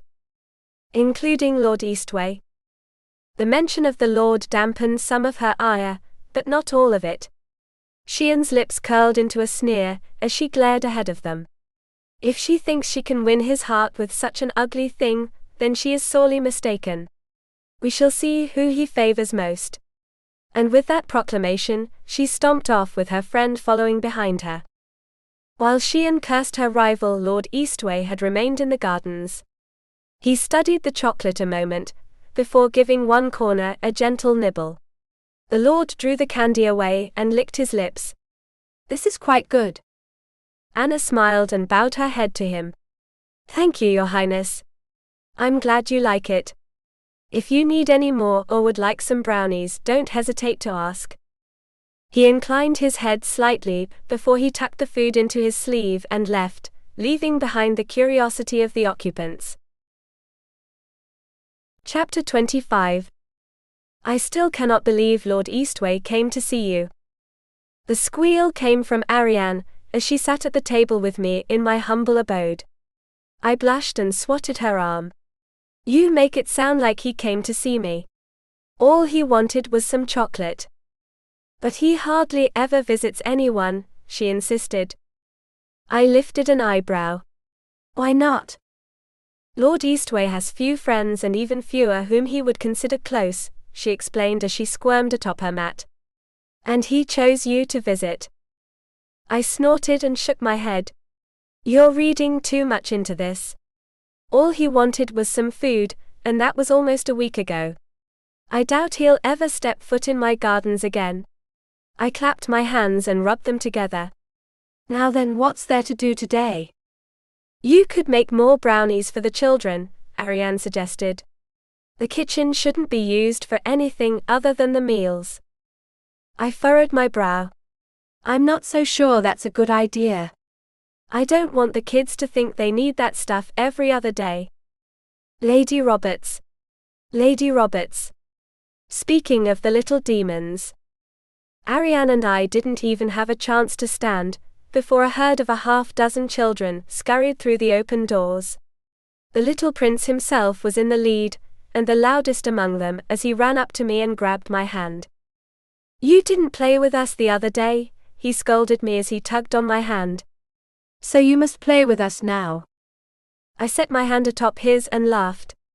Why must I play with you now? Because you won't know any of the hiding spots, so we'll find you easy, one of the other ones spoke up. A sly twinkle slipped into my eyes. So that's the game, huh? Hide and seek? And you want someone to be it? You don't have to be it right away, little Lia assured me. But you will have to be it if you're found first, the prince insisted as he tugged on my hand. Now will you play or not? I laughed and stood. I'll play, but you have to give me my arm back.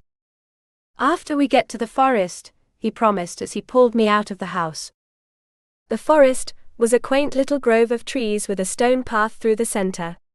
The buildings that surrounded the acre of trees were larger than the homes and were without walls.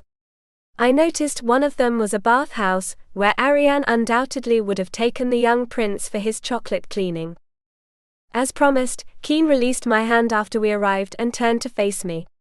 I will be it the first time, and anyone found first will be it the second time, and so forth. You can hide anywhere around the grove, but you can't go beyond the path around the public buildings. Does everyone understand? The children bobbed their heads, so I did the same, even though I wasn't sure to which path he was referring. Very well. I will start counting to 50 and you hide. He skipped over to a nearby tree and closed his eyes before he pressed his forehead against the smooth bark. 1, 2, 3. The children squealed and scattered in all directions. I hurried along the path, searching for a place big enough to hide me. All the little giggles in the area told me the children were well aware of my greater girth. I would be it forever, unless I could find a really good spot every time. I rushed past the last of the trees, and found myself on a wide path that seemed to make a ring around the grove. This then was the fabled boundary Keen had mentioned. Fortunately for me, he hadn't said I couldn't use it to find a good spot around the grove. I hurried onward, with one half of my mind trying to count down the seconds until my inevitable doom. There wasn't a single spot among the benches, tiny bushes, and large boulders where I could hide. I arrived at an intersection where the path turned all the usual 3 other ways. My heart pounded in my chest as my panicked feet led me rightward down the boundary line. A deep canal with a stream ran on my right, and my left was a single large building with a domed top. The gilded windows and wide stairs with 3 tiers told me it was something important. My best chance at a hiding spot. I hurried up the steps as the countdown in my head reached 0. He would be looking for me soon. I reached the pair of doors and opened one, hurrying inside without giving the interior a thought. I spun around and pushed the door shut with my arms. All I could hear was my heart as I pressed my ear against the wood. Nothing could be heard from outside. "What are you doing?" My body froze before I whipped my head around. The building I'd entered was obviously a performing hall, with stairs just behind me that led up to the elevated ground floor. The interior was shaped like an amphitheater, with curved seating that faced a large open stage on a low platform. My heart skipped a beat when I beheld the stoic of Lord Eastwei seated cross-legged on the stage. A wooden flute lay in his lap, and his hands were tucked into the sleeves of his robe. He stared at me with those intense eyes. I just interrupted his practice. "I am so sorry," I stuttered as I pawed at the door behind me with both hands and finally found the handle. "I didn't know anyone was in here." "Why did you come in here?" he wondered. "I was just playing a game," I told him as I tightened my grip on the handle. I turned my face toward the door, as I futilely tried to hide my shaking. "But I'll be going now." "Wait a moment." I glanced over my shoulder with confusion in my eyes. He grasped the flute in both hands and held it up to his lips. "I would have your opinion on this instrument." I shook my head. "I don't really know anything about music." He lowered the flute and nodded. "Then you are perfect.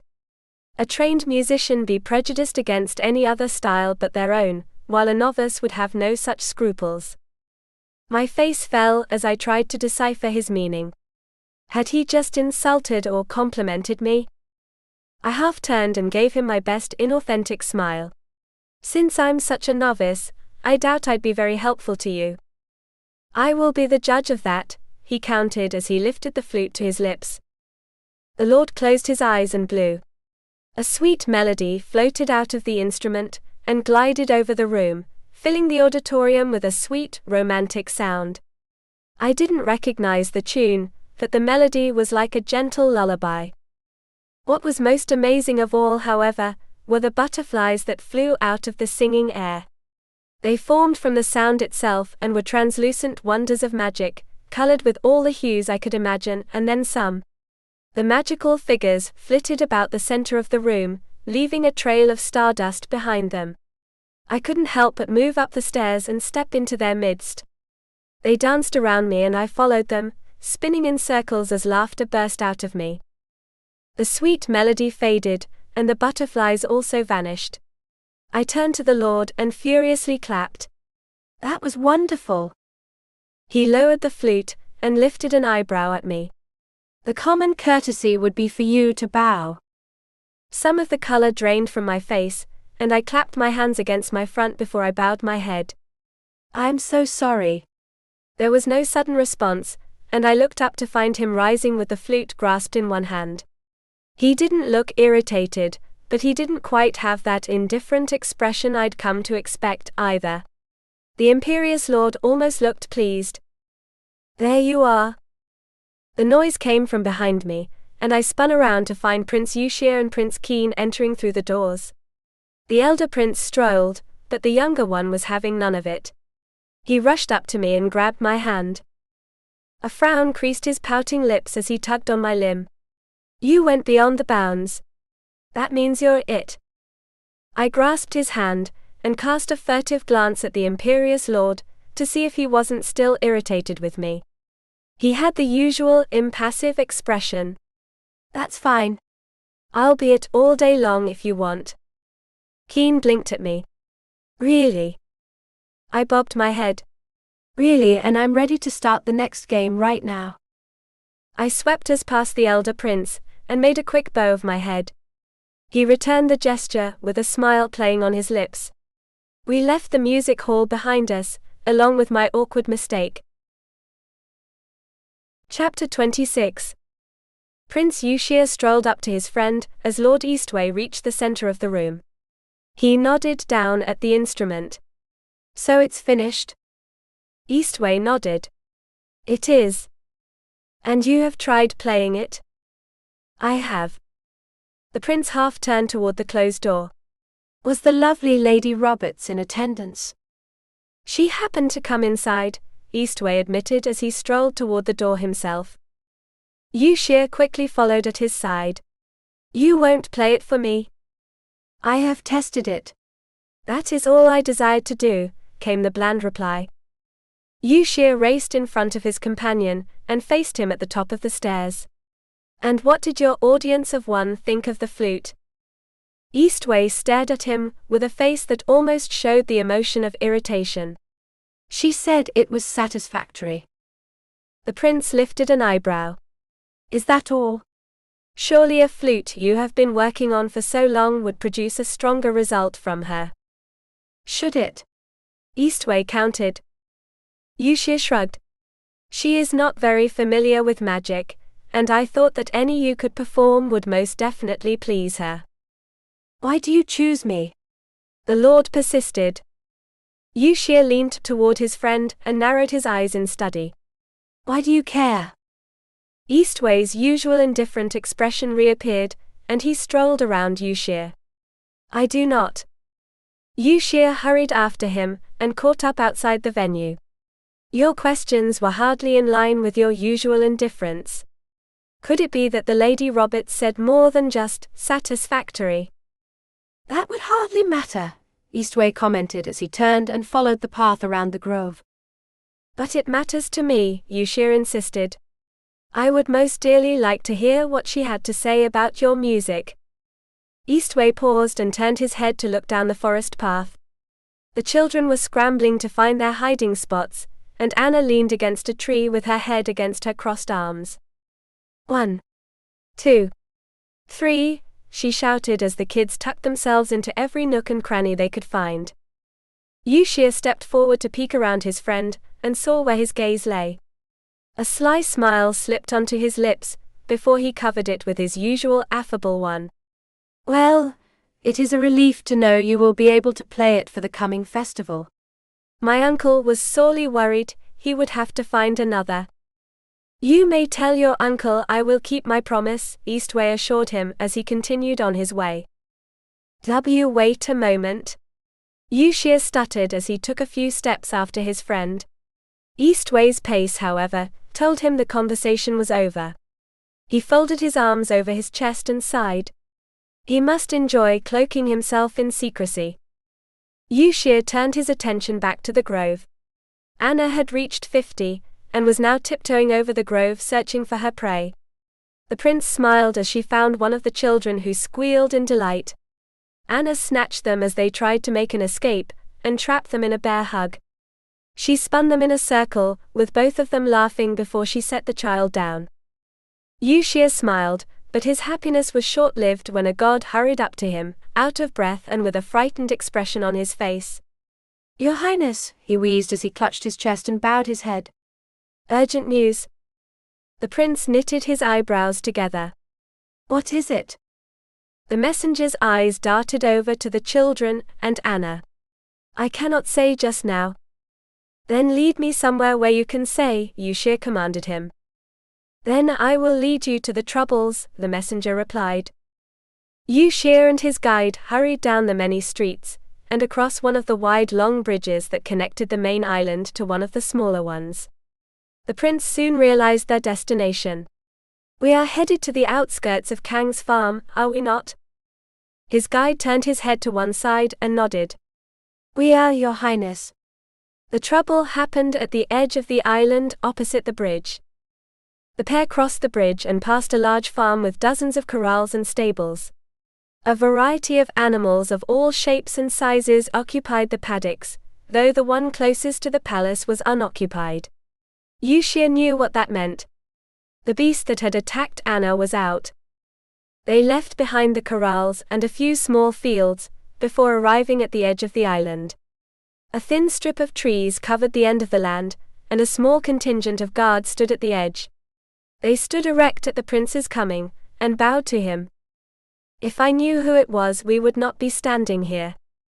The voices came from the other side of the trees, and Yuxia took the lead with his guide bringing up the rear. The prince discovered Kang and his pet, standing a few steps from the edge of the abyss.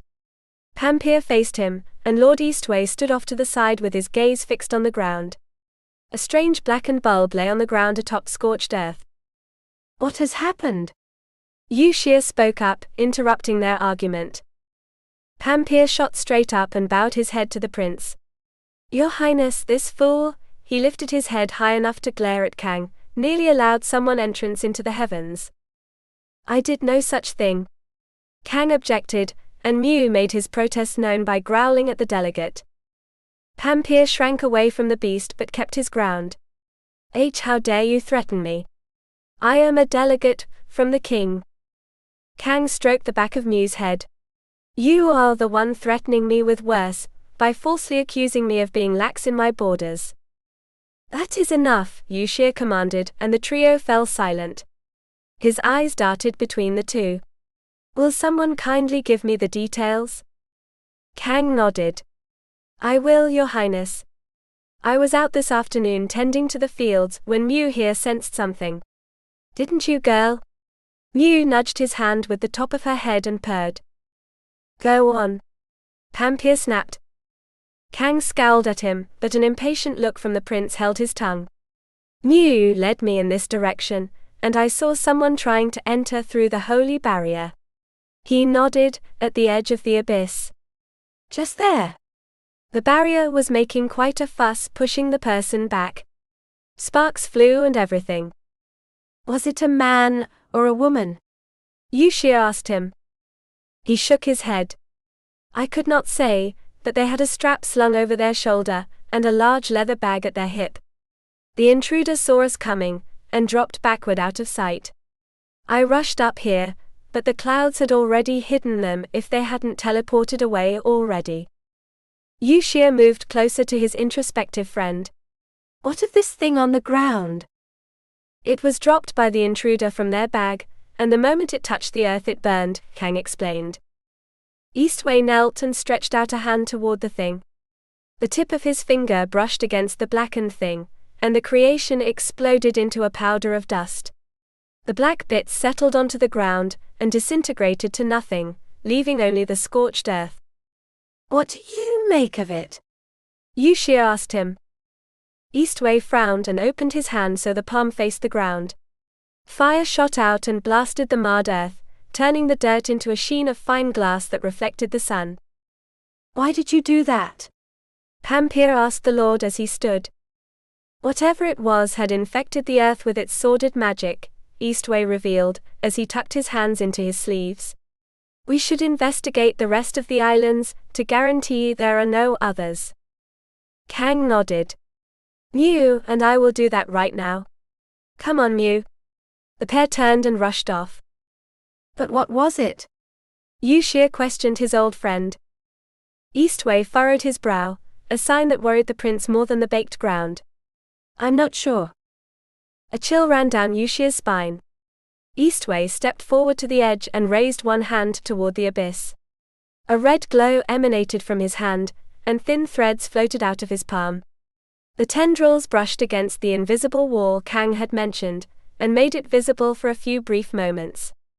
In that time it thickened the shimmering magic, before both magics faded. Eastwei lowered his hand. I have added my own ward to the king's barrier. If anyone should attempt entrance around this island, then I will know. A brilliant idea, Emperor Eastwei. Pampir lauded as he bobbed his head. A very good plan. Now nothing shall get through. Eastwei didn't acknowledge the praise but turned and left, leaving his admirer hanging. Yushir inclined his head to the Lord, and hurried after his friend. Do we have nothing to worry about? Yushir asked him in a quiet voice. Eastwei stared ahead with his eyebrows knitted together. I don't know. Yushir pursed his lips as he looked forward. 2 of those in one day from you. This must be serious. Chapter 27. I'm going out. I called into the house as I stood in the open doorway. Ariane popped her head out of her room, with her arms full of bundles of dirty bedding. Would you like me to accompany? Oops. The bundle decided to make an escape, and most of it slid to the floor.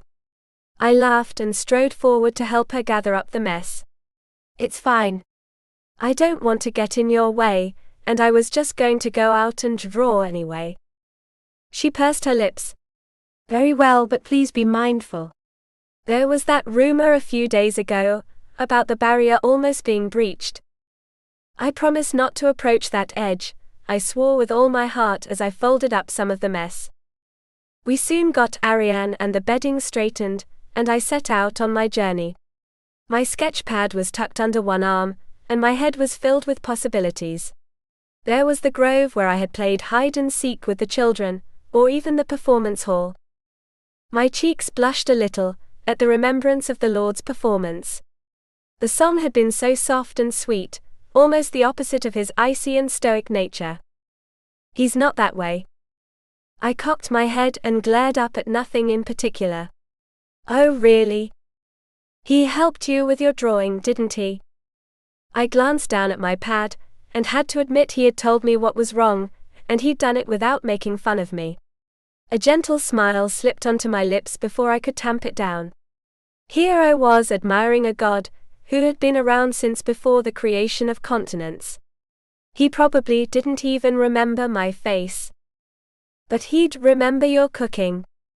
Shut it, I growled at myself. A few passing ladies stared at me with fear. I sheepishly smiled at them, and they skirted around me. A sigh escaped my lips as I plodded on. It wasn't easy making friends with the upstanding citizens of the heavens. It was far easier to make enemies, one of which I met on my wandering through the gardens. Good morning, Lady Roberts. I started at the greeting, and turned to my left to see Lady Biddau strolling down a narrow side path toward me. She had a wide smile on her lips that didn't quite reach her eyes. I stiffly bowed my head. Good morning.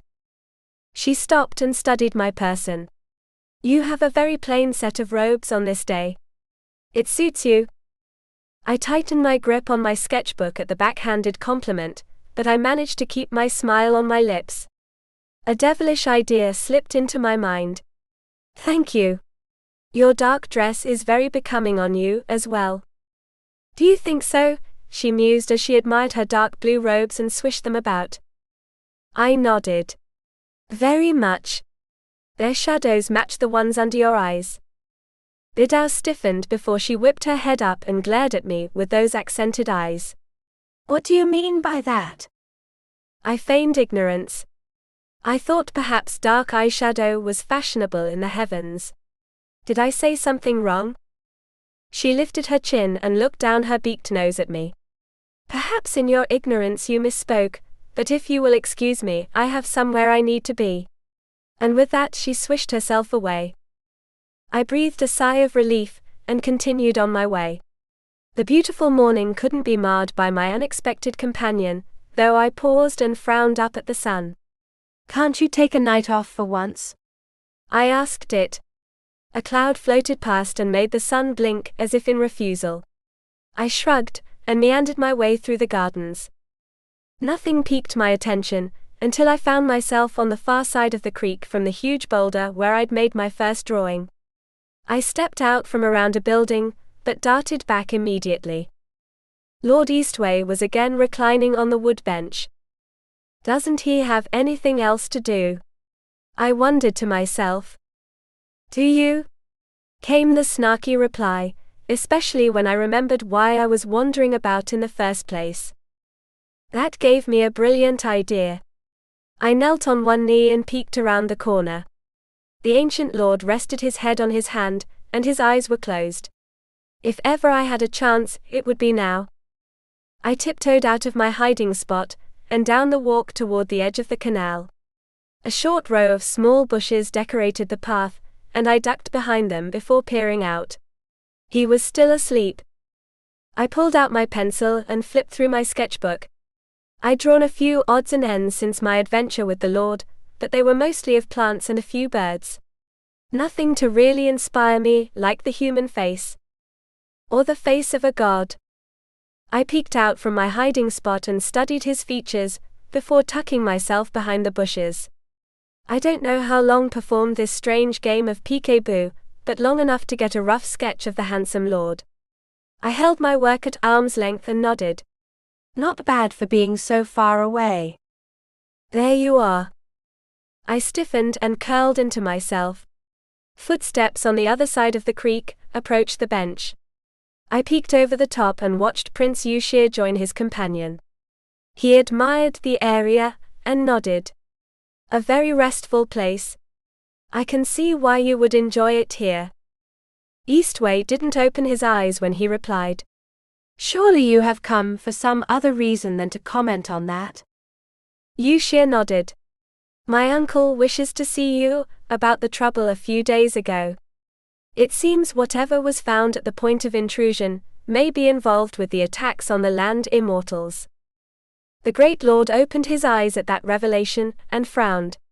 What do you mean? One of the people who discovered the ruined villages gave a description to my uncle of something that was found among the desolation, Yushir explained, as he paced the ground in front of the bench, his hands clasped behind his back and one finger fidgeting with his ring. The description somewhat matches what we found at the intrusion. My heart pounded in my chest as I listened to their conversation. I couldn't follow everything that was said, but the seriousness of their tones told me that they were worried.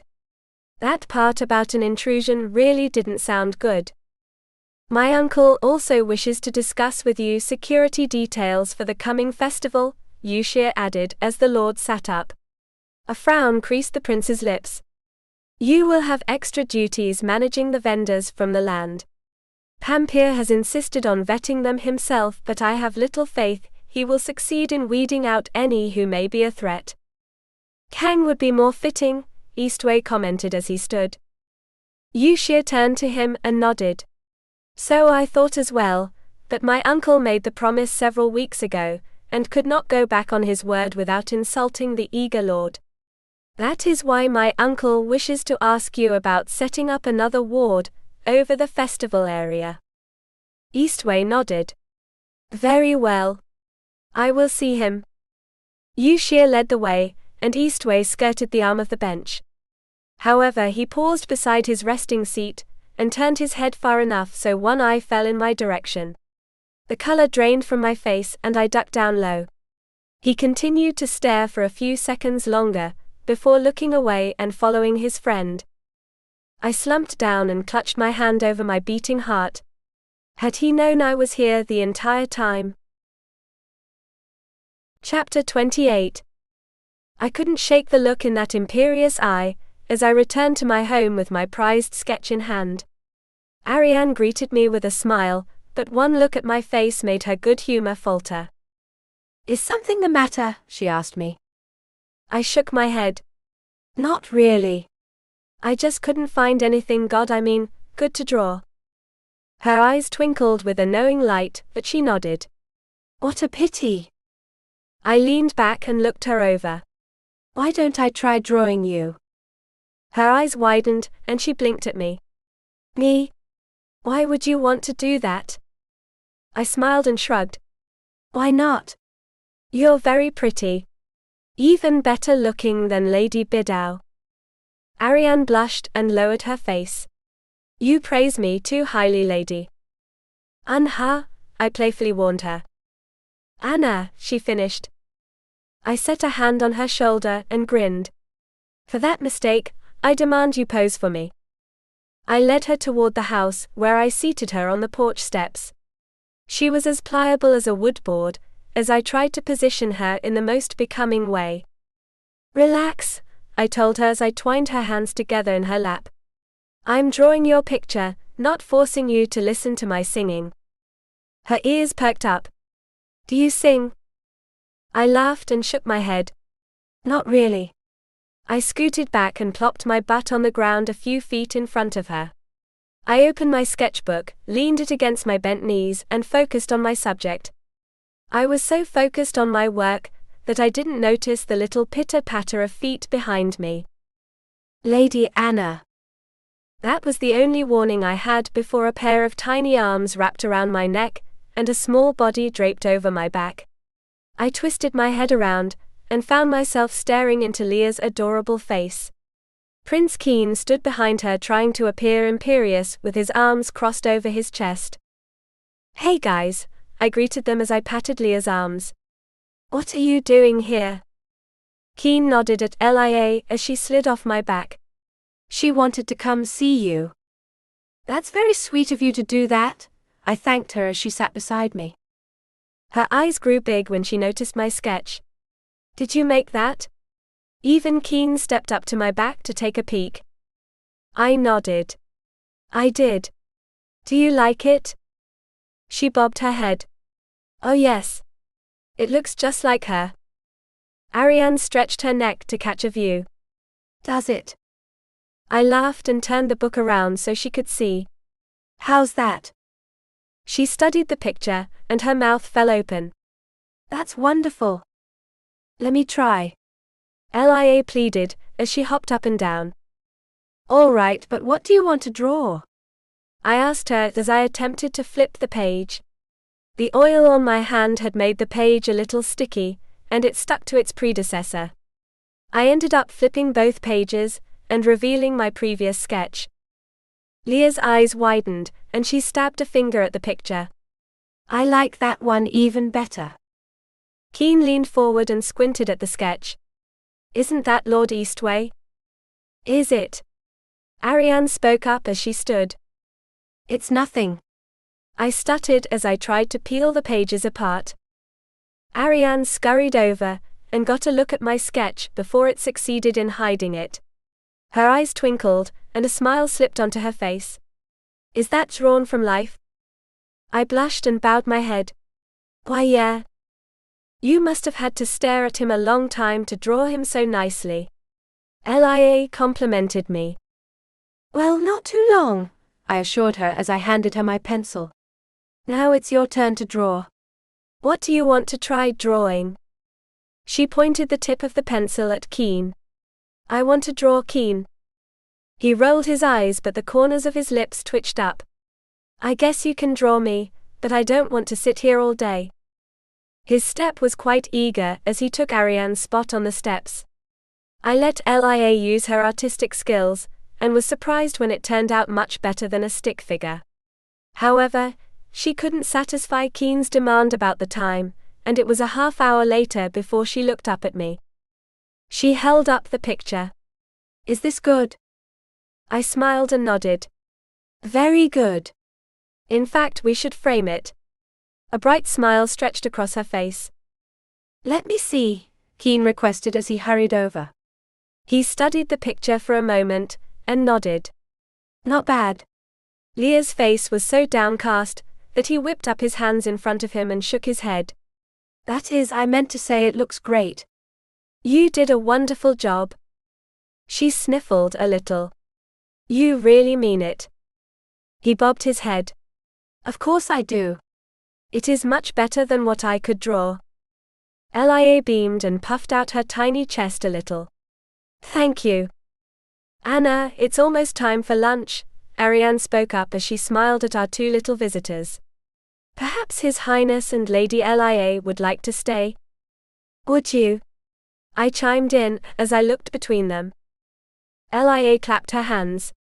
Yes. Keen furrowed his brow, and puffed himself up to his full short height. I will dine with you only on one condition.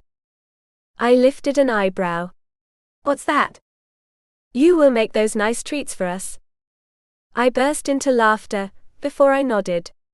All right, but you'll have to wait until tomorrow. Ariane said the kitchen was being cleaned today. She nodded.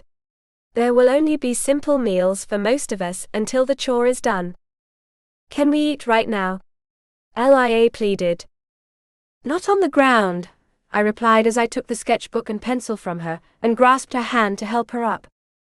Then I will fetch the food, Ariane offered. I will help you, Keen offered in his most stiff tone, and the pair set off together. Why don't we wait inside for them? I suggested as I looked down at our dusty attire. It's a little cleaner in there than on the path. She bobbed her head and together we slipped inside. The cool shaded interior was a great relief to me, and I plopped down with a sigh. Lia took a seat on the cushion beside me, and stared at me with a curious look. Are you well? I set our art supplies on the table, and nodded. Yeah, I'm just not used to the sun being up all the time. Where I'm from, we have something called night when we go to rest. She nodded. I know what night is. Lord Eastwei makes it. I blinked at her. He does what? She stabbed a finger upward. He makes the night. That's what my mama said. He even made the night on one of the islands. She said it's one of the prettiest things in all of heaven. Maybe we're thinking of different things, I told her. Where I come from, nobody makes the night. It's just there. She puckered her lips in a pout and tears pooled in her eyes.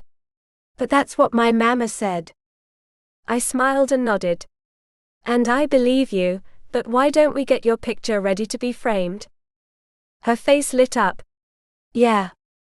We managed to pull the page from the notebook, without loosening Ariane's tight binding.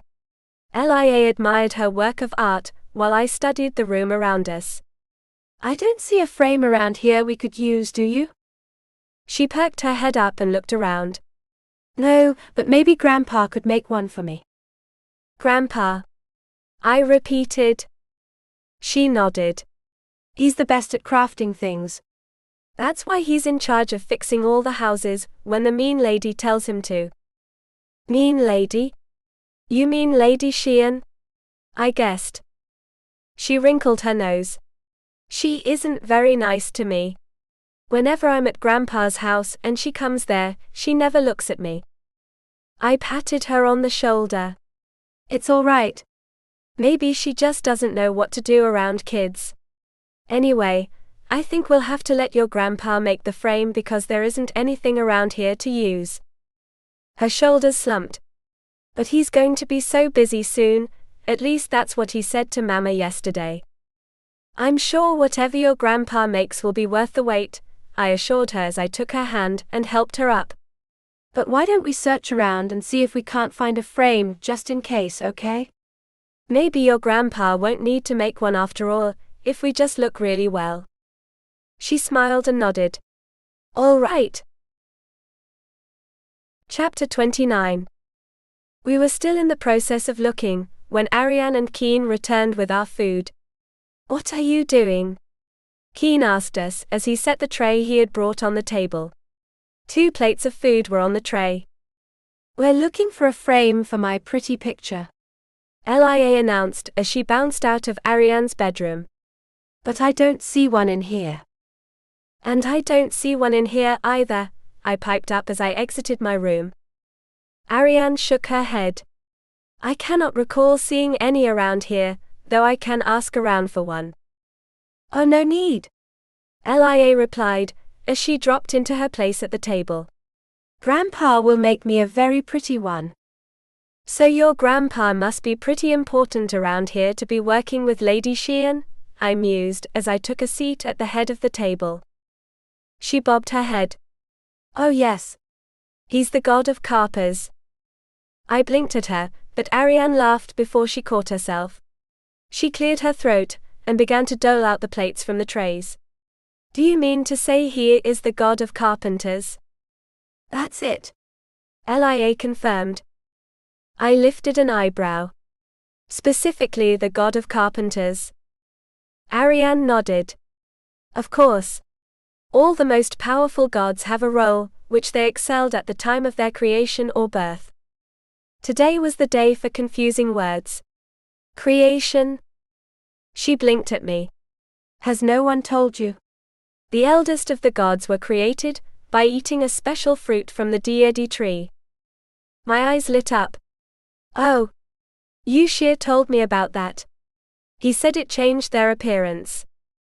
Uncle Yushir knows many things, Prince Keen commented as he plucked a vegetable from his plate and took a bite of his food. Did your uncle eat the fruit too? I asked him. He shook his head. No. Uncle is not so old that he ate the fruit. Even Grandpa isn't that old. But your great-grandfather tasted the fruit, Ariane reminded him. He frowned at her. I was just about to say that. But since your grandfather is the king, your great-grandfather isn't alive anymore? I guessed. He shook his head. No. He died a long time ago. The prince was not yet born before the first king of heaven passed away, Ariane informed me as she took up her seat. There was a fierce battle between a mighty force, and he was killed during the skirmish. My eyebrows shot up. What kind of mighty force could kill a king? She shook her head. There are very few who know the story firsthand. Lord Eastwei is one of them, but I believe he does not speak of the battle. As I understand it, he was very close to the old king. His Majesty was the one who found him as a child, and brought him to live in the heavens. I cocked my head to one side. His Majesty found him in a foreign land, right? Yes. He had been fending for himself for several millions of years, and had just recovered from a terrible fight when His Majesty discovered him, and brought him to finish his healing. Lord Eastwei showed his gratitude by fighting for him in many wars against the beasts who tried to attack the gate to the heavens. His prowess in those battles, and his mercy toward the lower gods when they requested a truce, is how he was elected the emperor. He's been through a lot, hasn't he? I mused. A lot of battles. Keen piped up as he jumped to his feet, and stretched his arm out as though he was holding a sword. He cut through countless monsters with his sword dia, and left their corpses to rot on the battlefield. I grabbed the back of his robes and yanked him down. That's enough of that talk while we're eating. Anyway, I'm glad all of this is ancient history. Ariane nodded. Oh yes.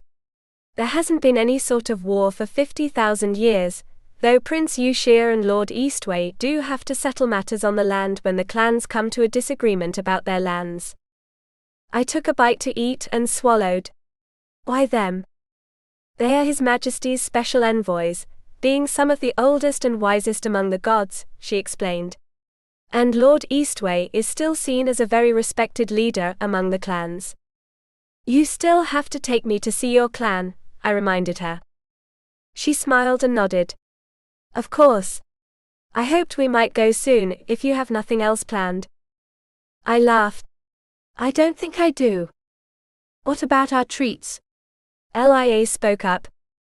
I patted her on the head. Well, other than that.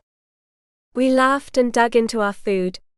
The children ate and, seeing how sleepy Lia had become on an empty stomach, we bid them farewell. By this time it was the afternoon. I looked up at the sky and sighed. Is something the matter? Ariane asked me, as we stood together in the garden.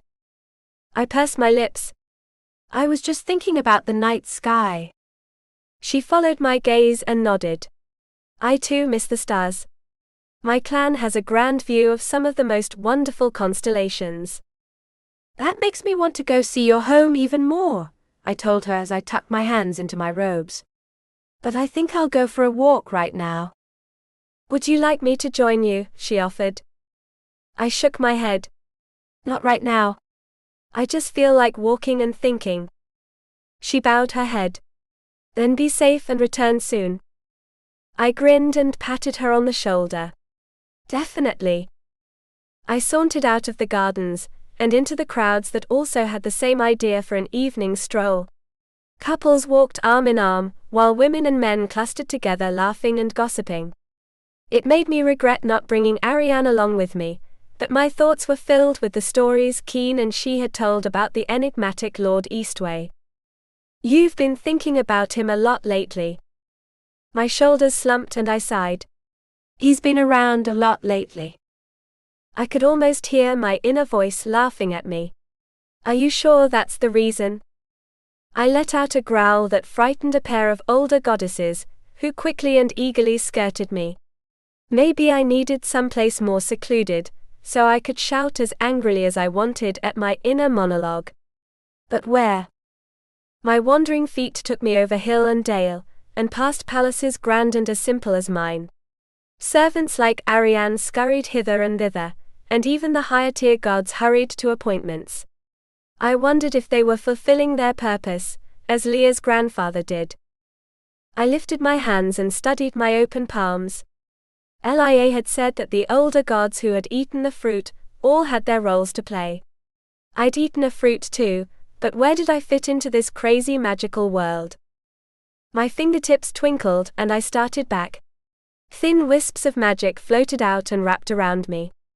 I froze and turned my head to try to follow the threads, but they spun faster and faster. Their tails left behind faint trails that thickened the more times they flew, and encircled me until I was trapped in a web.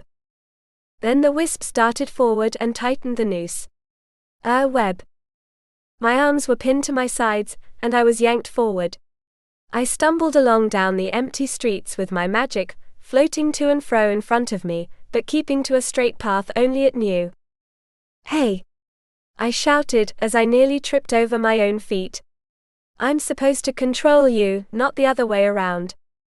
I would have been filled with panic, but the soft warmth of the threads was soothing. Somehow, without words, I knew my magic wouldn't harm me. Somebody else maybe, but not me. My magic tugged me through the city, and to the outskirts far to the east. The carefully carved streets changed to rough stones, and even those ceased, replaced with plain dirt and rocks. The houses fell away and trees took their place. Bushes and flowers bloomed in the chaotic way decreed by nature. The air smelled fresh, and with a faint sweet smell of clear water. I climbed a gentle incline to the top of a low hill, and twisted my head around. The city and its hinterlands lay below us. A small grove of trees stood ahead. And there was also the sheer drop off the island. My heart pounded in my chest as the threads pulled me in that direction. "Hey!" I shouted as I dug my heels into the dirt. That only slowed me down. "Hey! Look ahead! Danger! Danger!" My magic didn't heed my warnings, but instead increased its speed. I twisted and thrashed in the webbing, as my feet were dragged across the ground. "Stop! Stop, stop, stop, stop, stop, stop!" I didn't get to finish my protests before I was pulled to the abyss. I shut my eyes and waited for the doom wrought by my own magic. Chapter 30. It never came. That is, it nearly came, as my heart practically burst out of my chest with every hard thump. I was pulled up to the very edge of disaster, but something snatched me out of certain death. A faint spicy scent tickled my nostrils, and a gentle whiff of air brushed against my cheeks. I opened my eyes in time to watch swirling mists of dark red magic fall away behind me. I twisted my head around, and beheld a portal large enough to fit me. The view inside the hole showed the hill I'd just left, but I couldn't study anything else before the magic collapsed in on itself and disappeared. My magic also made a quick exit.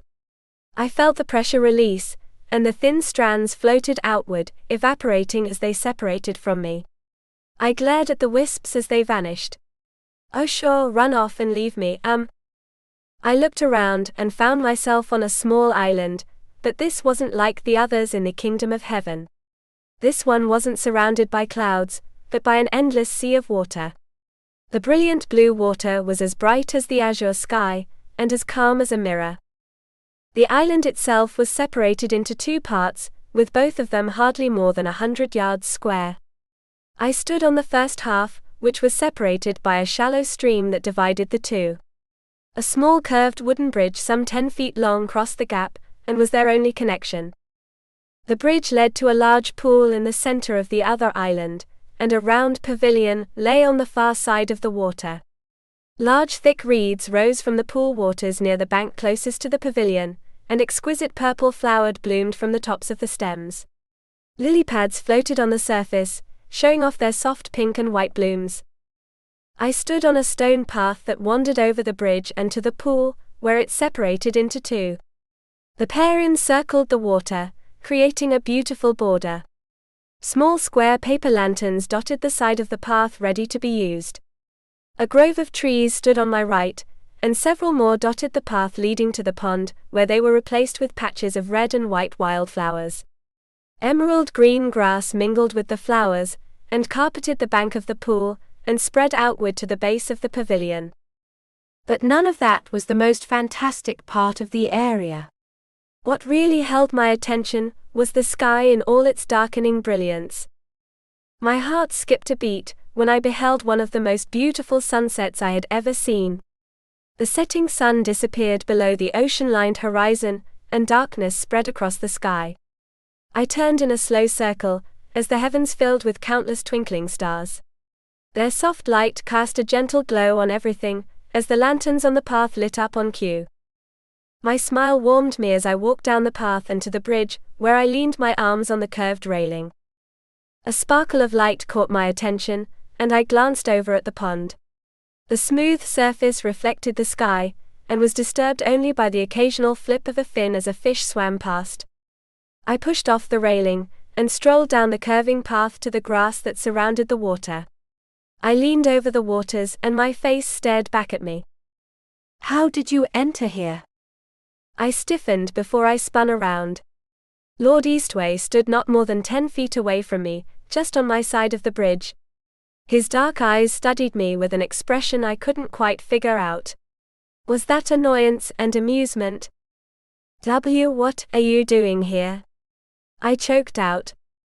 I could ask the same of you, he mused as he strolled over and past me. I turned my head to follow him, and he stopped at the water's edge a few feet away from me.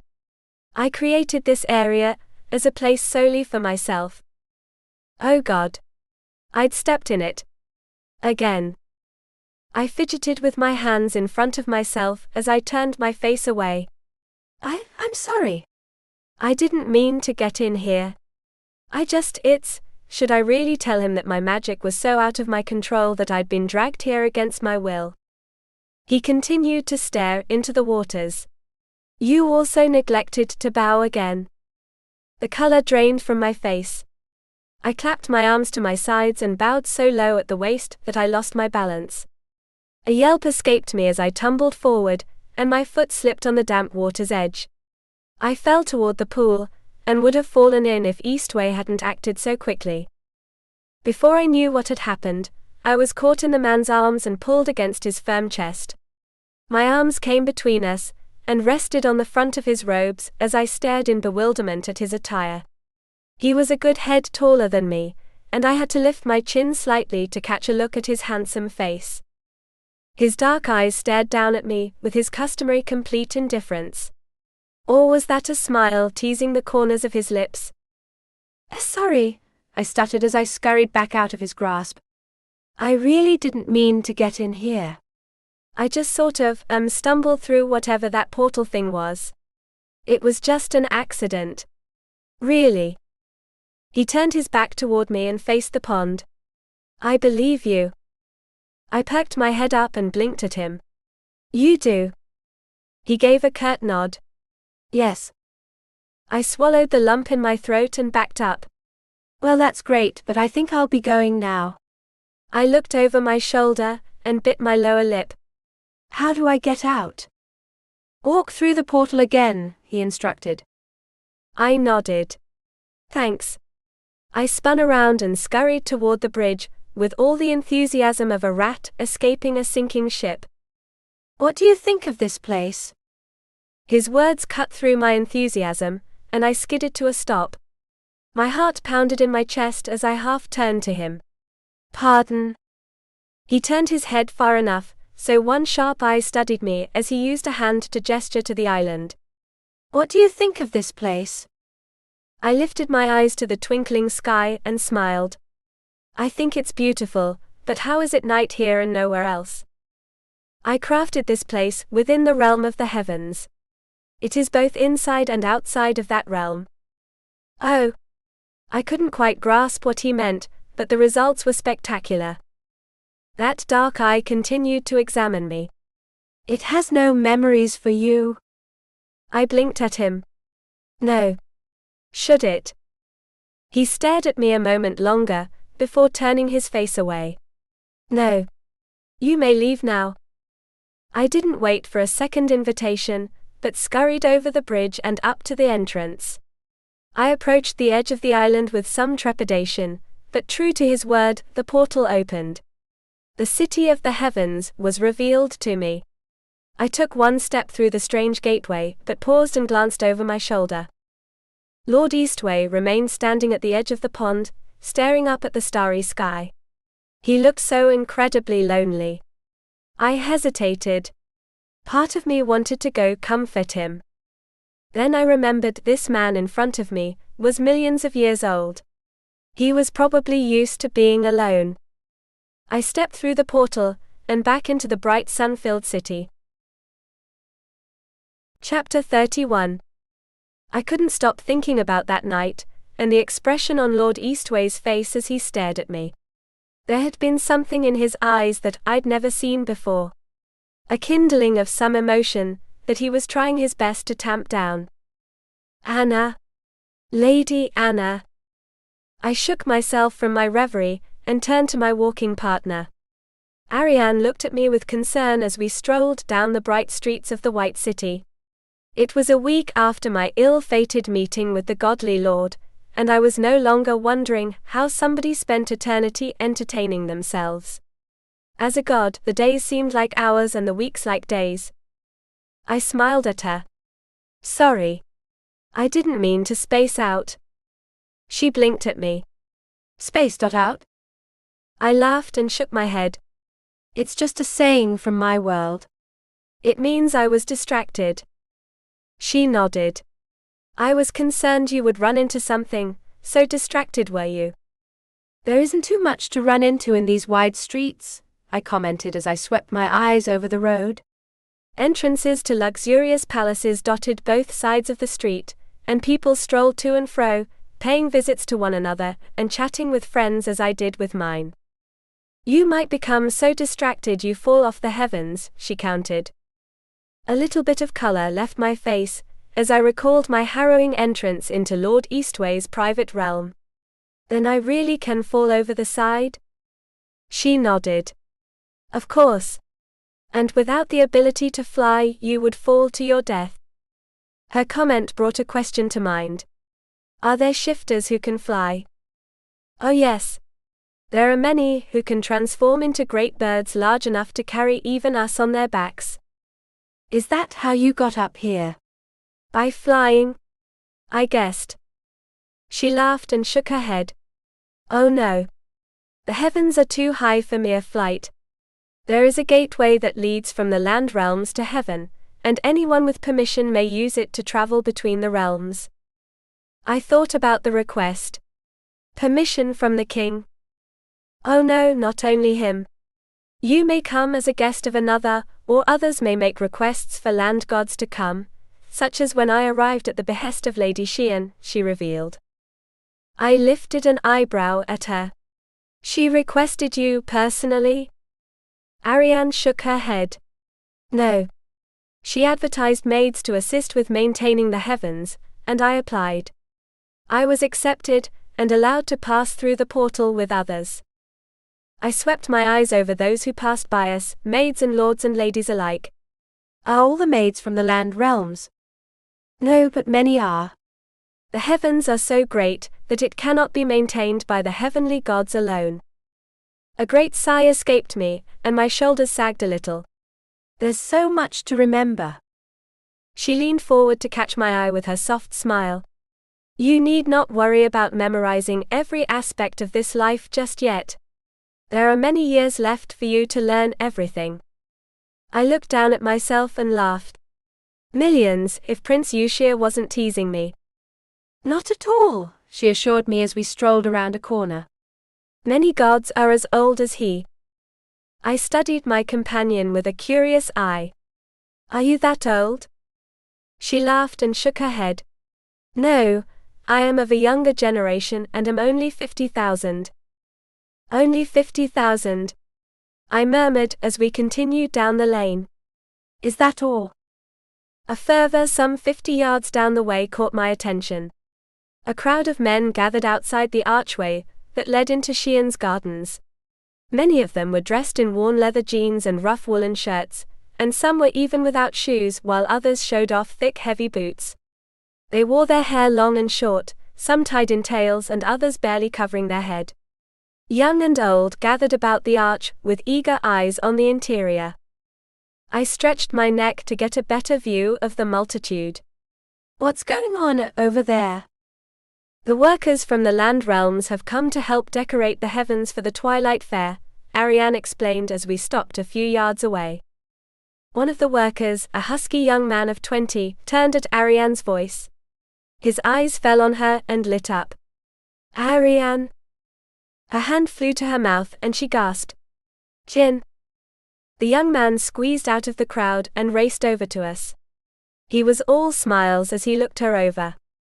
You are as pretty as ever, Ariane. She put her hands on her hip and playfully glared at him. And you are as bad a flatterer as the last time we met. A broad grin stretched across his face. I would be better at it if you had stayed at home.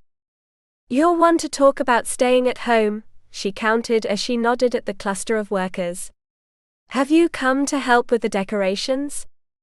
He nodded. Yep. The king put out a request for some extra work to be done on some of the palaces, and we're here to report for duty.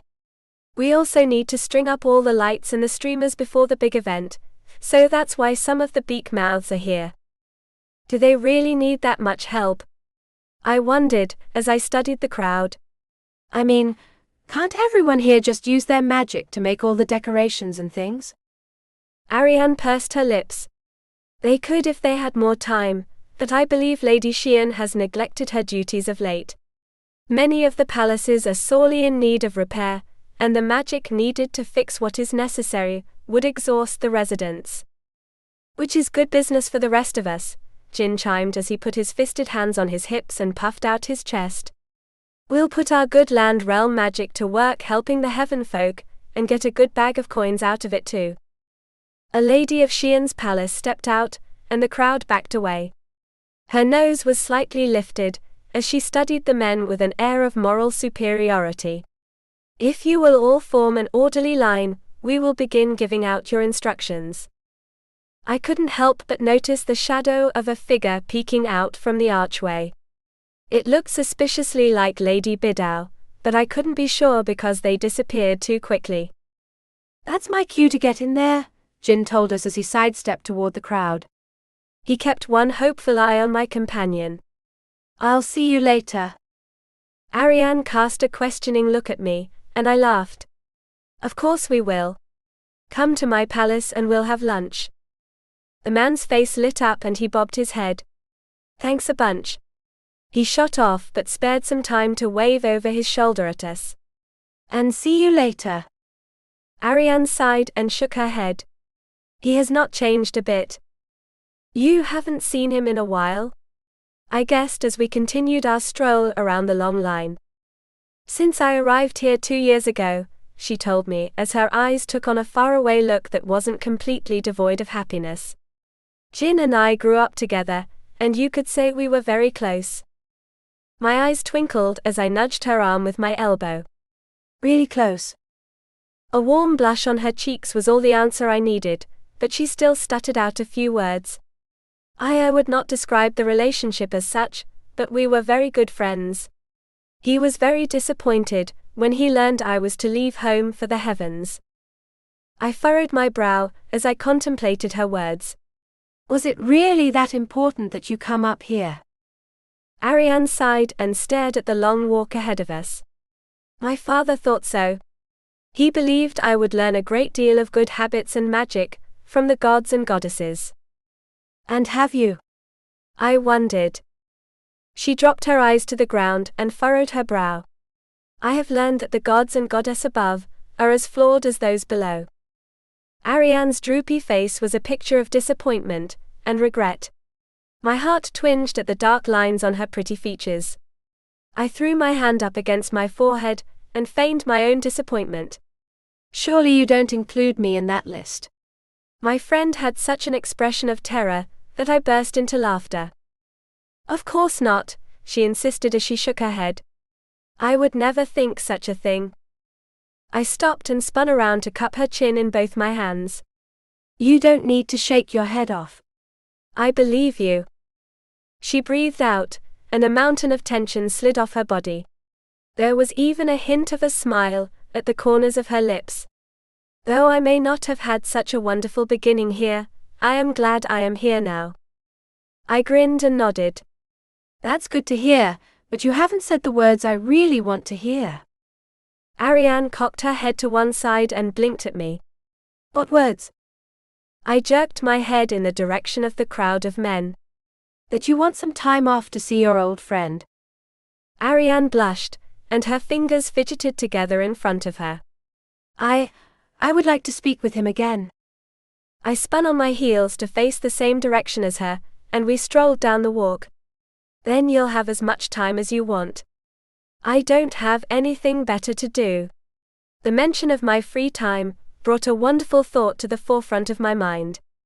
Can anyone decorate their palaces, or does Xian do all that? Ariane shook her head. Xian may offer her services, but you are allowed to decorate your home as you please, and when the evening of the fair comes, everyone is allowed into the grounds of all the palaces to view the decorations. My eyes lit up, and I rubbed my hands together. Then what do you say to us having a fun time decorating our home? The palace belongs to you, and you alone, Anna, she gently reminded me. I draped my arm over her shoulders, and drew her close against my side. Then, as the Mistress Fanch Hall, I deem that the palace belongs to the two of us, and we are both in charge of decorating it for the festival. Ariane blushed a mighty red, but I could see the deep joy in her eyes. This was going to be a lot of fun. Chapter 32. This was going to be harder than I thought. I stood in the midst of my garden the next morning with my arms folded across my chest, and my foot tapping the stone garden path. Everything was green and bright, and incredibly bland. Ariane? I called to the open doorway of my home. Ariane peeked her head out. Her hands were filled with the laundry basket. Yes. I waved my hand about the place. You've seen one of these festivals before. What do people usually decorate their homes with? Ariane set the basket down, and walked over to me. They often hang paper lanterns and streamers. I cupped my chin in one hand, and tapped a loose finger against my face. That sounds really pretty, but I want to do something else, or at least something more than that. Perhaps focusing on your magic would help you think of an idea. The suggestion came not from my friend but from Prince Yushir. He strolled down the path with that teasing smile on his lips. Have you been practicing in the afternoons as I instructed you? I rubbed my arms and winced. Yeah, but I don't really feel anything special happening. Perhaps that is because you have not yet found your element, he suggested as he reached us and looked me up and down. Godly children always attain a higher level of magic once they have discovered their element. Element? I repeated, as I looked between the two. You mentioned that before, didn't you? Like I would be able to control fire or water? Precisely, Yushir confirmed as he held up one hand with the palm raised. A large droplet of water formed out of nowhere, and floated above his hand. The teardrop glistened in the bright sun, as it slowly spun in a dainty circle like a ballerina. I'd seen him do that trick before, but I was still in awe at the majesty of the magic. Yushir closed his hand and the magic vanished. He tucked both hands behind his back and nodded at me. Now you try. I lifted my hands and stared blankly at the open palms. Shouldn't I already know how to use my element? I mean, I can make chocolate. The prince's eyes crinkled at the corners, as he leaned toward me to catch my eye. Do you believe your element is delicious desserts? I shrugged. I can hope. As wonderful as that would be for the realm, I very much doubt you are to be the goddess of sweets. He swept a hand toward the usual grassy spot where I had meditated countless times before. Let us see if we cannot find the element that lays hidden inside you. My shoulders drooped and dragged my feet over to the spot where I plopped down. Yushir strolled after me and paced the ground in front of where I sat. He lifted his chin and contemplated the clear sky. Now let me see. It has been a few years since I taught Prince Keen to harness his element, but I am sure I can recall the lesson. My face drooped and my voice delved into a flat register. So I'm being taught what a kid would learn. Yushir's twinkling eyes dropped to me. In terms of power and experience, you are just above the level of a toddler. I slumped in my grassy seat and dropped my hands into my lap. Thanks. The prince chuckled as he resumed his back and forth pacing. There is no need to be disappointed. One must start somewhere, and you must start by focusing on the air around you. I sighed and sat up straight before I closed my eyes. A gentle breeze floated past me, kissing my cheeks as it swept by. The wind tugged at my clothes and ruffled my hair, causing one to tickle my nose. Do you feel anything? Yuxie asked me. I wrinkled my nose. Yeah. I feel I need to scratch my nose.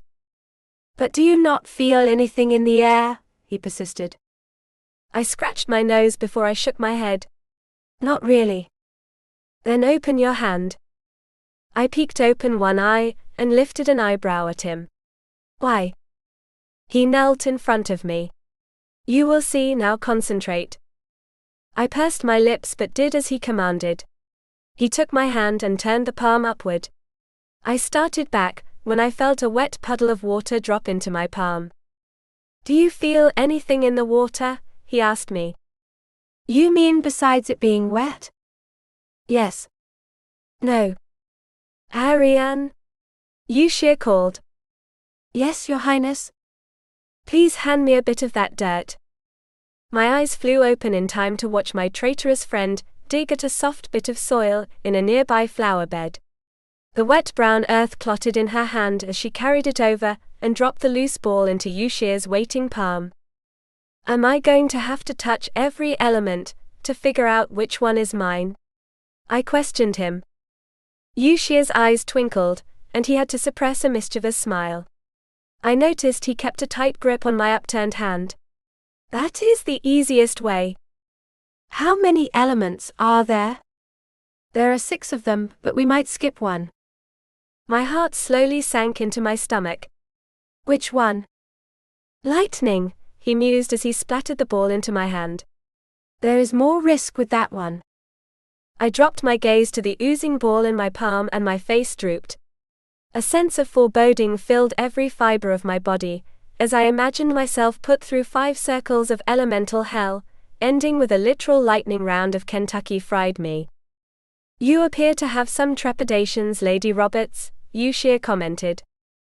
I swallowed the lump in my throat, and wiggled my fingers to make the mud dance about. I'm not sure about this.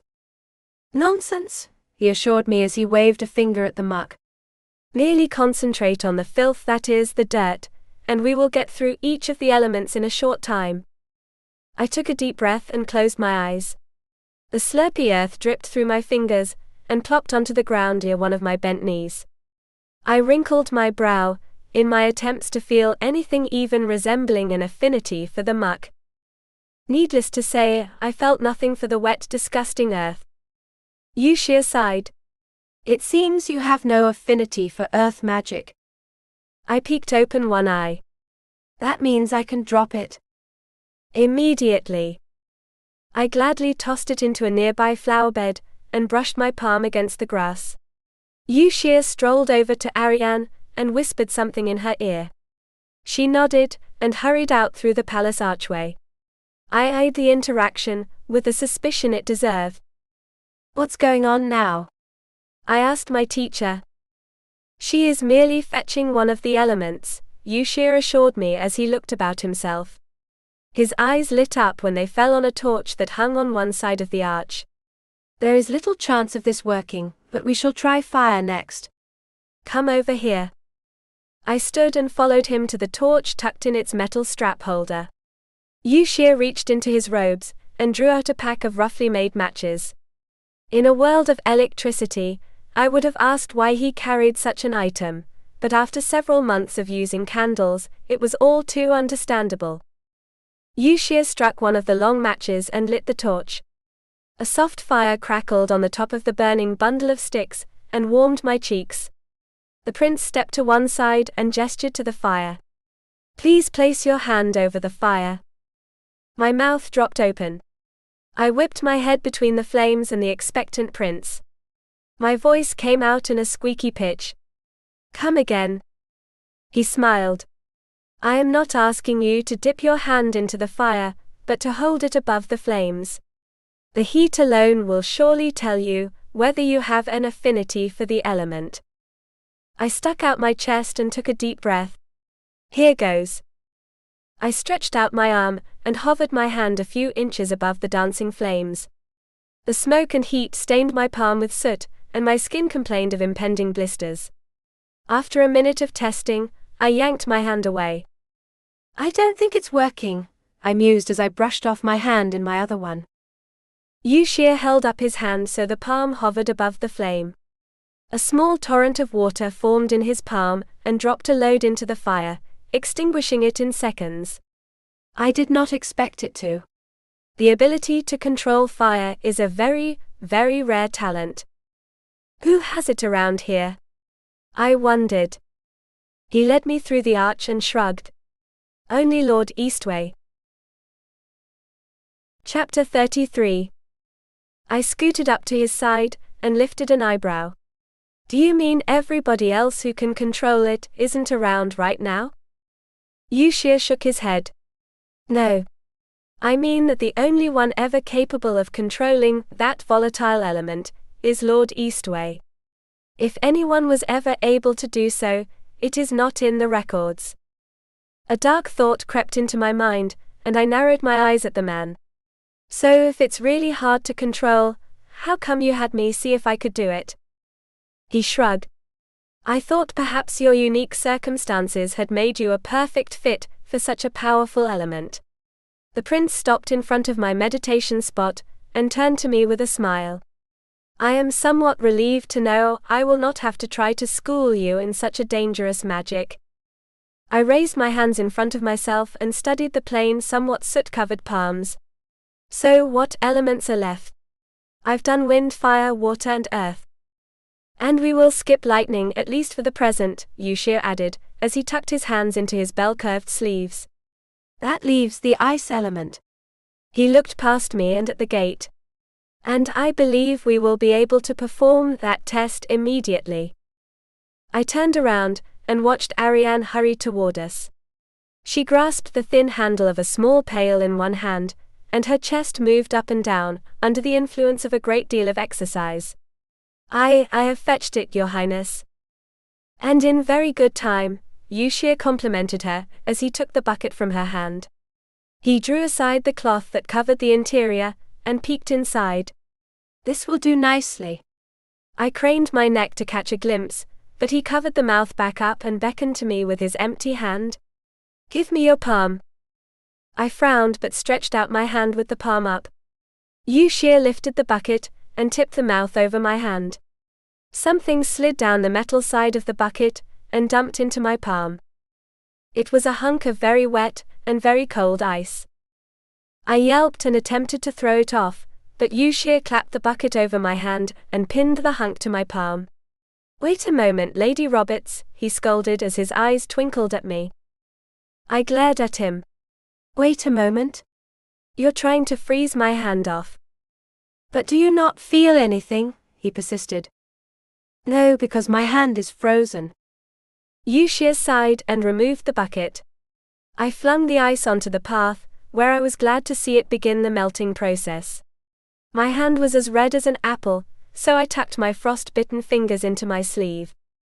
Ariane hurried up to my side and pulled out my hand, which she began to vigorously rub. I am so sorry, Anna. Prince Yushir made me promise not to tell you what was about to happen. I patted her frenzied hand. It's okay. I don't blame you. I turned my ire on our companion. Prince or no prince, I was pissed. You could have just told me what you were going to do. He sighed. I had hoped a surprise emulsion would have shocked your element out of you, but I see that I was wrong. Are there any more, or are you done torturing me for today? I wondered as I drew my hand out of Ariane's firm grip. We have finished for the moment, he assured me. I plopped myself on the grassy ground and stared down at myself. So what now? Yushir stroked his chin as he studied me. I felt like a newly discovered biologic, trapped in a petri dish. I am unsure. Perhaps your elemental gift is delayed due to your unusual creation. But she can use creation magic, Ariane spoke up. That is what is so confusing about the matter, the prince commented, as he folded his arms over his chest. You have quite a knack for that skill but for nothing else. I slumped over and hung my head. Thanks. Yuxia came up and patted my back. There is no need to be ashamed. Creation magic is quite useful, and as I said before, you have livened up the heavens with your food alone. I heaved a great sigh and lifted my head. I guess I'll have to be happy with baking brownies for a while, huh? The prince nodded. Unfortunately, yes. I have been assigned several tasks for the festival, and cannot come for several weeks. We will resume your studies after that. Looking forward to it. I muttered. Excellent. Then I will be off. A good day to both of you, ladies. Ariane clasped her hands in front of her, and bowed low at the waist. Good day, Your Highness. I climbed to my feet and performed my own bow, though with less enthusiasm. Yuxia left and my shoulders sagged. Ariane came up to me, with worry written all over her face. Is something the matter? I wrapped my arms around myself and shrugged. I guess I was hoping I'd find a little bit of myself today. She blinked at me. A little bit of yourself? You mean your element? Element, or maybe why I was meant to be here, I mused as I dropped my eyes to the ground and gave the earth a light kick. I can't forget how Lia was telling me about her grandfather, and how he was meant to be a carpenter, or how everyone else has a place here but me. I smiled up at Ariane, and clapped a hand on her shoulder. Even you have a purpose, while I'm just dead weight. She shook her head. Never say that, Anna. You have given me my purpose, and you have brought such joy to the children. They would not be so happy without you playing with them, and making them those brownies. I snorted and slid my hand off her shoulder. I guess that's what I'm useful for, making things for the. I froze and my eyes lit up. That's it. I grasped Ariane's shoulders, and danced her around in tight circles. You're wonderful. You're magnificent. I am dizzy, Ariane replied as her head lolled from side to side. I stopped and sheepishly smiled at her. Sorry, but you really did give me a great idea for the decorating. She cupped her head in one hand to hold herself still, and focused her blurry eyes on me. I am glad I could help. What idea did I give you? This. I stepped back and cupped my hands together in front of me. I focused intensely on my palms, and imagined that wonderful object that would make my home decorations feel like home. My silver strands of light slipped out of the ether between my cupped hands, and wound around each other. Come on, I murmured as I crinkled my eyes. You can do this, Anna.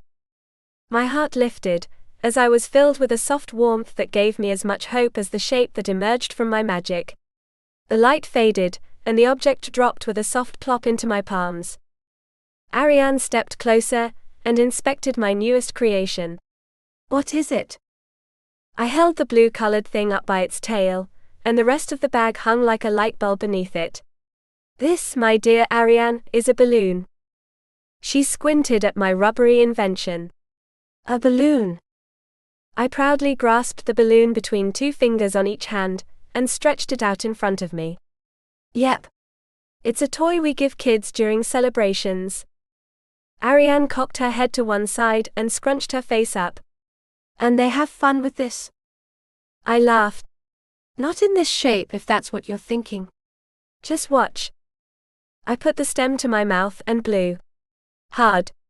The balloon exploded into the familiar egg shape I had known since my childhood. Ariane leaped back and let out a terrified cry. I sputtered through a laugh and choked on my own exhalation before I wrenched the mouth away from mine. A laughing fit took me as Ariane's wide eyes stared out from her pale face. She watched as still as a statue, as the balloon deflated. What magic is this? She choked out as her fearful gaze fell on me. I thought you could not do any elemental magic. I got a hold of myself and held up the balloon by its stem. I can't. I'm just breathing into it. I wiggled the toy and it flopped about like a flap of bluish skin. Did you want to try? A green tinge accented Ariane's features, and she placed a hand on her stomach. I believe I will watch you breathe into it again. There really isn't anything to worry about, I assured her, as I placed the mouth of the stem in mine and took in a deep breath. I took another deep breath and blew. The balloon expanded, but this time I was able to pinch the mouth shut before all the air escaped. I held up the balloon and smiled at Ariane. See? I mused as I wiggled it. There was no sickly flopping about this time. It's a toy. You just blow some air into it and it takes this shape. Ariane took a cautious step toward me and squinted at the object. What else can it do? Well, it's really only good for one thing, I told her as I tied the mouth into a knot. This. I tossed the balloon into the air and knocked it like it was a volleyball. The toy bounced in an arch and came down in front of Ariane. She scuttled back, and the balloon landed harmlessly on the ground, bouncing a few times before coming to a rest near her feet. Go on, I encouraged her as I nodded at the balloon. Do what I did. Ariane stooped and studied the strange object. She poked it with her finger, and the balloon rocked from side to side. My friend took a deep breath and clasped the balloon between both hands. She stood, minding the toy as if it was as perishable as a Chinese vase, and looked it over. I merely strike it, she asked me in such a childlike voice that I had to stifle another laugh. I stepped back and opened my arms. It's tougher than it looks, so give it a good whack. Ariane nodded and tossed it into the air. She swung her hand hard and knocked her fist into the balloon. It shot across the distance between us and slammed into my face. I stumbled back, and the balloon floated to the ground where it sat innocently rocking about. Ariane's expression of pure horror returned. My lady. She scurried over and grasped my arm as I cupped my nose in one hand. Are you all right? I snorted and dropped my hand to reveal a slightly reddened nose. Nothing a little time won't fix, but it's my fault. I wasn't expecting you to have such a good swing. She blushed. Well, I am a bear shifter, my. I held up a finger. Not another mistake like that, or you'll be using that strength to clean out Kang's stables. Ariane smiled and bowed her head. Yes, Anna. I slipped past her and scooped up her dangerous weapon. I'm glad you hit it that hard. Now we know how sturdy I can make them. Ariane came up to my side and studied the toy. But what will you do with it? I tossed the balloon into the air and caught it on the way down. Why don't we go see if the kids like it? Chapter 34. I could hardly keep from running, so eager was I to see how the children felt about my new invention. Ariane hurried along at my side and had to hitch up her dress to keep up. We soon reached the park south of the music hall, and I wasn't disappointed. The children scurried about playing a game of tag, and among them were Keen and Lia. Lia noticed me first and her friendly face brightened. She raced over, and I tucked a hand behind my back before she grabbed the other one. Have you come to play with us? Don't you have enough players? I wondered as the other children, seeing me, hurried to join us. Keen shook his head. That isn't it. None of the other adults will play with us. Or cook us sweets, another chimed in. Do you have brownies? One of them asked. I could hardly contain myself as I shook my head. No, but I have something that will last longer than brownies.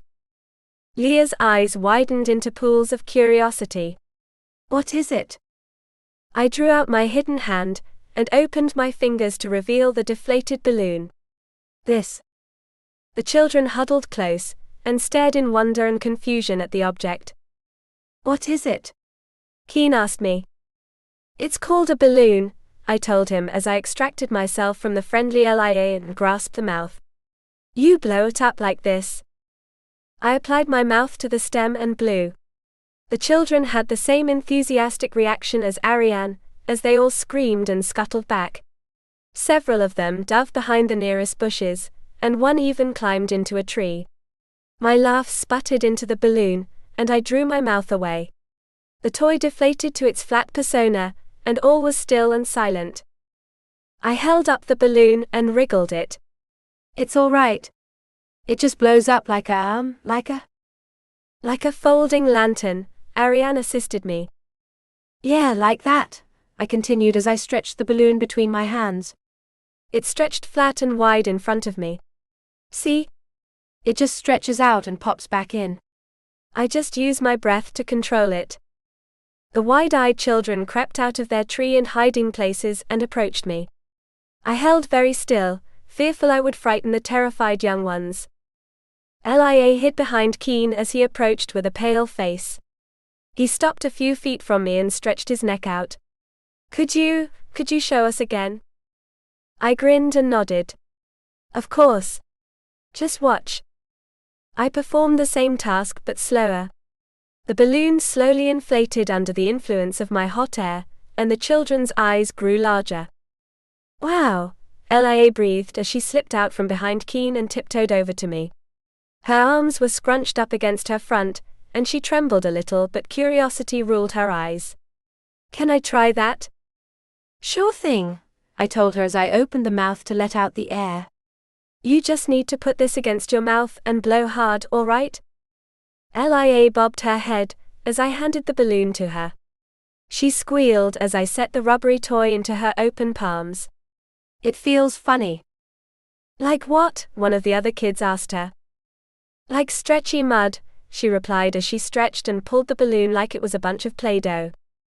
Her familiar description piqued the curiosity of the kids, and they crowded around her.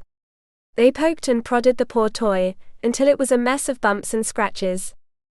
All that touching made me nervous. Careful. You might break it, I warned them. Unfold it, one of the kids pleaded. Blow it up, another chimed in.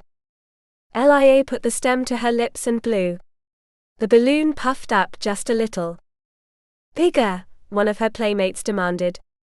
Blow harder, I advised my little friend. Lia took a deep breath and blew in.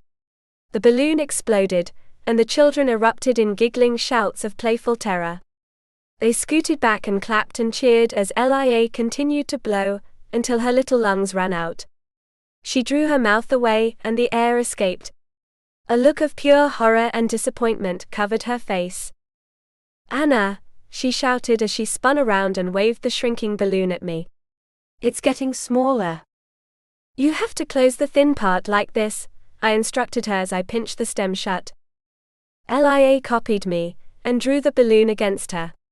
She bowed her head and sniffled. But now it's small again. I set a hand on her shoulder. That's all right. You can blow it up and shrink it as many times as you want. Try it. Lia nodded, and put her mouth to the stem. Her little friends crowded around her, and watched as the balloon came back to life. This time when she pulled her mouth away, she pinched the stem shut, and the toy stayed the same size. She beamed with pride as she waved the balloon at me. I did it. I did it. And it looks wonderful, I congratulated her. I wanna try. Keen spoke up. So do I. And me. Lia bit her lower lip, and cast a fearful side glance up at me. Do you have more funny lanterns? I knelt on one knee, and clasped my hands together in front of myself. Not yet, but let's see if I can fix that. I focused all my thoughts on ballooning. My imagination ran away with me, as my mind's eye watched pictures of the kids scurrying and playing about. Their bright laughing faces warmed my heart, as did my magic as it flowed out of me. The silver strands formed dozens of balloons that piled up in my hands, creating a small hill of colorful fun. The kids gave a great shout, and snatched their favorite color from me even before my magic had faded. They spared two to their greedy little hands, a purple and a brown one. I stood and turned to my friend, to whom I held up my hand in which they lay. You want one? Her eyes lit up. Oh yes. I grinned.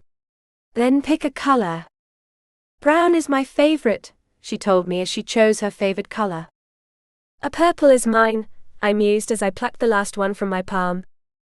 By this time, we were surrounded by a bunch of wolves huffing and puffing their balloons up and down. Each success was followed by a squeal of delight from the expert balloon blower. It took them a few more tries to figure out how to close their toys, but we had a colorful forest of rubbery fun in a few minutes. Now I'll show you how to tie them shut so you don't have to hold them, I instructed my eager little pupils.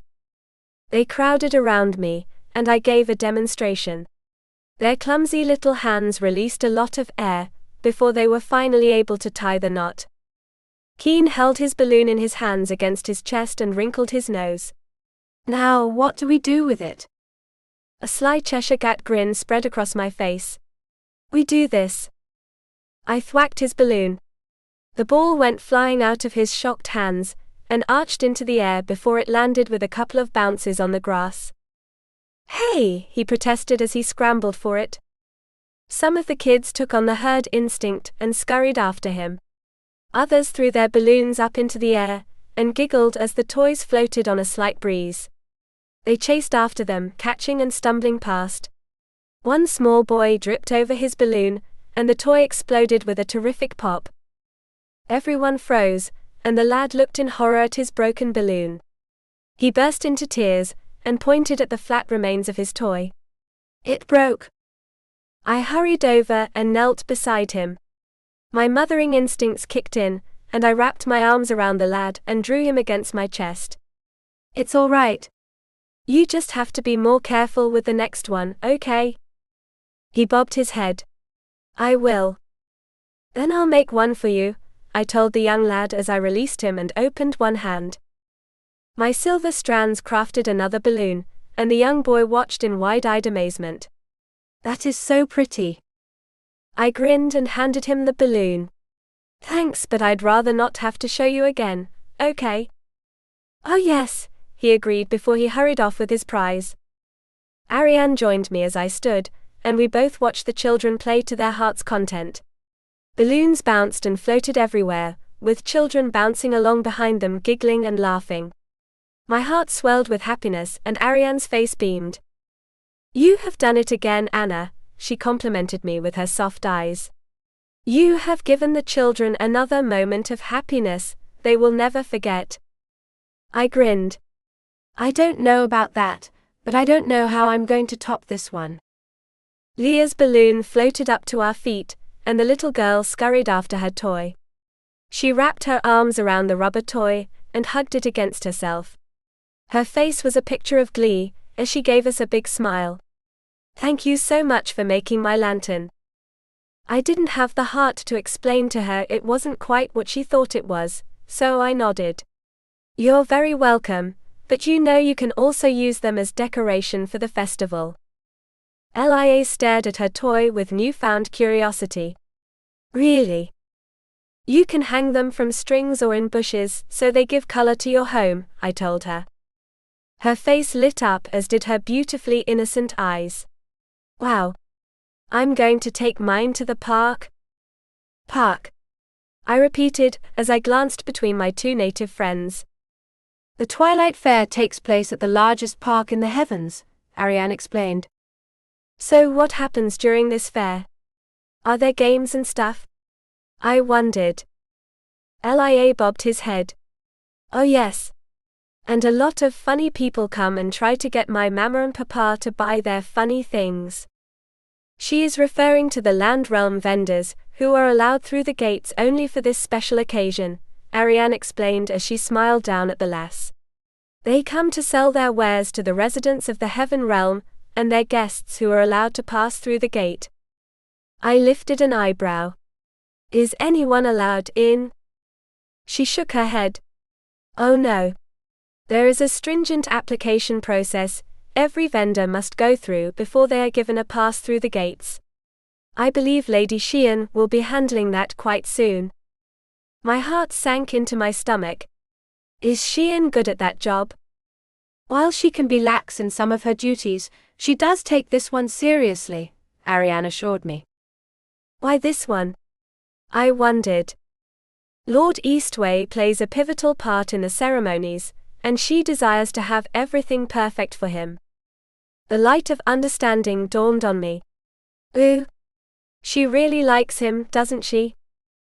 Ariane nodded. Oh yes. I believe she has shown an interest in him since she was very young. I clasped my hands behind my back and smiled up at the bright sky. I suppose that explains why she's so angry with me all the time. I keep running into the guy she likes. She really needs to see that there's nothing between us. I didn't notice the sly smile that appeared on my friend's lips, nor could I have imagined the maelstrom of intrigue on the horizon. Chapter 35. The heavens and its great swath of cloud foundations hung high over the earth below. One could easily access the lofty residence only through an impressive stone archway, situated at the nexus of the lands controlled by the numerous land immortal clans. A gravel path led up to the huge arch, and if one peered through the curved hole, they would merely see the other side of the small woods behind the entrance. The southern half of the plain was edged by a small lazy river that curved southward. Part of the river was diverted into a wide ditch that ran around the area in which stood the arch, creating a small protected island. A small forest covered the northern half of the bit of land, but the rest was merely bare plains. A low arching bridge of huge logs and mud daubing extended across the wild river, and was the only man-made edifice within sight of the arch. A great crowd of over 100 men and women filled the plain in front of the gate. They chatted away with one another, but all of them kept one eye on the arch. A tall table sat a few yards in front of the entrance, and was covered with an elegant silken white cloth but was otherwise bare. A small group of half a dozen people stood closest to the table, with their faces perfect examples of tense anticipation. You think they'll want more vendors this year? One of the shorter women wondered. I don't see why. They only have so much space, you know, her male companion replied. She put her hands on her hips and glared at him. No, I don't know. I've never been chosen. He crossed his arms over his chest and lifted his chin. A crooked, keen smile slipped onto his lips as he shrugged. I guess you wouldn't know. I've been picked the last 2 years in a row, so take my advice, don't try to get a bracelet. It's tough competition, and only the best get in. The woman looked him up and down. If they only take the best, then how come you got in? The other members of their group burst into laughter, and the man's cheeks reddened. Why, you little. He swung his fist to punch her face, but her arm shot up and blocked the blow.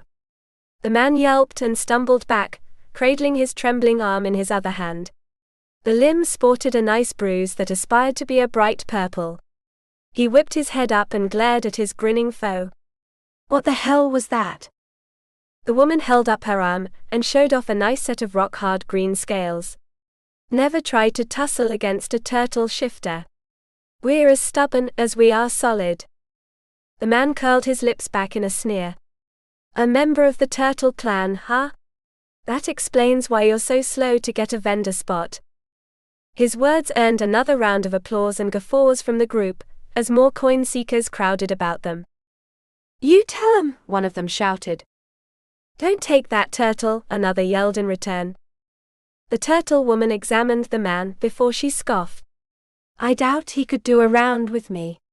My shell is harder than even the rocks placed by the emperor atop the shrouded mountains. The gentleman grinned and rolled up his sleeves.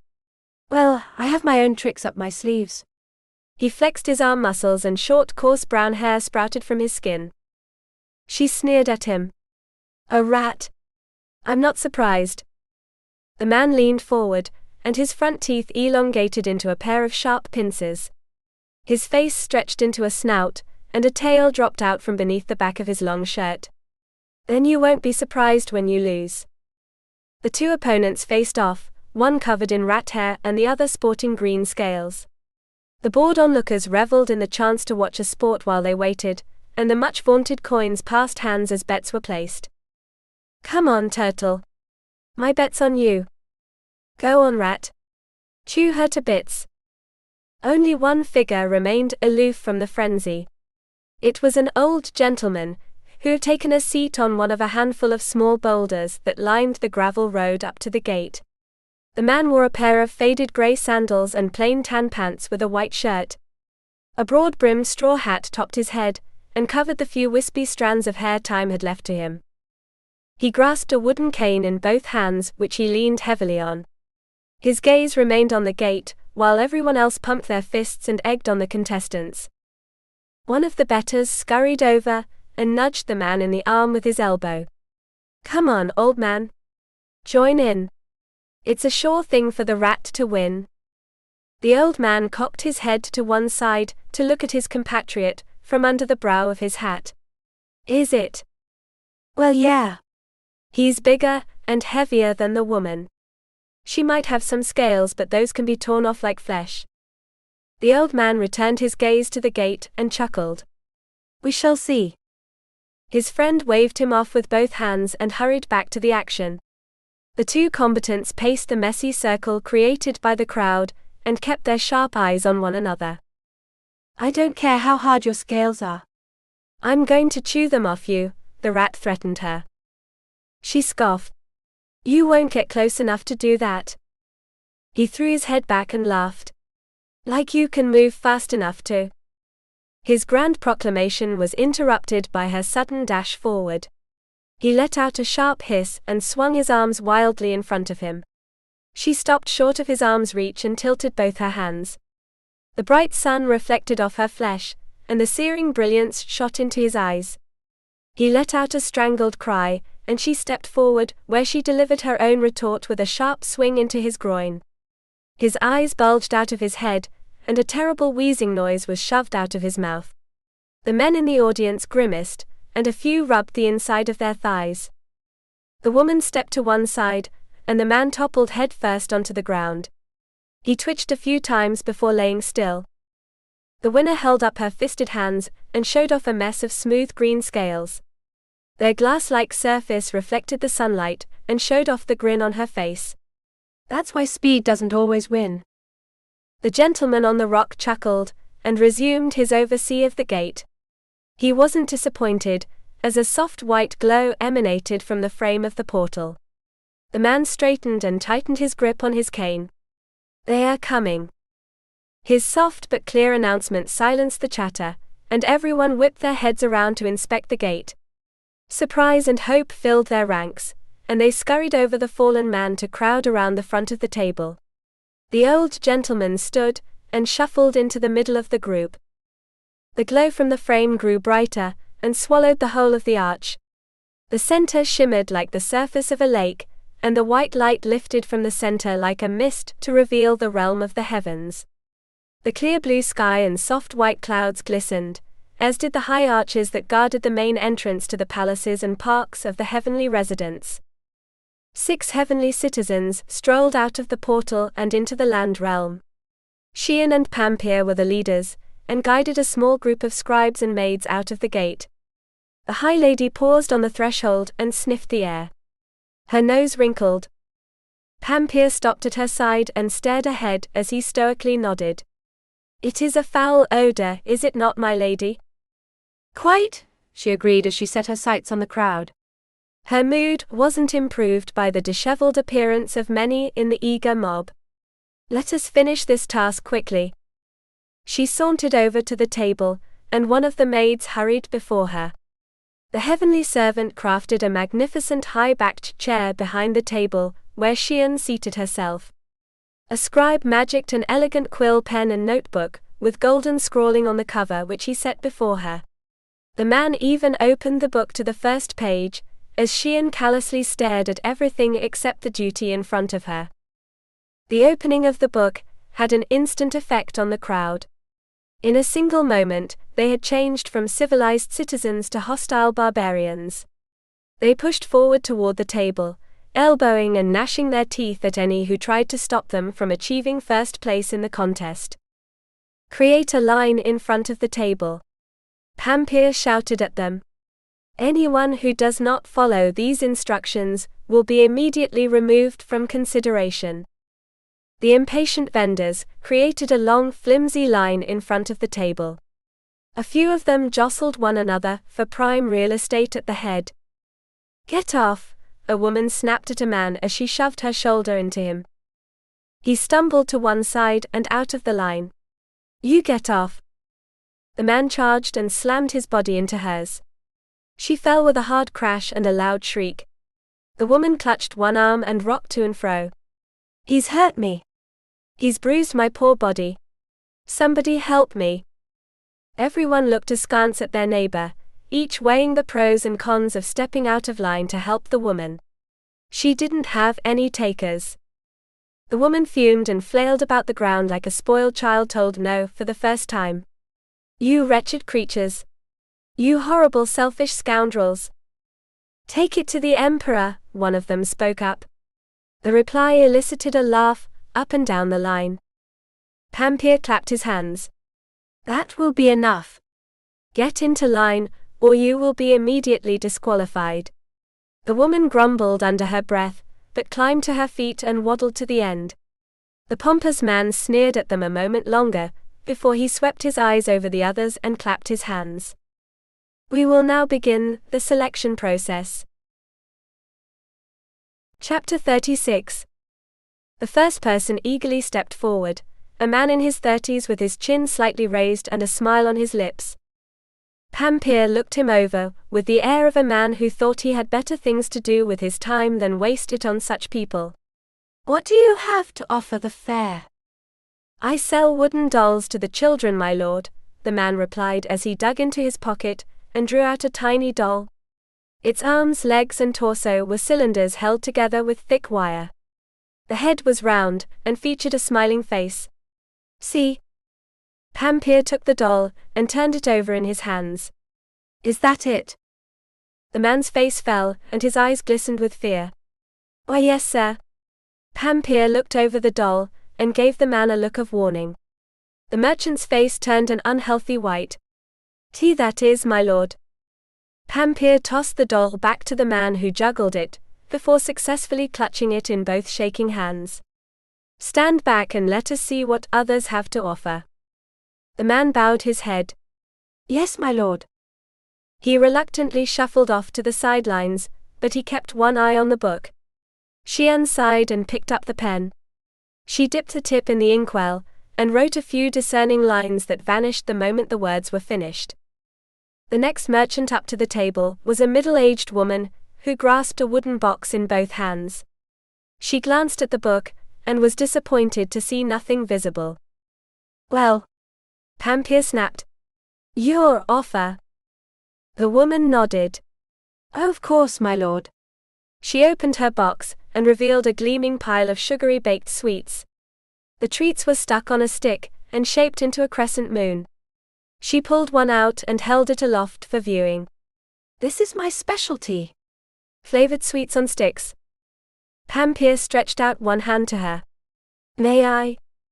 "Of course," she eagerly confirmed as she handed him one stick. The lord took one lick and furrowed his brow in thought. "Not bad. A slightly salty tinge to it." Xian stirred from her indifference, and looked the woman over. "Do you know quite a bit about sweets?" "As much as the next person, my lady," she answered. "Do you know a treat called chocolate?" The chef closed her box and tapped the fingers of one hand against the side. "I don't believe I've heard of that one, my lady, but I can ask around if you like." "Do that and you will be well rewarded," Xian replied with a pointed look at the woman. The merchant's eyes widened and she bobbed her head. "I most definitely will." "Good." Xian wrote a few invisible scribbles in the book, and waved her hand at the sidelines. "Now go." The woman scurried away, and the next person stepped up. The same sequence was repeated, where each seller presented their wares to the judges, and Xian made her invisible judgment. A great crowd congregated on the sidelines, with several of them pacing the front like hungry animals waiting for the final verdict. The old gentleman from the rock shuffled up to the table, and set one hand over the other that grasped the cane. He bowed his head and smiled at the group. "Good morning to you, Lord Pampir and Lady Xian." His arrival stirred her ladyship into sitting upright, and even casting a faint smile at him. "Good morning to you, Lyron. You have come to show us your wares." The man waved his empty hand, and a fox fur appeared in his palm.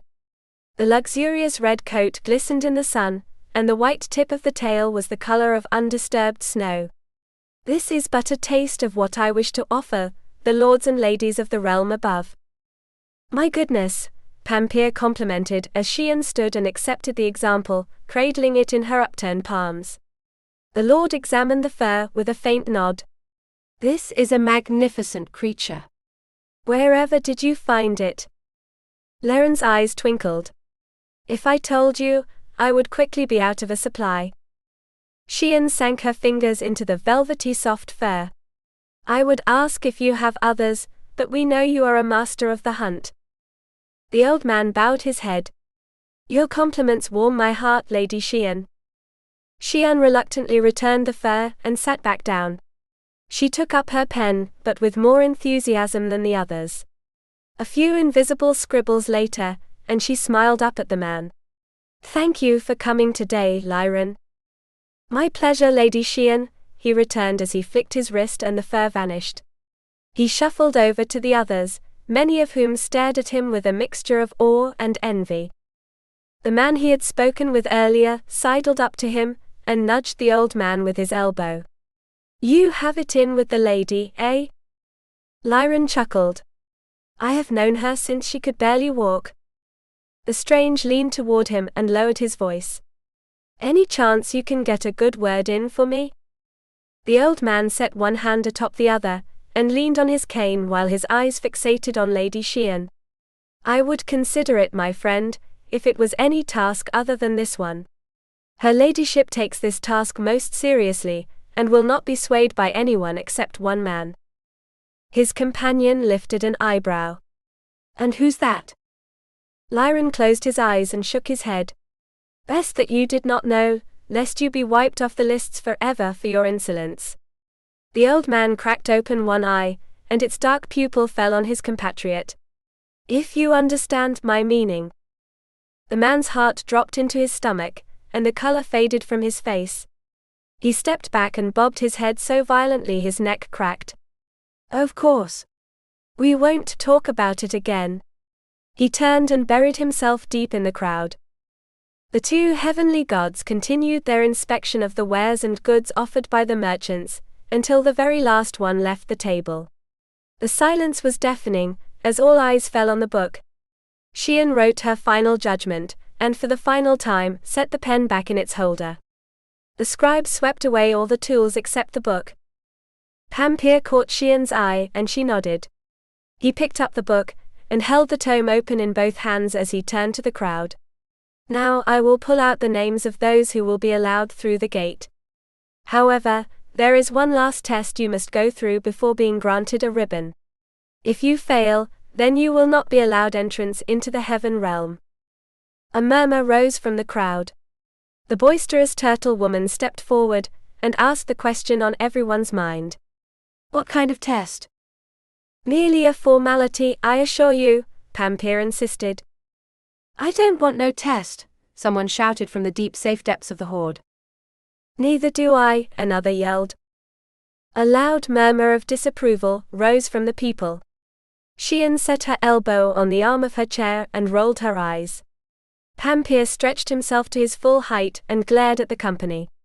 He lifted his nose and glared at the people. "Anyone who refuses to take the test will be immediately disqualified." The disagreements immediately evaporated, and silence fell on the crowd. There were still some dissatisfied faces, but they didn't speak out against the policy. Pampire nodded. "Excellent. Now let us begin." Chapter 37. Pampire held aloft the book in front of him in an open palm, and waved his empty hand over the pages. A faint white glow emanated from the register pages, before strands of snowy white magic flowed upward. The glowing fibers twisted and danced together, before they arched into the sky and down into the crowd. The warm strands glided among the crowd and brushed against their wrists. The few lucky ones were gifted with a faint glow around their right wrists. Cries of joy and groans of sorrow mixed into a chorus of life's trials and tribulations. The strands reached the end of the crowd and faded, but the white ribbons remained. Pampir clapped the book shut and tucked it under one arm. All those with ribbons may step forward and form yourselves into a line. Everyone else may remain here, to see if there are any spots to be filled by those unworthy of being chosen. A glimmer of vindictive hope appeared in the faces of many of those not chosen. The threaded ones scooted through the crowd of their jealous compatriots, and hurried to the forefront where they created a messy line. Pampir paced the long line of some 4 dozen vendors and studied each of them. A few smug faces grinned back at him, and the smiling Lyran was among the lucky chosen, but the vast majority had glistening sweat on their brows. A few swallowed hard as the Inquisitor strode past them, and some even quivered beneath his stern gaze. Pampir stretched his arm above his head and waved his hand. A soft brown light emanated from his fingers, and cascaded down him like rain sliding off an umbrella. The ground beneath him came alive with the same bright magical light, and the earth rumbled. A few of the merchants stumbled to and fro, and many stared in terror as hairline cracks appeared in the dirt beneath their feet. Gas emanated from the cracks and floated up. Several of the women and a few of the men screamed and scattered. A few of those in line desired to join the herd instinct, but Pampir's sharp voice stalled those plans. "Move from the line, and you will be immediately disqualified." The would-be panicked froze in place, their faces pictures of terror as the gas crept up over them.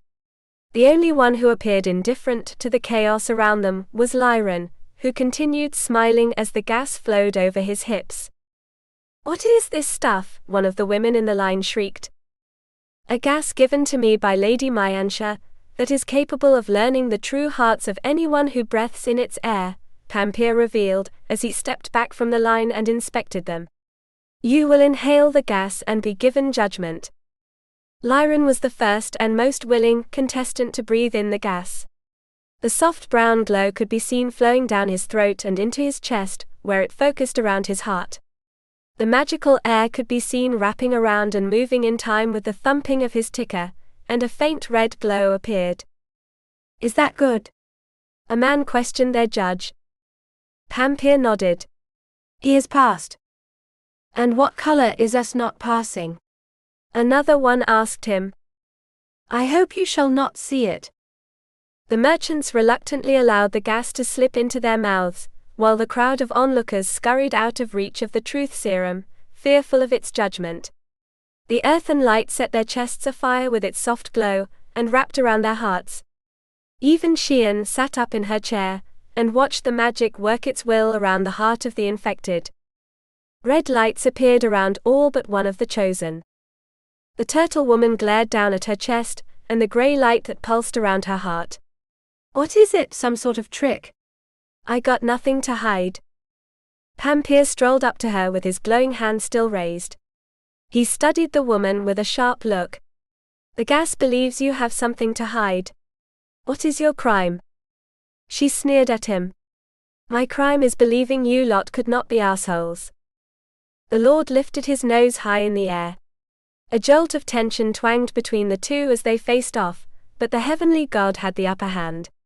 "State your crime, or you will be immediately disqualified."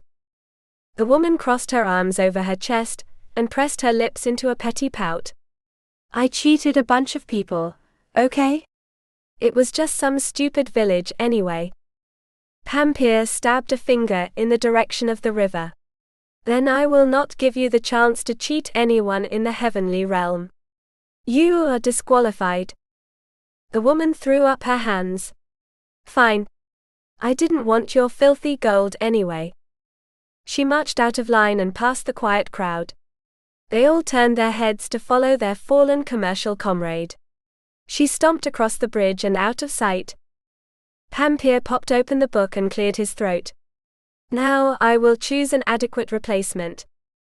The fall of the turtle woman was completely forgotten, as all the attention fell on Pampir. He repeated the choosing process, and another took her place. The gas did its duty and didn't find her wanting, as evidenced by the blazing red glow around her heart. Pampir shut the book again, and for the last time, and smiled at the line of people in front of him. Excellent! You have all been chosen to partake in the fair. Please come to the table, to be given your ribbons by Lady Xian herself. The winners scurried up to the table, and the first one stretched out his hand with a beaming smile. Xian frowned at them, and pointed at his other arm. Your right hand. The man winced and quickly switched limbs. She raised her hand over his arm, and a faint light blue element glided like slick ice down to the man's wrist, where the light formed a very solid blue bracelet. The merchant lifted his hand, and brushed his fingers against the creation. Move along. Xian snapped. The merchant bowed his head. Thank you. Thank you so much. Pampir waved his hand at the man. No thanks are necessary. Merely arrive here on the appointed day to set up your stall. He scurried away, and the line moved forward, with everyone receiving their ticket to consumer heaven and skipping off with their prize glistening on their wrists. Many of them petted their trinket as they passed by the vast crowd. Those who would be left behind in the land realms weren't pleased. A great roar of disappointment and disapproval rose from the fomenting crowd, and several shook their fists at the heavenly gods. Why didn't I get picked? You're just playing favorites. I have better stuff than her. This is rigged. Pampir marched up to the crowd that persisted in staying, and held up his hands. We have no favorites, and we cannot be bought at any price. Those chosen had the superior products that fit the best, with the aesthetic of the Twilight Fair. You may return here another time, and try your luck with another festival. Why don't we just set up our stalls right now? Someone shouted. A woman pointed at the open gate. Yeah. It's open now. They can let us in. One of the men stepped forward, and twisted around to catch the eyes of his comrades in anger. The ruddy glow of alcohol tinged his cheeks. Come on guys, he shouted as he swung his arm toward the gate. Let's decide who gets a spot by seeing who's the fastest. He started the stampede with a stumbling step, but the others not chosen rushed past him, toppling the man to the ground. They ran over him, to get their chance to enter heaven, and reap the riches offered by the divine inhabitants. Pampir scowled at them and lifted a hand. He snapped his fingers and the sharp crack of bone on bone cut through the shouts and bawling of the aggrieved. The heavenly gate pulsed with a hard glow of ethereal white light. The stampeding vendors skidded to a stop, some crashing into the person in front of them, and leading to a pile up a few feet short of the gate. The light flashed harder and faster, and a sharp air blew out of the open portal. The people threw their arms up and covered their faces, and those in the rear decided living was the better virtue. They turned and used their magic to vanish in a faint cloud of sparkling light. The heavenly gate's wind turned into a gale that touched not a hair on the heads of the heavenly host nor their table, but grasped and yanked at the clothes of the land realm peoples. The vendors were dragged and tumbled away from the gate, and past the table. Many of the people flopped onto their stomachs and clawed at the ground, but their fingernails were no match for the gale. The aggrieved shopkeepers sailed past the heavenly group, and some even reached the edges of the river where they were tossed into the shallow but cold waters. They came up sputtering in a hot and cold blend of fury and river water. The bedraggled invaders stumbled onto the shore, where Pampir greeted them.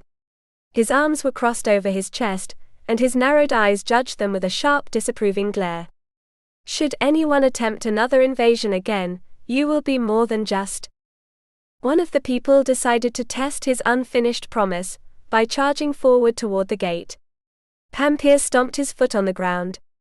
The earth shook, and a huge crack appeared in front of the invader. The man fell into the crevice, and let out a blood-curdling scream that lasted for several seconds before a horrible thump interrupted him. Then all was silent. Pampir lowered his hand and the crevice slammed shut. His cold eyes studied the people one by one. Would anyone else care to make another attempt on the gate? The dripping wet people stared at each other before they turned tail and trampled through the water, tripping over rocks, each other, and their own feet in their urge to escape Pampier's wrath.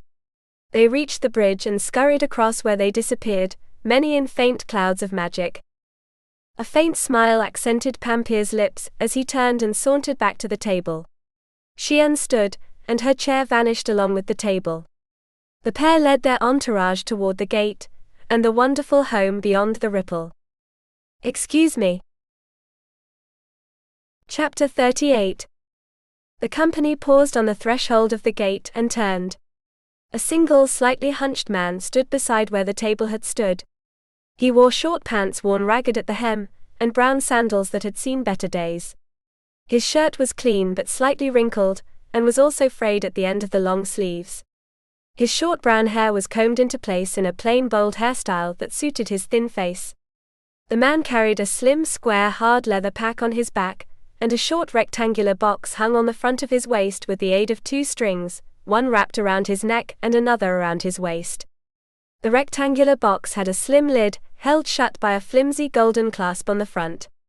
A decoration of a thick green plant growing from a black seed covered the lid. Pampier stepped in front of the women and stretched himself to his full height. What do you want? The man shuffled toward them with his shoulders stooped and his head slightly bowed. My sincerest apologies for stopping you, but I was wondering if it wasn't too late to receive a ribbon. Pampier lifted his nose and swept an arm over the empty quarters. Naturally, the hour is too late. The ribbons have already been doled out, and everyone has gone. Then I have come at just the right time, the man insisted as he clasped his hands together above his box. I didn't seek to join the others, because I have no need of a stall. He patted the lid with the fingers of one hand. This is all I need to sell my wares. Pampier stretched his neck and examined the lid. What do you sell? Vegetables. The corners of the man's eyes crinkled together as he shook his head. Not exactly. I sell seeds. Magical seeds. The Lord scoffed. How are they magical? The man opened his lid and revealed square compartments, and inside each shallow cushioned hole lay a single black seed in the shape of a pinto bean. He pinched one carefully between his index and thumb, and lifted it out for viewing. I guarantee that if you plant a seed in the garden of the one you love, they will be bound to your love forever.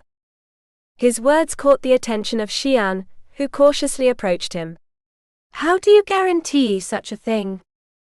By the strength of the gardener's magic, the man explained as he rolled the seed around in his fingers. The greater the magic, the more likely the seed will be to grow and blossom into that promise. And how much do you charge for these seeds? She inquired.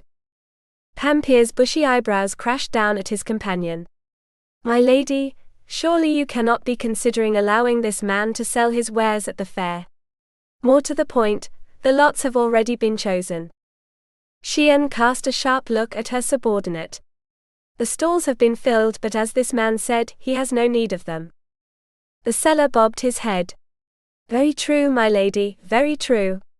I need only a wide enough berth through the crowd to sell my wares. Xian held out her palm to the man. Her eyes shone with a light that revealed her deep eagerness. Allow me to see one. Of course, the man agreed as he set the one in his hand into her palm. She studied the bean for a long moment, and the longer she stared, the darker the depths of her eyes became. Her words came out in a hushed whisper, as if she were beholding an item of worship. What a beautiful creation! Wherever did you find it? The man's eyes twinkled with a strangely dark light. In the starry mists of time, my lady. A shadow fell on Xian's brow, and she grasped the seed tightly in her hand. That is hardly an answer, sir. He bowed his head. My sincerest apologies, my lady, but a merchant must never tell the customer where they discovered their merchandise, or they may have one less customer and one more competitor. Then we shall not waste our time with you nor yours with us, Pampier spoke up as he stabbed a finger at the bridge. The road is that way, sir. The stranger's eyes never left Xian, who continued to stroke the bean in her palm.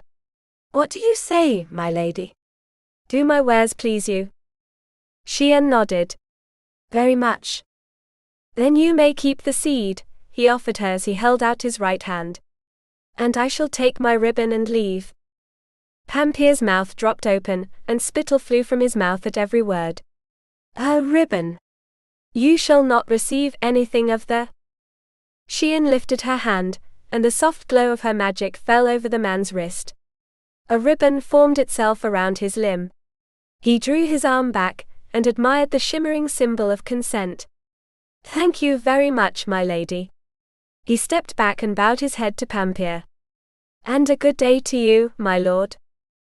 A cool smile graced the stranger's lips as he spun on his heels and sauntered away to the bridge. He disappeared over the gentle curve, and all fell silent. That is until Pampier's fury exploded. What were you thinking, my lady? Pampier shrieked as he turned to face Xian. She still held the seed in her open palm, and studied it like a child studying a butterfly for the first time. We have no idea who that man was. He no doubt sells terrible goods and will ruin the fair and…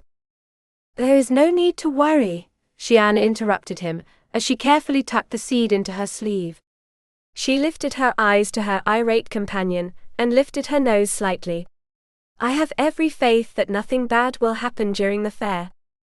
Pampier's arms drooped at his sides and his face also sagged. But my lady… Come, she commanded the group as she turned toward the gate. Let us go home. We have been down here quite long enough. She strode toward the illuminated gate, with their entourage in tow. Pampier pursed his lips, but sluggishly followed along behind her with a heavy heart. Little did he know how much trouble would come of their meeting with the stranger. Chapter 39. It is just a little further down the road. The speaker was Ariane, and I strolled by her side, taking in the heavenly sights of the unfamiliar neighborhood. She guided me through the myriad of heavenly streets that covered the many floating islands, and over bridges, where I paused to take in the view far below. The clouds covered much, but I occasionally managed to see the earth far below us. No wonder nobody could fly up there. How come we haven't been to this park before? I wondered as I pushed away from the high stone railing, and rejoined my companion where she stood a few feet away. The palaces on the other side of the bridge were of an older variety, with unvarnished wooden beams and arches that more resembled torii gates than walkways.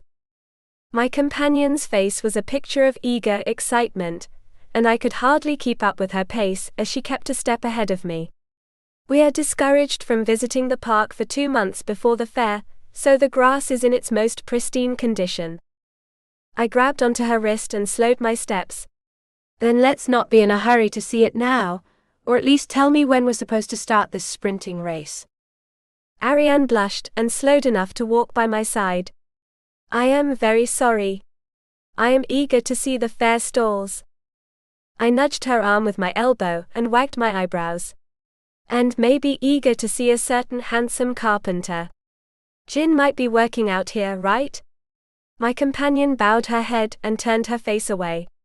I stretched my neck to catch her eye. You know, I should order you to take a few days off and have some fun with him. Ariane's fingers fidgeted with each other in front of her. I could not ask that of you. I grinned and stared ahead to puff out my chest. You wouldn't be asking.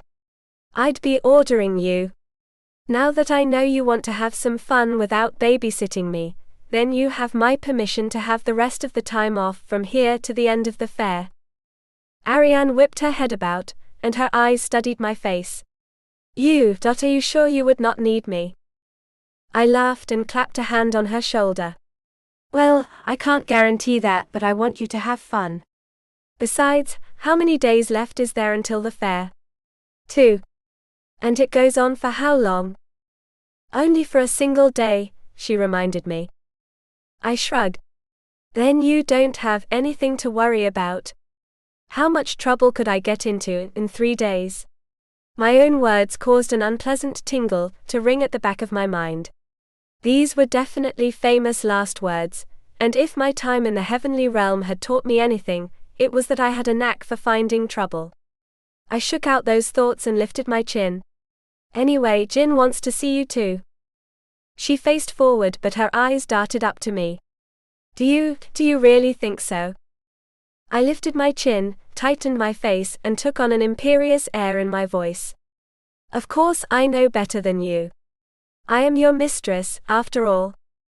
Ariane stared at me for a moment with wide eyes before she burst into laughter. You sounded almost exactly like Lady Xian. A grin ruined the effect. Did I? I paused and flexed my jaw. I don't know how she keeps that frowning face all the time. It doesn't exactly feel nice on the muscles. I believe she has a great deal of practice, Ariane commented, as something ahead of us caught her eye. But I believe I see the opening to the park. A wide gap in the houses some quarter of a mile wide signaled the opening to the grand parkland.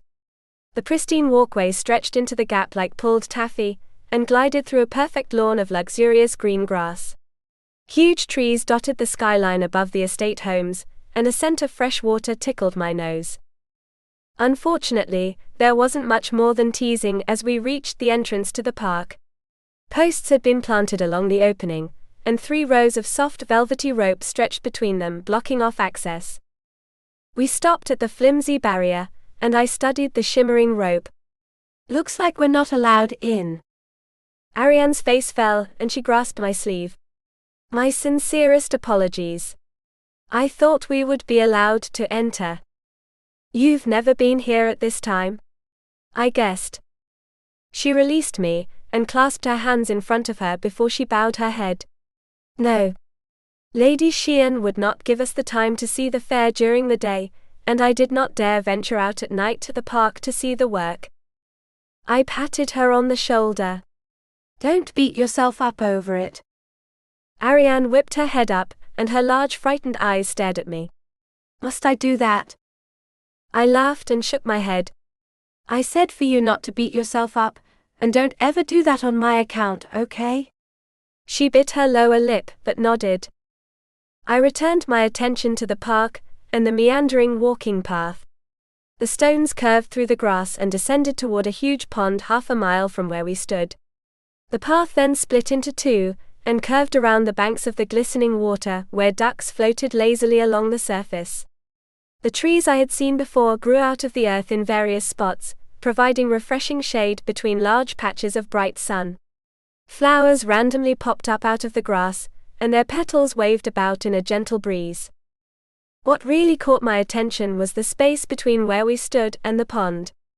The pathway straightened out halfway to the glistening water, and 4 neat rows of wooden stalls had been constructed. The booths featured a tabletop with 2 walls, and a slanted roof over the whole thing. The carpenters were finishing up work on a few of the stalls closest to the entrance, but they weren't the only ones there. The vendors had also arrived, or at least I assumed they were the vendors. Their rough attire and wide variety of styles were a dead giveaway. They milled about their stalls, hanging trinkets and adjusting boxes on the table. I didn't think there'd been that many stalls, I commented. There were more last year, Ariane commented. So many that they nearly reached the entrance. I furrowed my brow. I wonder why they didn't let in as many people. Prince Yuxia may know. You might ask him, my companion suggested. I wouldn't want to bother him, I countered as I squinted at the stalls. Can you see what they're selling? Ariane stood on her tiptoes and shook her head. I am afraid not. I strained my neck and frowned. I don't see Jin anywhere either. A heavy sigh came from my friend. Nor do I. Maybe he's behind the stalls, I suggested as I turned my attention to the rope. I put my hands on my hips and examined the barrier. We'll have to go take a peek around them. My foot slipped a little on the wet grass, and an evil idea slipped into my mind. I eased myself forward until my waist pressed against the rope, and gingerly slid my foot across the invisible line created by the barrier. It may have been invisible, but something was most definitely there. A static shock ran through me, and tingled every nerve in my body with a jolt of sharp hot pain. I jumped back with a yelp and fell backward onto the hard stone walkway. Anna. Ariane shouted as she hurried to my side and dropped to her knees. Are you all right? I sat up and looked down at my foot. A faint wisp of smoke rose out of my shoe. I've been better. Ariane's hands trembled and her voice wavered. Indecision ruled her, as she looked ready to both bolt and dress my wound. Can you stand? Do you want me to call the doctor?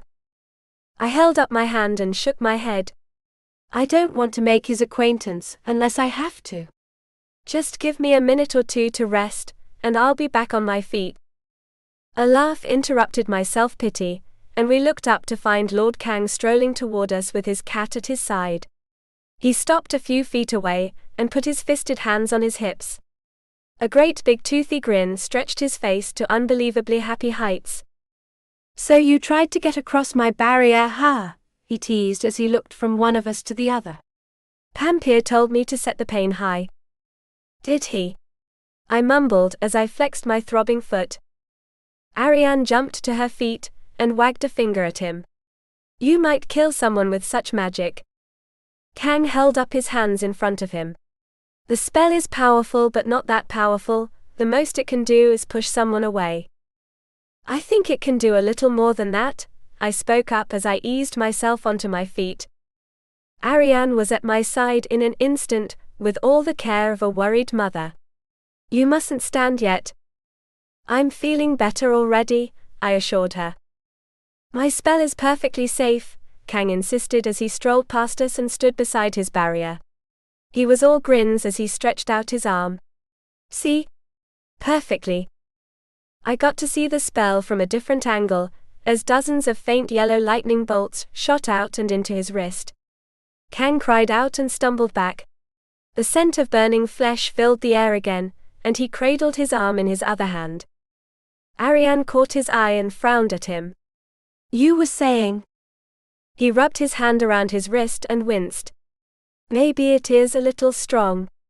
His cat friend bobbed its head, and he scowled down at the animal. Traitor. Is there any way you can get us into the park? I spoke up. Kang shook his head. My apologies, but no one, except those given a pass, are allowed into the park until the morning of the fair. The spell will not lift until then. I sighed and turned to Ariane. Well, at least we got a walk out of it and I've seen the park. Ariane's eyes pooled with regret, but I patted her arm. It's all right. Let's get home and get a nice cold ice pack on my foot. I limped home with my thoughts filled with hope for a fun time in 2 days. Little did I know how eventful that day would be. Chapter 40. When will these stalls be finished? The fair is tomorrow, and everything must be completed tonight for the vendors. And will someone please remove those ducks before they cover everything in their filth? The final preparations for the fair surrounded Lady Xian in all her inglorious fury. She stood at the head of the 4 long rows of stalls, each with a wide aisle between them. Her cheeks were red, and her eyes flashed with a dangerous blue light. One of the earthly carpenters hurried up to her ladyship, and clasped his hands together against his front, before he bowed low to her. Lady Xian, we need more wood to complete the last of the stalls. She quivered with rage, and his words earned him a horrible scowl that marred her beautiful features. Why is that? You were given a mountain of boards. The man hardly lifted his head, as he gestured to a half-dozen half-finished stalls at the far end closest to the pond. Many were missing roofs, and a few had only 1 of 2 walls. 3 workmen were busy finishing them as best they could. But they weren't enough, as her ladyship can see. She stabbed a finger at a pile of cut wood. I see nothing but a waste of wood. He turned his head far enough to understand where she pointed. Those are the ends of boards we have already cut, your ladyship. They aren't long enough to be used to finish the roofs. Her lips twisted about until they settled for a deep frown. Very well. She waved her hand and icy blue strands of magic floated out of her palm. They formed a slip of paper which she pushed toward him. The man grasped the floating parchment in both hands and gaped at the created item. This is a voucher for wood. The woodsman will give you what you need, but you must ensure you are given the very best boards." The man bobbed his head and walked backward. "Yes, your ladyship." "I'll do this right away." He turned tail and scurried off to fetch the wood. Xian sneered at his retreating backside. Her fury was interrupted by a sudden soft push against the back of her leg. The goddess' leg buckled, and she stumbled forward, but she caught herself before she landed on the ground. She spun around to face her attacker. A duck stared back at her. The animal turned its head to one side and let out a quack. Xian balled her hands into quivering fists and stomped her foot. "Will no one rid me of these horrible creatures?" "They're just ducks," one of the workmen spoke up. Xian spun around to face the men. They all turned their faces away and resumed their task. She stomped over to them and stabbed a finger at the animal. "Remove that animal, immediately." The men shrank into themselves and barely dared a sideways look at her. One of them cleared his throat. "I don't think we can, your ladyship." "If one of you is bold enough to speak up, then you must be bold enough to catch such a creature," she snapped. The men looked at each other, and their speaker finally held up his hammer. "But if we try to catch the duck, then who'll finish this work?"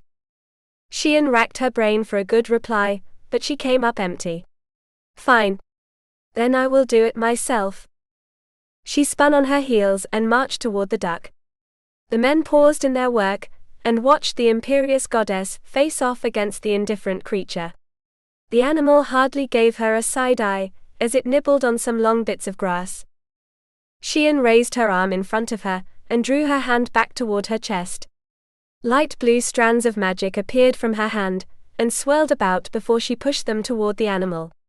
The magic flew underneath the duck and swept across the descending ground to the pond, creating a long slender path of ice that shimmered in the bright sun.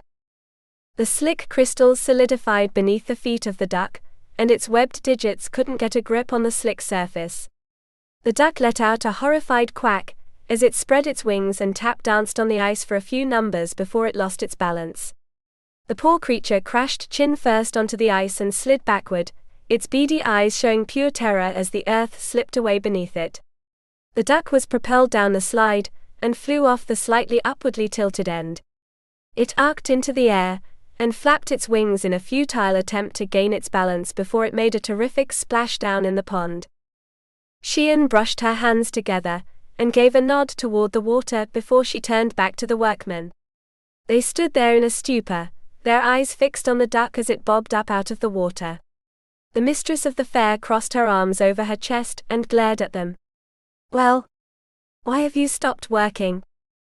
The men shook themselves of their shock and tried to make up for lost time by working overtime. Xian clasped her hands behind her and smiled as she sauntered past them toward the entrance and its shocking barrier. The icy slide melted as quickly as if a hairdryer hung over the whole length. Only a little puddle remained after a few seconds, and even that vanished in the blink of one of the workmen's eyes. "Lady Xian! Lady Xian!" The shout came from the entrance, where Pampir stood on the other side of the barrier. He pressed his hand against the top of one of the ropes, and the slender ribbon trembled before all 3 levels retracted. He slipped through the opening, and the ribbons shot back into position quicker than even the shrinking puddle. Pampir clutched the book of vendors in one hand against his chest, and scurried up to her with a slightly pale face. "Lady Xian, I must speak with you about the vendor list." Lady Xian lifted an eyebrow, and her good humor sank away. "Why? Are some of them unable to come?" He shook his head. "No, but I have spoken with nearly all the other vendors, and they know nothing of anyone selling such beans as the gentleman we spoke with at the last." Xian tensed and she scowled at the man. "You doubt my choice?" Pampir's eyes widened and he bowed his head. "No, Lady Xian. I only wish to inform you of what I have learned, so you may make the best possible decision." Her voice was as icy as her element. "And that is?" He risked raising his eyes to her though his head remained bowed. His hand tightened its grip on the book. "That you will remove his ribbon and not allow him entrance." Xian's left hand twitched at her side and her eyes flashed with blue fury. I will do no such thing, and we will not discuss this matter again. Is that understood? Pampir dropped his gaze to the ground and bit his tongue. Completely. Good. Now how are the merchant preparations going? She inquired. Nearly all of them have completed their setup, he told her, as he nodded in the direction of the fairway. Those left are waiting for the stalls to be finished. Excellent. If that is all, then you may leave for the day, but I expect you back here early tomorrow. Pampir nodded, and reluctantly turned away. He walked back to the entrance with a heavy weight on his shoulders, and the book pressed tightly against himself. What has gotten into Lady Xian? She has been bewitched by that person's sweet words. Xian set a hand over her pocket as she watched him leave. She could feel the slim shape of the bean beneath her fingers. The same tempting thought that had haunted her mind rose once more, but she pushed it back down again. Not yet, she thought as she half turned to cast her gaze over the fair. Maybe after the fair. Chapter 41. And done. I stepped down from the ladder and admired my work. A long string ran from one wall of my palace to the other, and was supported in the middle by the corner of the house. Dozens of colorful balloons hung from the rope, and their glossy surfaces glistened in the bright sun. Ariane came out of the house with a tea tray and a smile. She stopped at my side and examined my job with an affirmative air. You have done a wonderful job. I had no idea such a thing existed. I clapped a hand on her shoulder, and grinned at my companion. It's all because I have a lot of inspiration from my friends. She blushed and shrank beneath my kind words. You are too kind. Too kind and too hungry, I teased as I dropped my gaze to the tray. A small plate of cookies complemented the tea. So is this the final meal before we gorge ourselves on fair sweets? Ariane nodded. Yes.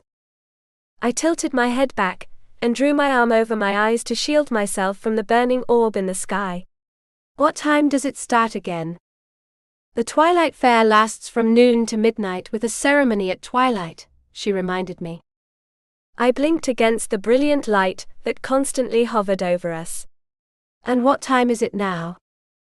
A half hour before noon, she told me as she moved over to a small table with 2 stools. She set the tray down and poured the tea. The crowds will be passing by soon to watch the barrier fall. I took a seat on one of the stools and rubbed my foot. I hope they're careful around those.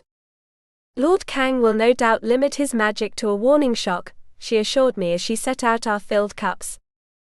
I furrowed my brow, as my friend took a seat opposite me. So what's his element? Electricity? Ariane tilted her head to one side. I do not know what electricity is, but Lord Kang controls the element of lightning. Those are pretty much the same thing in my world, I told her as I picked up my cup and blew over the surface. Is that a common element for someone to control? She took a dainty sip of her tea before she clasped the hot cup in her lap. As common as the others. Except fire? I guessed. She nodded. Oh yes. Only Lord Eastwei can handle such a powerful element.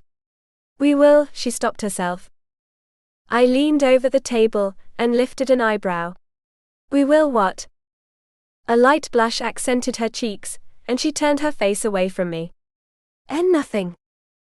I scooted to the end of the stool, and cocked my head to one side to catch her eye. You're hiding something. She bit her lower lip, and tightened her grip on the cup. I would prefer to keep it as a surprise. I snorted and straightened. Just as long as I don't have to wait too long. My friend shook her head. Oh no. It will happen during the ceremony, this evening. I am sure you will be very pleased with my keeping this secret from you. I took a sip of the tea and licked my lips. The drink was well sweetened and warmed me. My eyes twinkled as I looked at her, out of the corner of my eyes. Just as long as it's the only one you're keeping from me. I don't want to learn from the neighbors about you eloping with Jin. Her mouth dropped open and her eyes bulged out of her head. Elope with Jin, I would never do. Don't make promises you're tempting not to keep, I teased before I took another sip. Ariane's mouth flopped open and shut like a fish gasping for breath, and I couldn't help but laugh. Relax. We're supposed to have fun today, remember? Lady Anna. Lady Anna. The shout came from the palace gate, and little Lia scurried into my domain. She grasped her partially inflated balloon in one hand, and crashed into my lap. I caught her and held the squirming child as she waved the balloon in my face. Look. My lantern is the only one left now. I choked on a laugh. All the others popped? She bobbed her head. Oh yes. Many of them were broken after you left. An elegant couple strolled through my arch, and Ariane shot to her feet. She scooted to one side and bowed her head as the pair reached us. The woman appeared to be slightly older than me, with long brown hair tied together and cascading down her back to her waist. She wore a white robe like the tall gentleman at her side, and the open expression on her face reminded me of Lia. The man was of the same age, and wore a darker tan attire. One hand grasped the belt around his waist, and his brown eyes studied me with curiosity mingled with doubt. Lia bowed at the waist to our guests. Lord Mersong. Lady Mersong. You do us a great honor to visit. Oh boy. I jumped to my feet and bowed my head. They returned the gesture, and Lady Mersong's twinkling eyes looked me over. We have heard so much of you from our daughter that we could not help but come meet you for ourselves. Your daughter? I wondered as I dropped my gaze to little Lia. She clutched her balloon to her chest and bobbed her head. This is my mother and father. You have given our daughter a great many gifts of late, Lord Mersong commented. The stiffness in his tone made me tense and I shook my head. It was nothing. I was just I am. Lady Mersong set her hand over my clasped ones and captured my gaze. Her eyes were of a light soft hazel that reflected her warm heart. You have nothing to explain. Our daughter and her friends appreciate your kindness more than you know. I blushed and bowed my head. Thank you. That means a lot. Lia tugged on my clothes. Are you coming with us to the fair? I leaned down and smiled at her. After I finish my tea, okay? She bobbed her head. Okay. What strange lanterns you have, Lord Mersong commented as the string of balloons caught his attention. They are the same as our daughter's toy? Yes, I thought they'd look nice for the fair, I told him. Very interesting, he murmured. We should be going, dear, Lady Mersong reminded them as she took Leah's hand. Her bright gaze fell on me, and her eyes crinkled with her smile. I hope to see you at the fair. I wouldn't miss it for the world, I promised her. See you later. Lia shouted, as she was led away. Later. I replied. I waited for them to leave before I snatched up my tea. Come on, I encouraged my companion before I downed the whole cup. I really want to see what all the fuss is about now. Ariane set her tea on the tray and grasped it, but I noticed she paused in that position. What is it? Ariane straightened and turned to me with a disappointed face.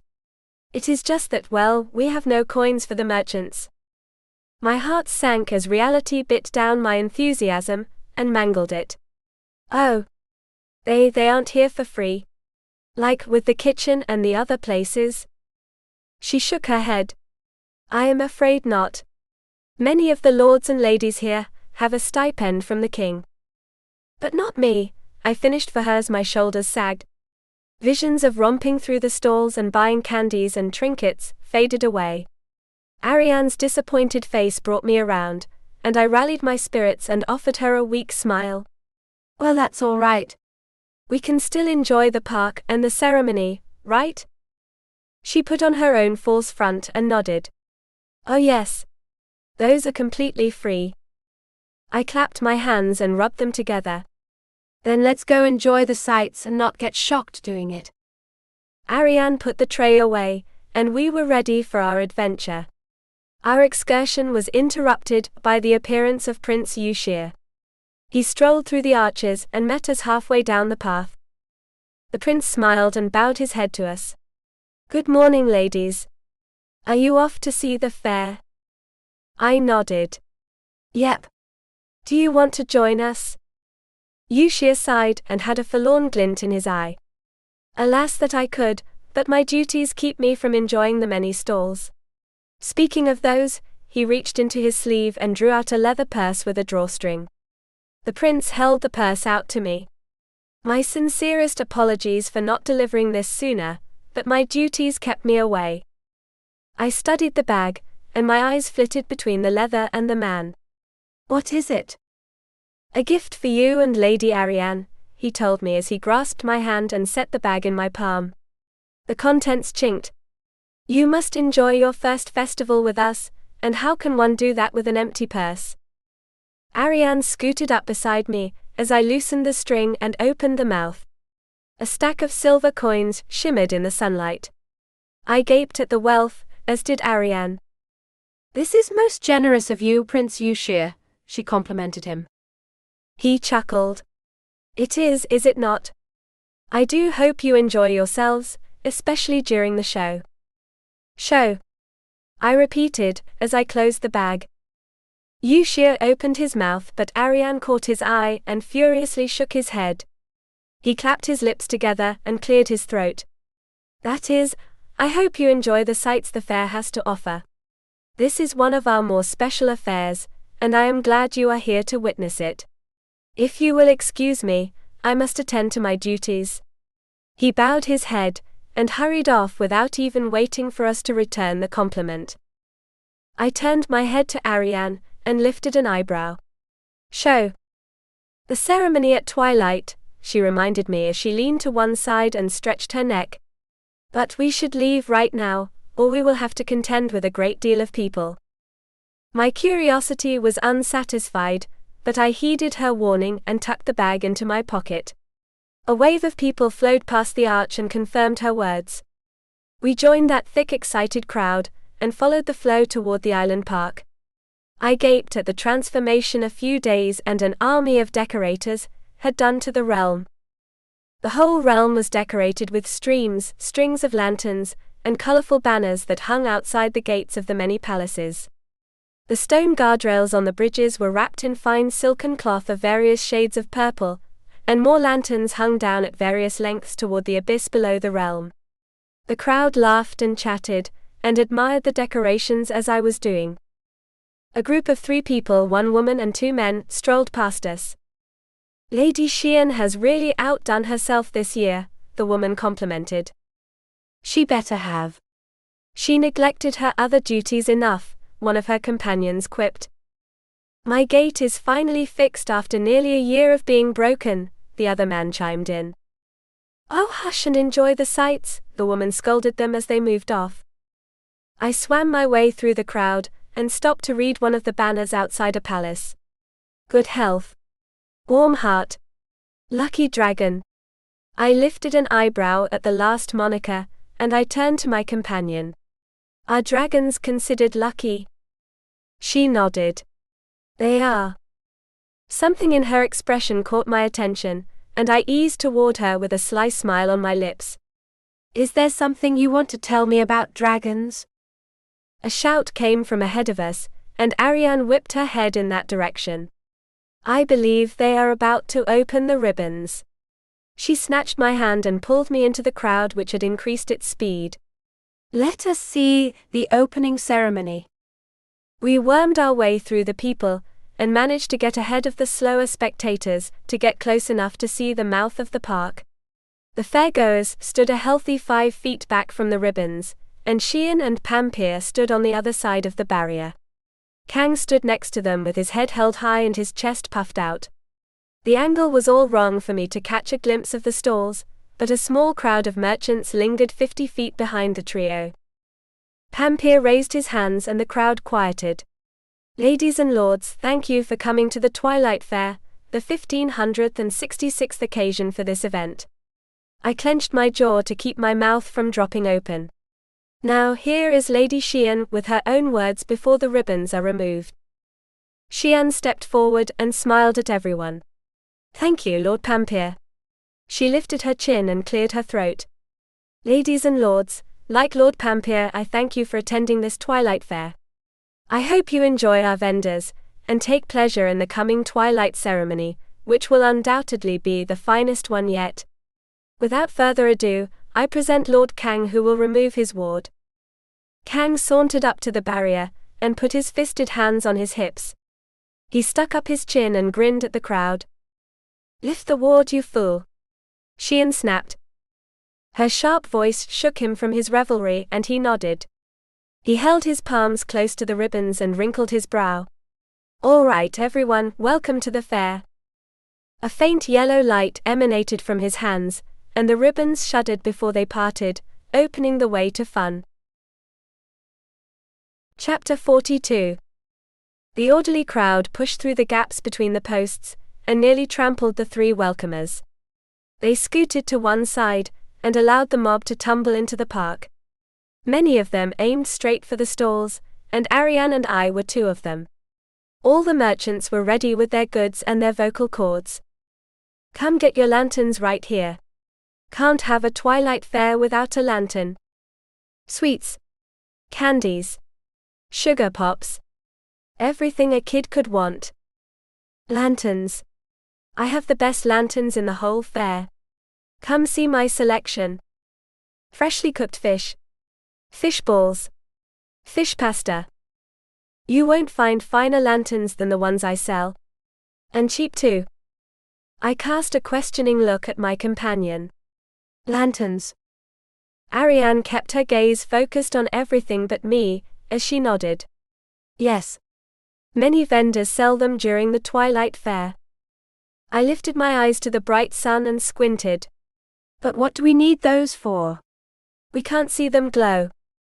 Ariane's eyes held a mischievous twinge as she grabbed my hand and tugged me along. You will understand soon enough, so choose the one that you like best and I will buy it for you. You don't have to do that, I assured her. All my protests died in my throat when I beheld the wide assortment of paper lanterns that the merchants showed off.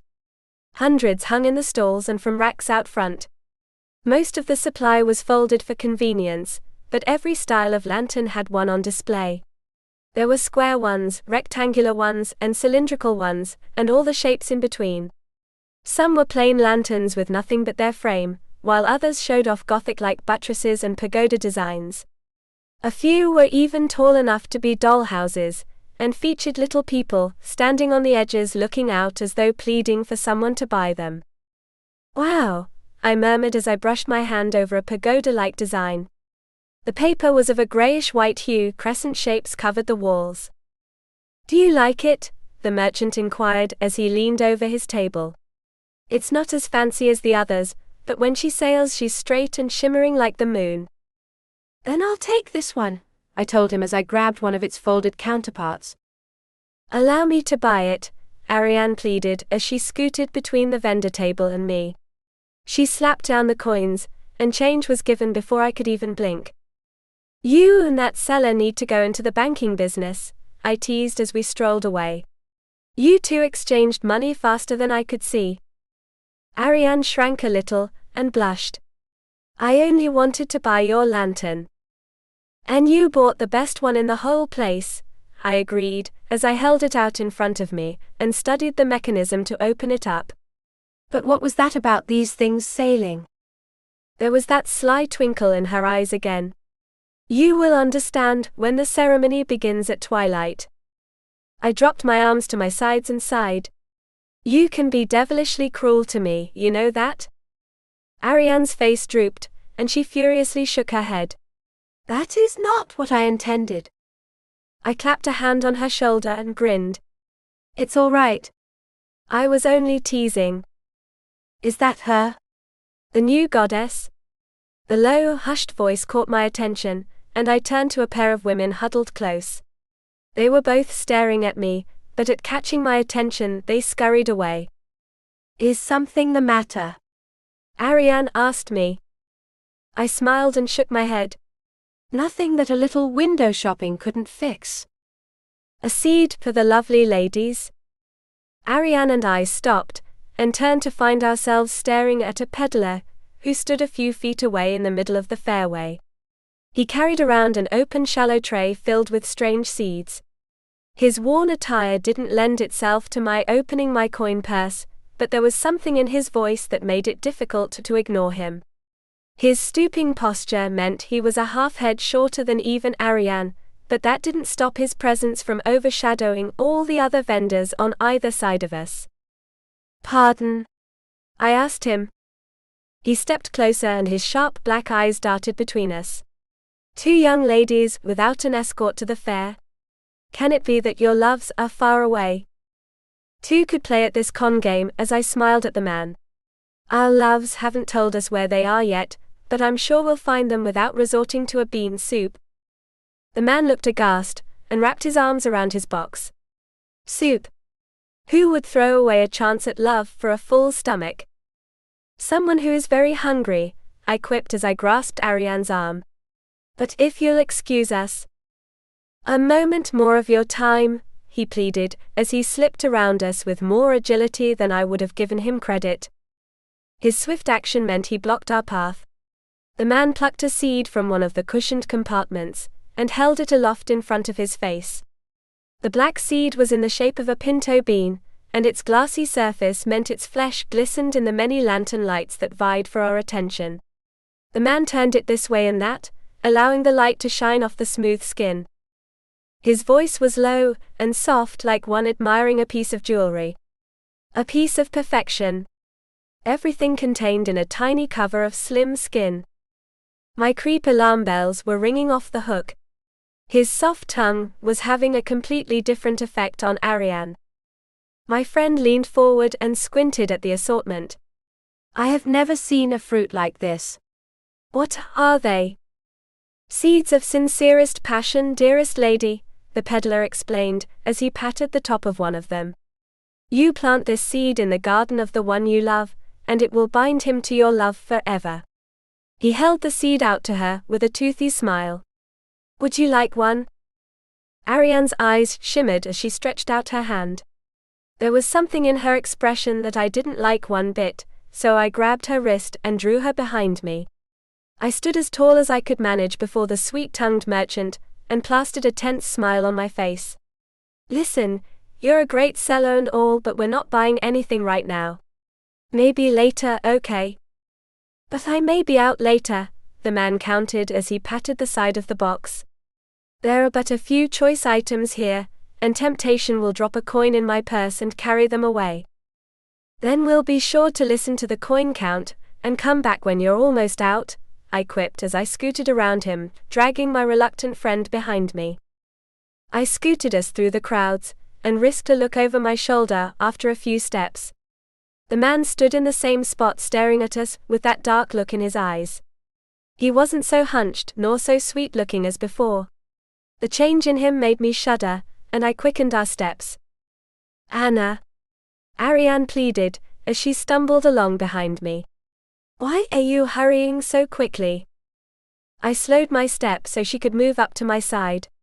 The eerie aura around the man had left a suffocatingly creepy vibe over me, and I spoke in a low whisper.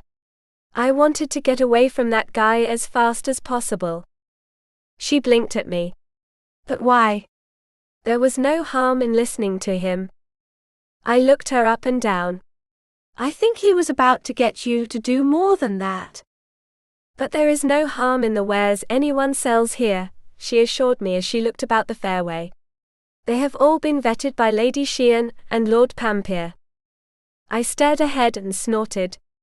That doesn't give me much comfort, and I still don't want you hanging around that guy, okay? Ariane bowed her head and bit her lower lip. My heart twinged with fear as I recalled the strange look in her eyes. Ariane, I really don't want to have to order you to do something, but I'm serious about this. I want you to stay away from him. My friend nodded. Very well. I will do as you say. I squeezed her hand, and grinned with more enthusiasm than I felt. The bad taste of the bean cellar remained in my mouth. Good. Now let's go see about those sucker sweets over there. Chapter 43. We scooted over to the stall, where sugary decorations had been created on a stick. The merchant had used a syrupy sugar concoction to draw stick figures on the slim bits of wood. The sugary arts shimmered in the bright light, and reflected my face as I bent down to study them. "These are so neat," I complimented as I examined a variety of creatures. There were foxes, bears, eagles, and even a dog. The merchant pushed out his ample chest and nodded. "Thank you, your ladyship. Your praise is 1,000 times more sweet, coming from someone so beautiful."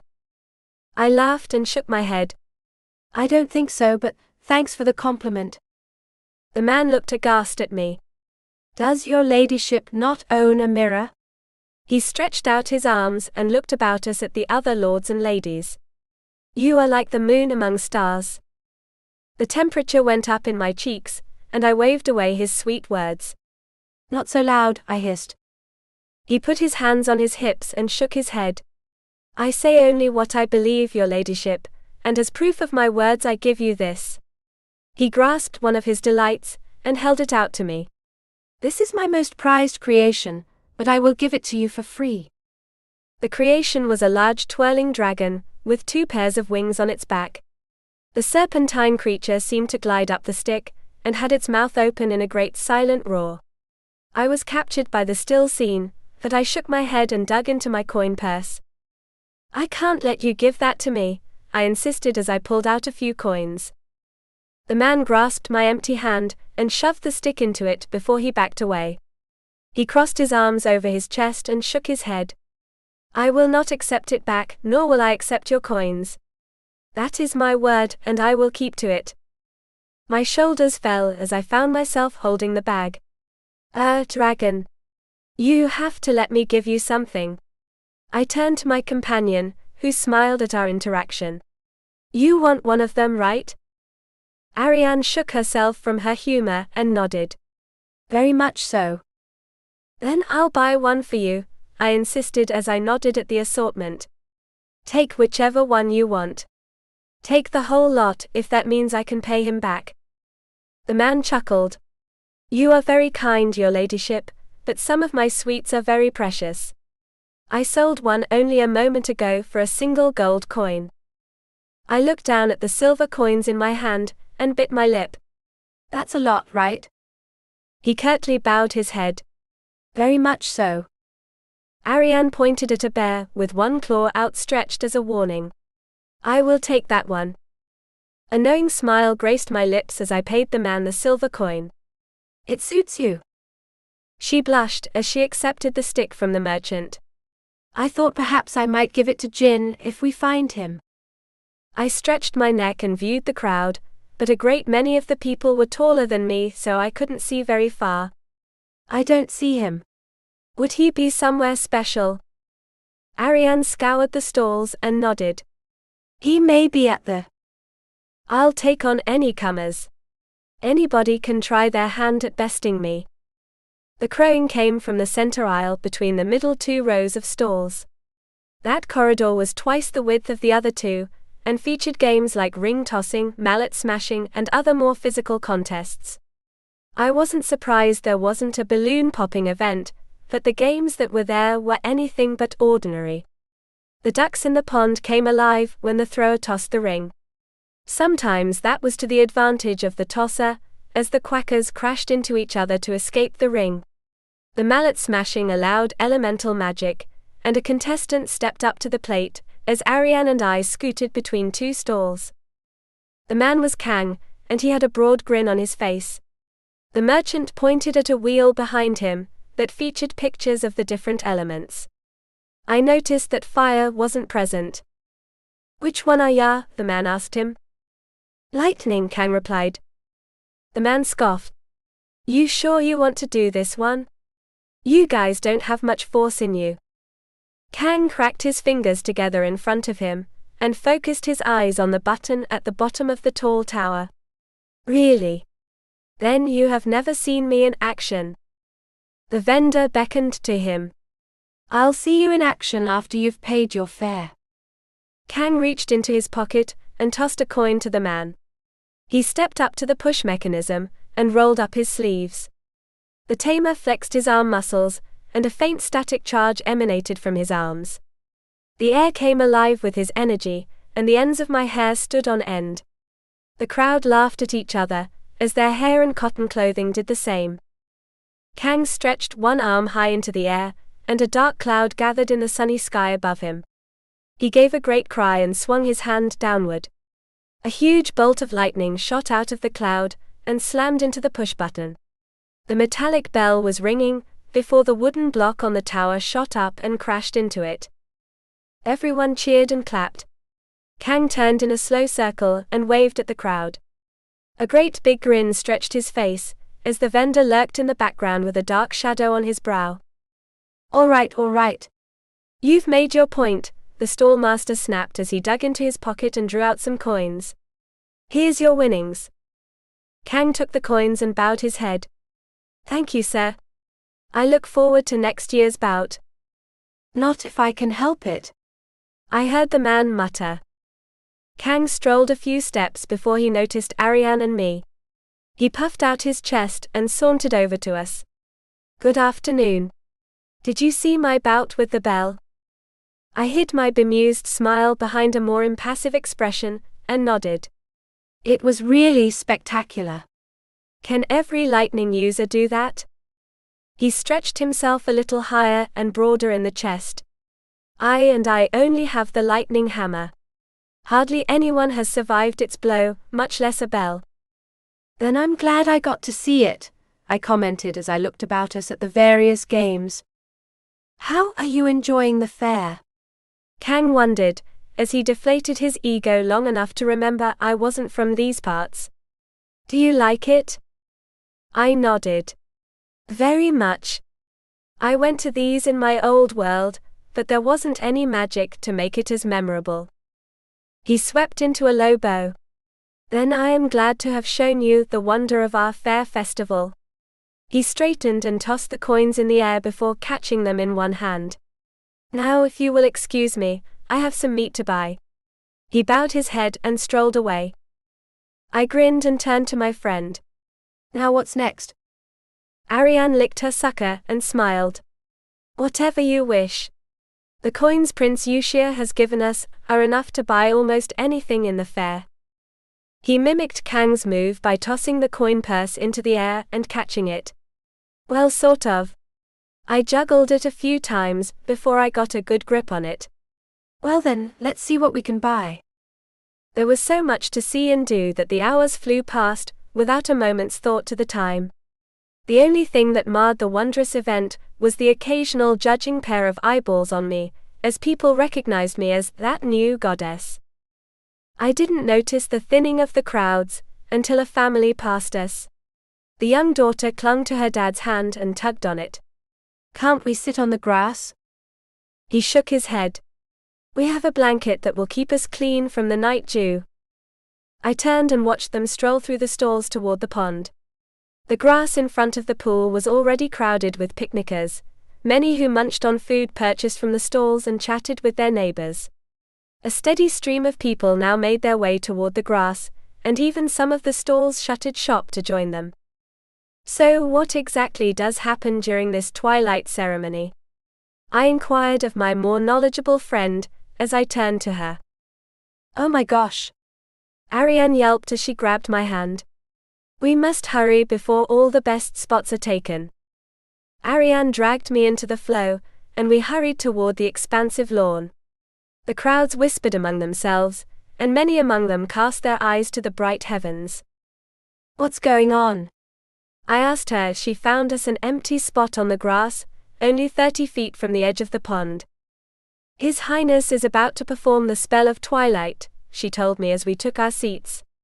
We mustn't miss it.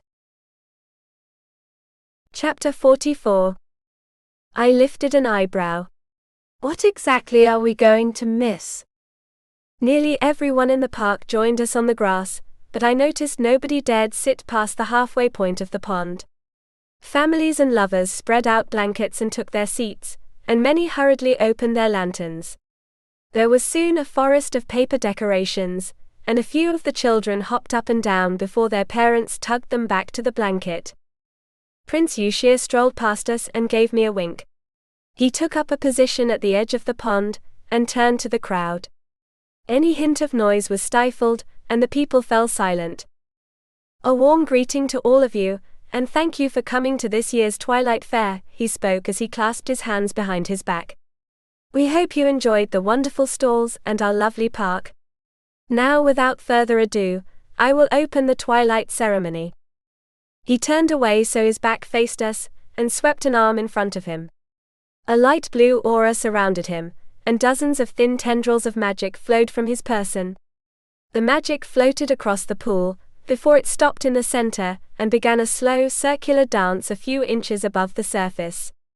The water in the pool rose, first in droplets and then in long threads. The threads stretched up in a gentle tornado, and created a tower 100 feet high and 20 feet wide.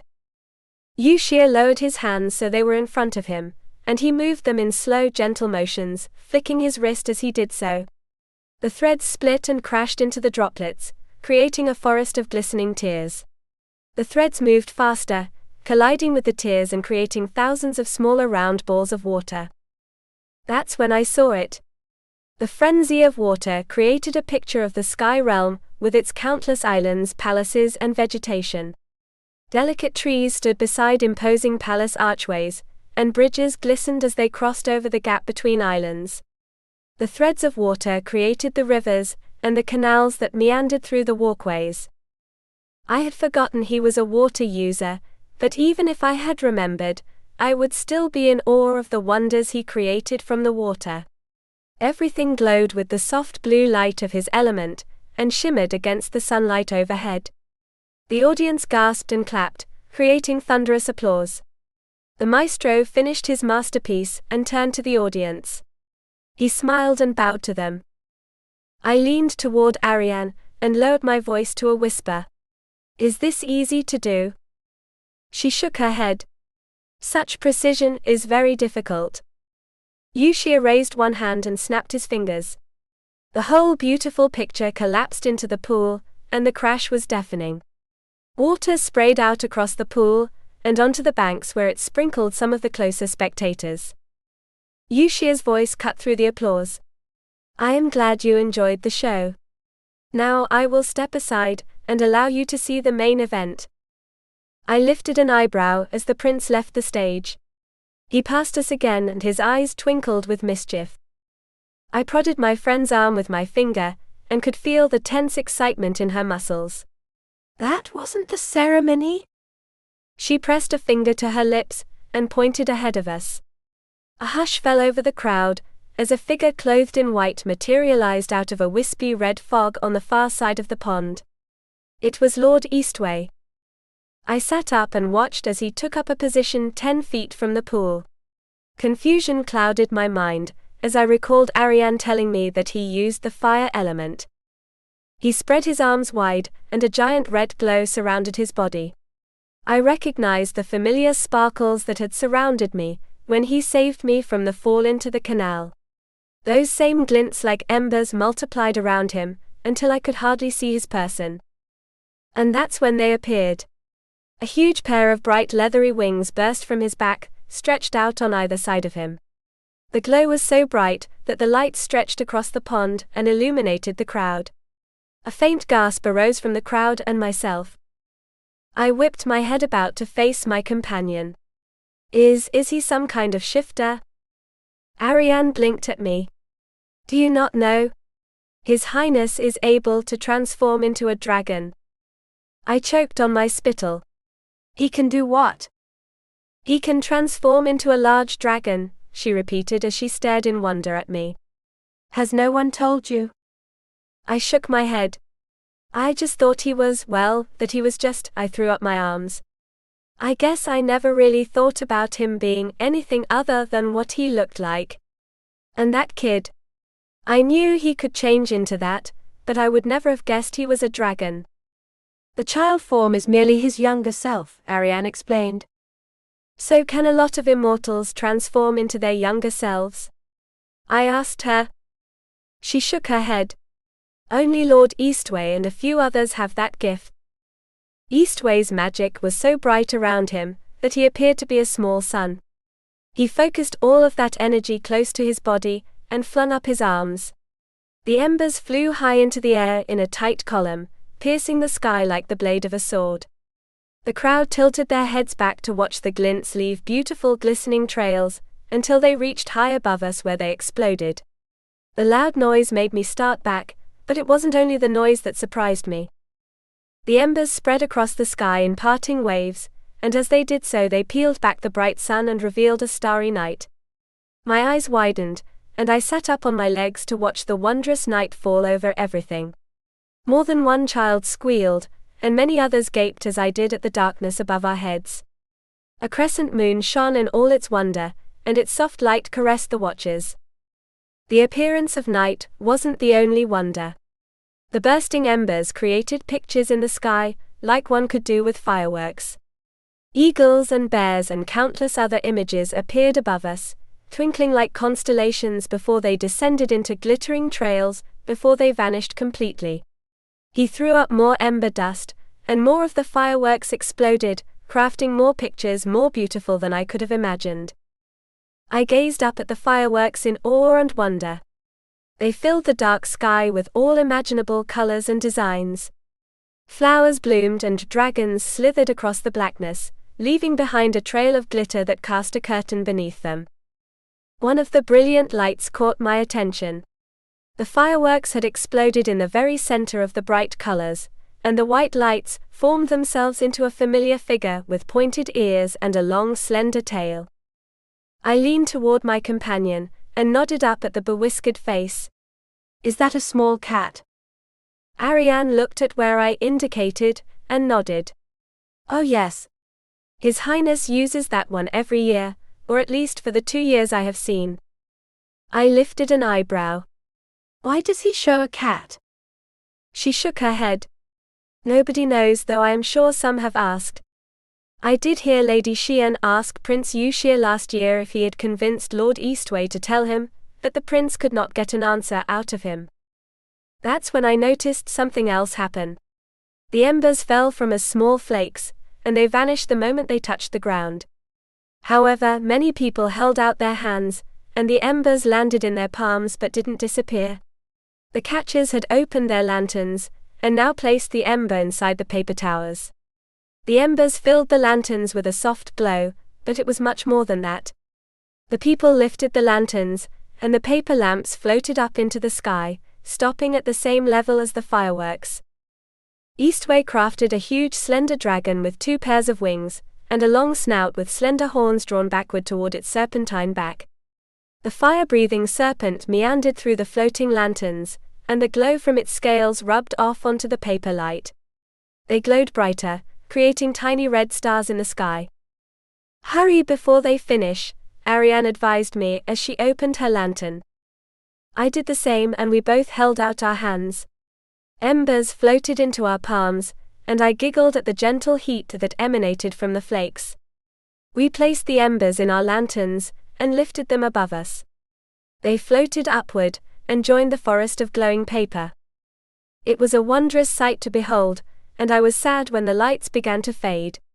Eastwei lowered his arms and tucked his hands into his sleeves. The fireworks stopped, and the dragon let loose a roar before it faded. The show was over.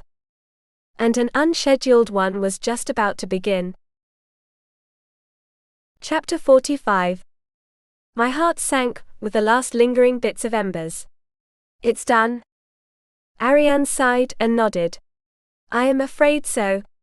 Lord Eastwei expends only so much energy for the event, and I have heard tell it takes quite a bit of strength to part the heavens to reveal the night sky.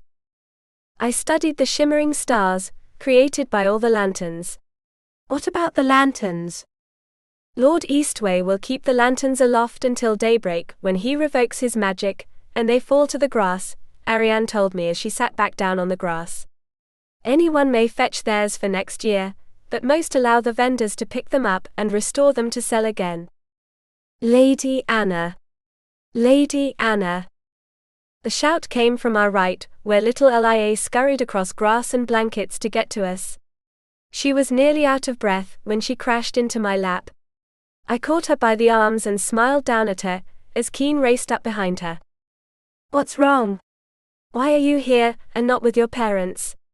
I asked my young friend, as I looked up at Keen. He set his hands on his bent knees and gasped for breath. Do not run off like that again, he scolded her. Lia shoved her deflated balloon in my face. But it's broken. Can you make my lantern fly like the others? Can I? Oh. Realization set in, and I plopped my butt on the grass so I was more at level with her. I'm sorry, sweetie, but your lantern can't fly without some help. She pointed at the other lanterns. Like that.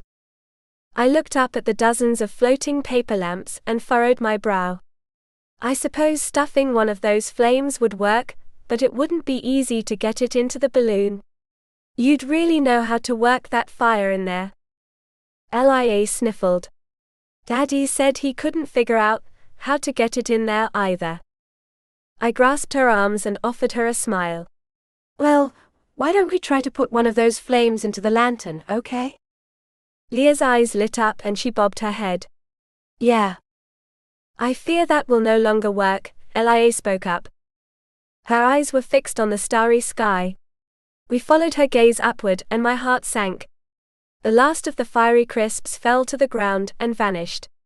The Lord himself had left his spot and strolled around the bank of the pool toward the crowd. Damn it, I muttered to myself as I heard another sniffle from my little friend. I smiled down at her. We'll figure something out. Maybe somebody has a spare fire around here somewhere. Why don't we? Lia perked up and her eyes widened. She climbed to her feet and shot off down the slope of the park toward the pool. Lia! Keen shouted as he chased after her. Where are you going now? I followed Leah's trajectory, and my heart dropped into my stomach. She was headed straight for Lord Eastwei. I scrambled to my feet. We have to stop her. Ariane followed my lead, and we raced after the children. Their legs were shorter, but they had a head start. Lia neared the edge of the pool, and turned left toward the tall, handsome figure who strolled along the grassy bank. The little girl ran in front of him, and Lord Eastwei was forced to stop.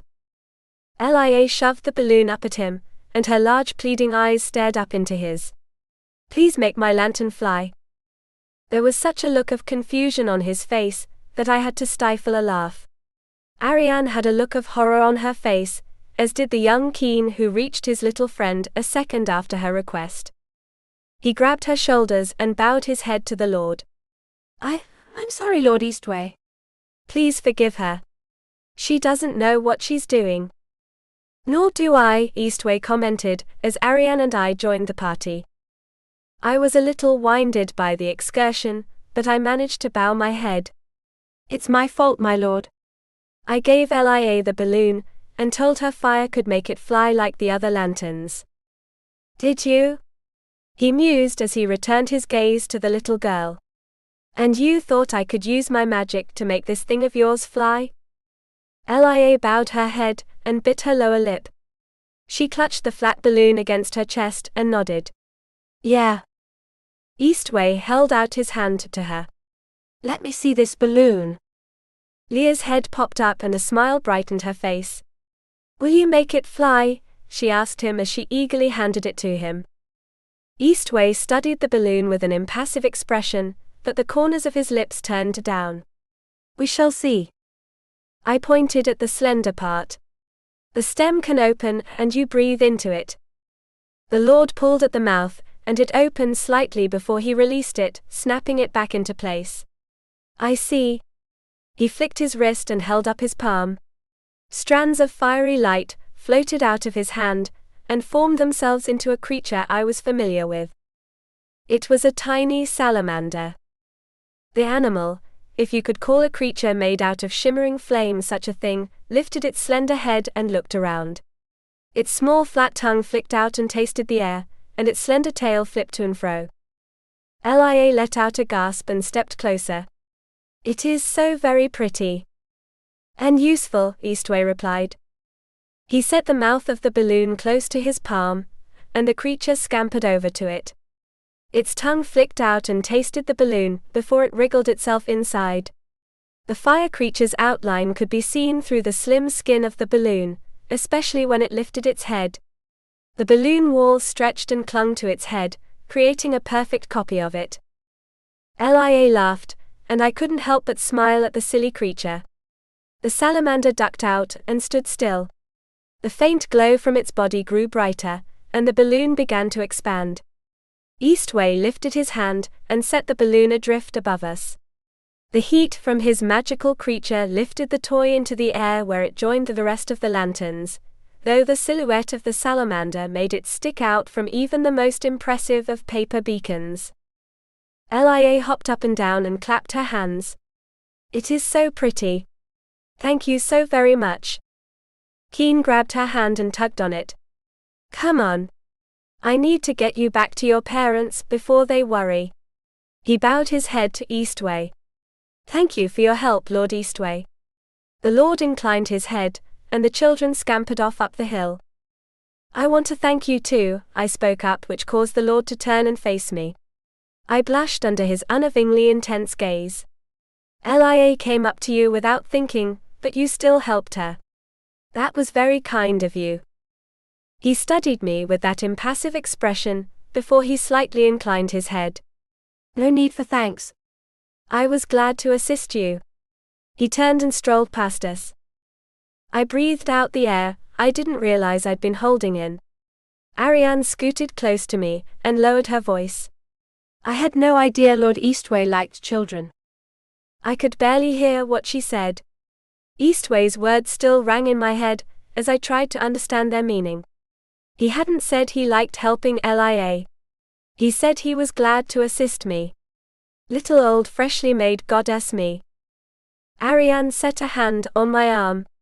Anna, are you feeling well? I finally shook off my thoughts and smiled at her. Why, yeah, I'm fine.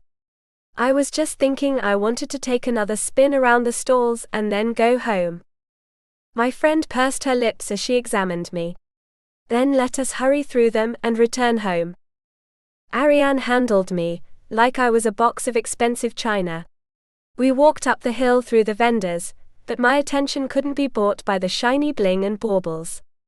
Our tour lasted only a half hour, and then we took our first step onto the dark street. Everything was new again, as we strolled down the shadowed walkways.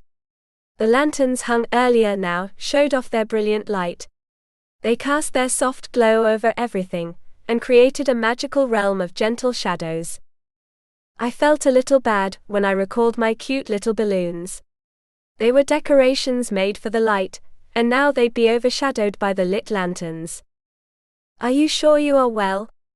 Ariane spoke up. I turned my head to my friend, and found her staring incessantly at me. She searched my face for some hope of a positive answer. I sighed and my shoulders sagged a little. I lifted my eyes to the starry sky, and that beautiful crescent moon. I was just thinking nobody would be able to enjoy our balloons in this light. I am sure they will be able to see them enough to admire them, Ariane insisted. I laughed and clapped my hand on her shoulder. Thanks for the pep talk. I guess we'll see what the crowds think. We ventured down the majestic walkways, and soon arrived on our street. A large group of people gathered about one of the arches. Ariane gasped.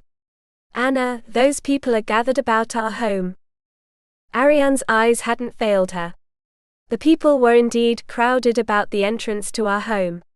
Many ventured in but few ventured out, and we arrived at the tight rear. A blade of grass couldn't have wedged itself into that crowd. Excuse me?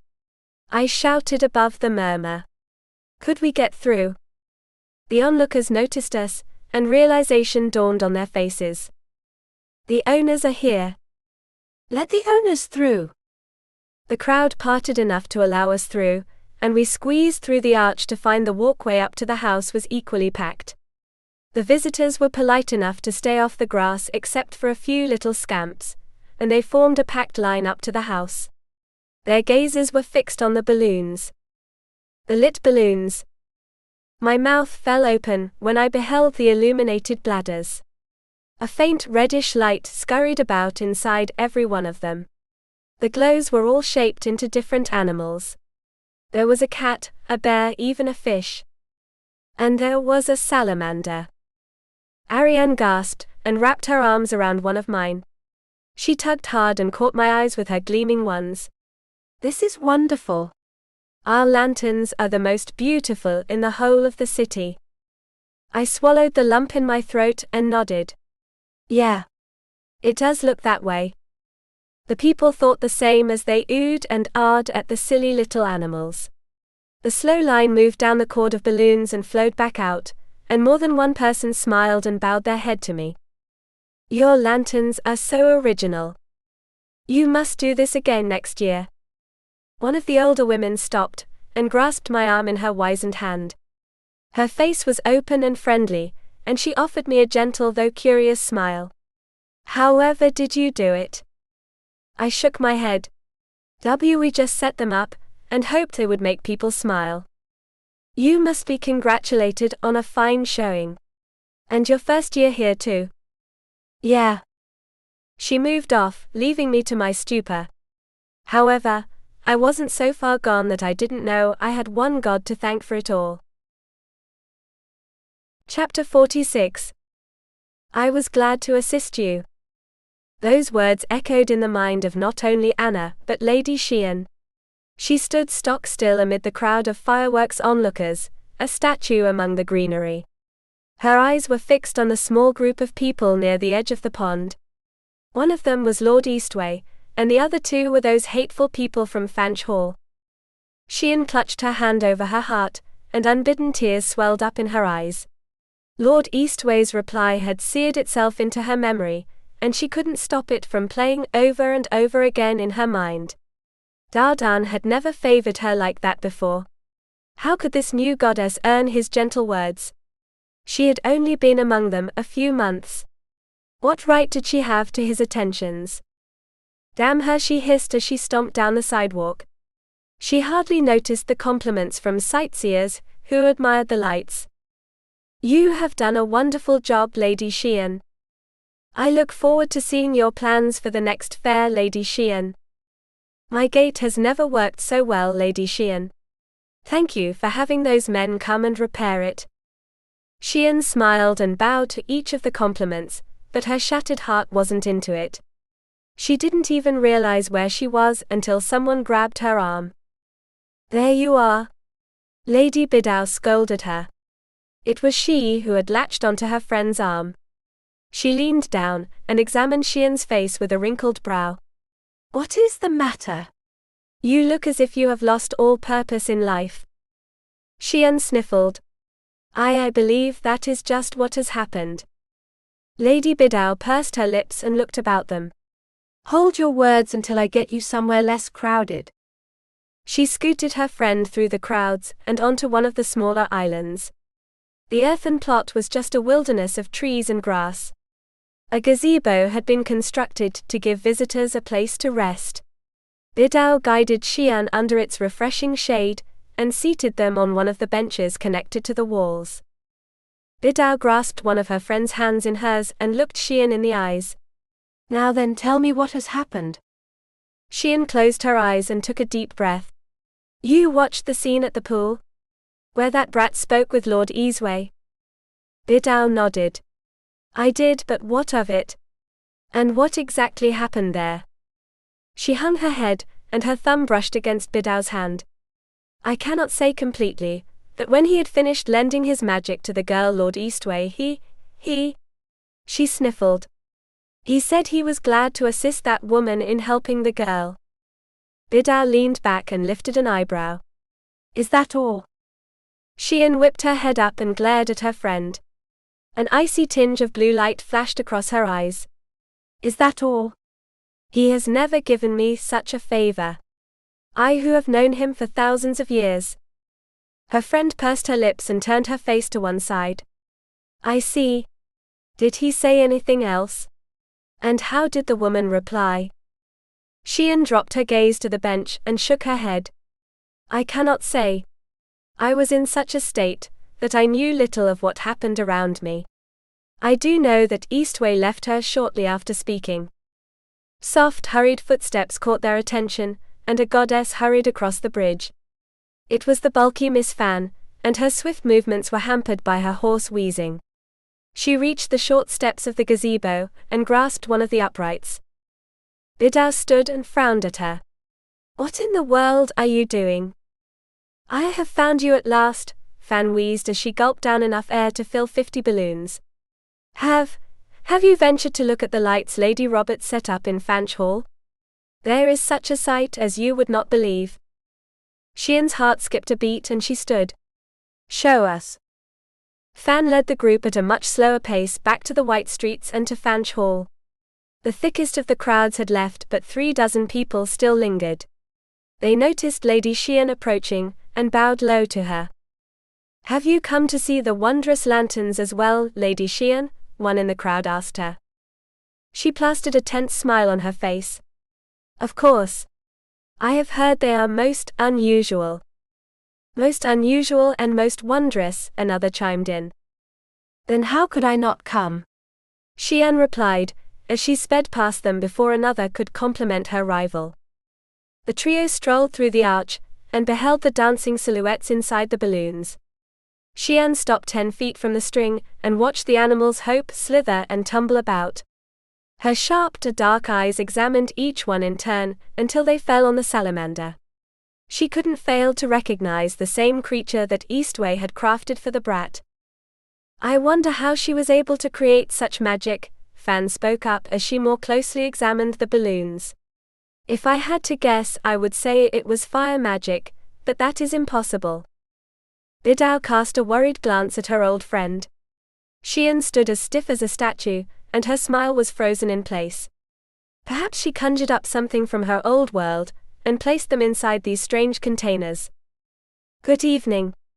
The greeting came from the house, and Anna made her appearance with Ariane close behind her. Their hostess stopped and bowed low to her guests. Ah, there you are. Fan replied as she scurried up to Anna and grasped her hands. She pulled the hapless hostess back to the walk and pointed at the balloons. However did you make them glow like that? Anna managed a shaky smile and stared at the ground. I made them. Fan nodded her head. Brilliant. You must show me how to make them for next year. Xian was anything but congratulatory to her hostess. A dark, icy look had slipped into her eyes as Fan fawned all over the beautiful lights. This fresh evidence settled her decision. Xian lifted her chin and stiffened her jaw. Anna Roberts had to go. Chapter 47. I was very surprised to see Lady Xian and Lady Bidao come to see our lights, Ariane mused, as she swept the walkway of the countless dirty footprints and streamers. I sighed and pushed my broom along the stones along with her. So was I.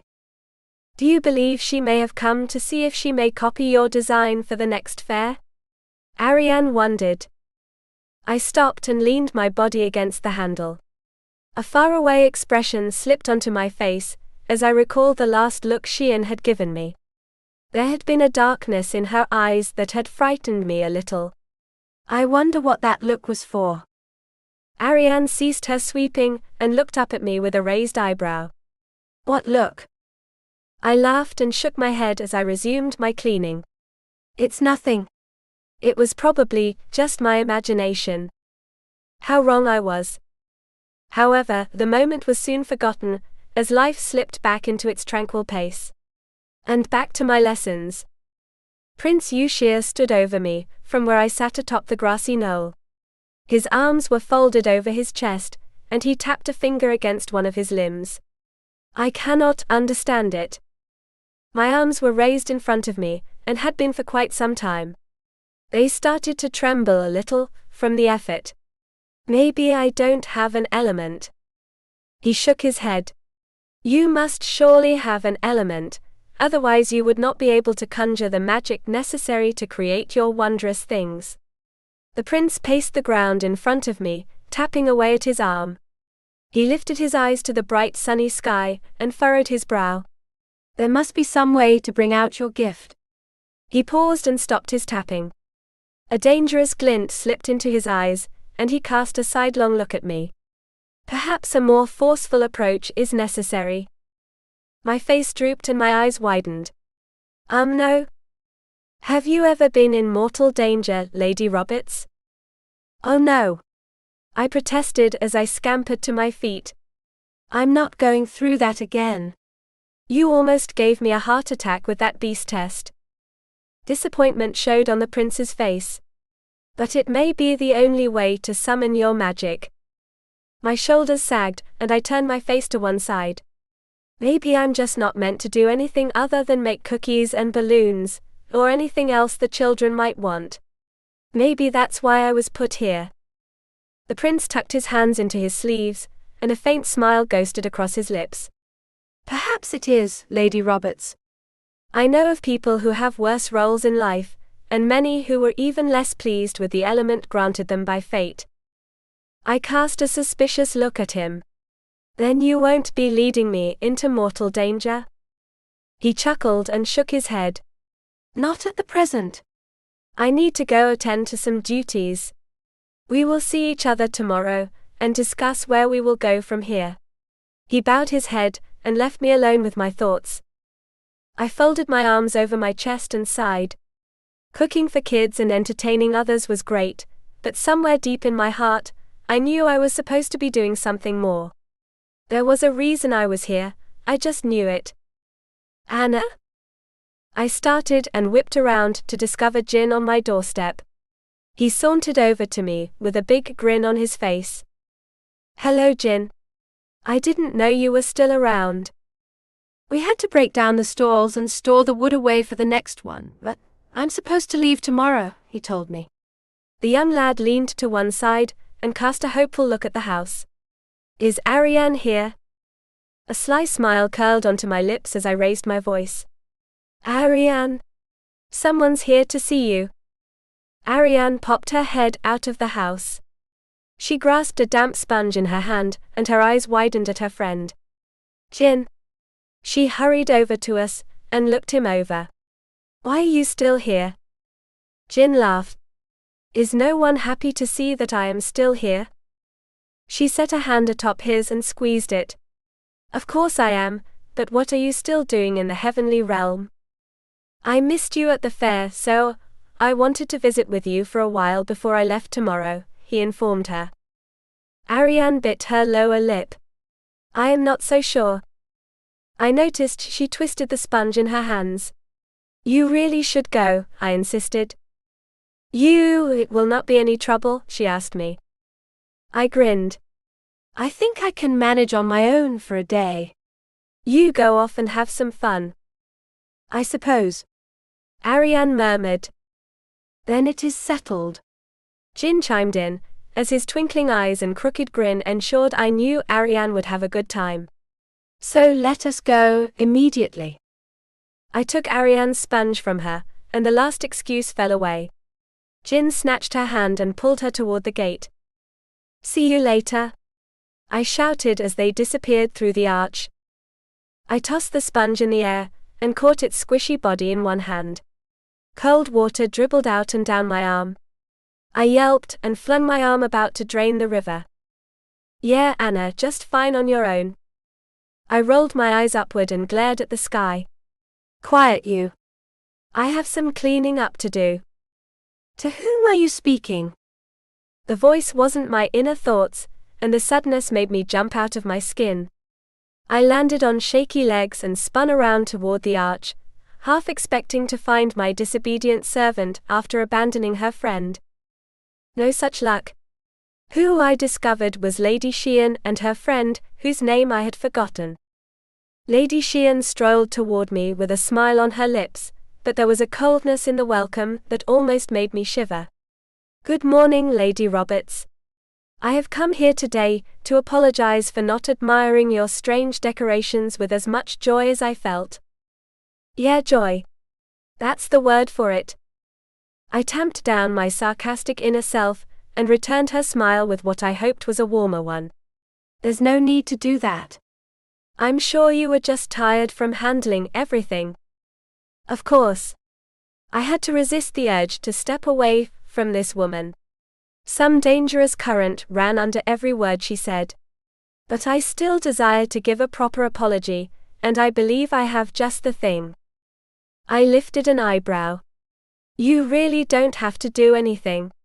Please don't. Sheehan looped an arm around mine and pulled me toward the arch. Nonsense.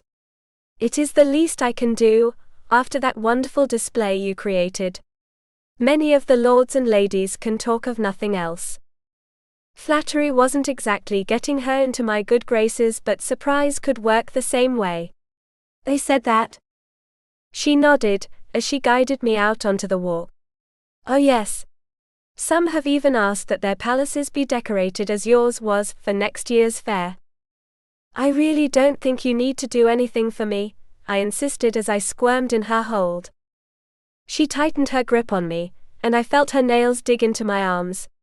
Nonsense. This is about more than my honor.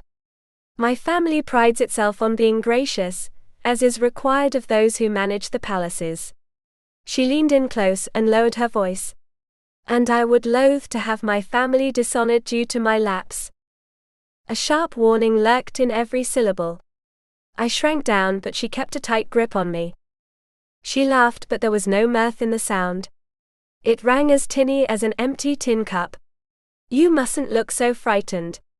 You are a guest of His Majesty, after all. No one will come to you in his realm. I almost believed her, but perhaps it was more hope than reality. Why yeah, I guess I am. We crossed over a large bridge, and onto an island that didn't hold any palaces.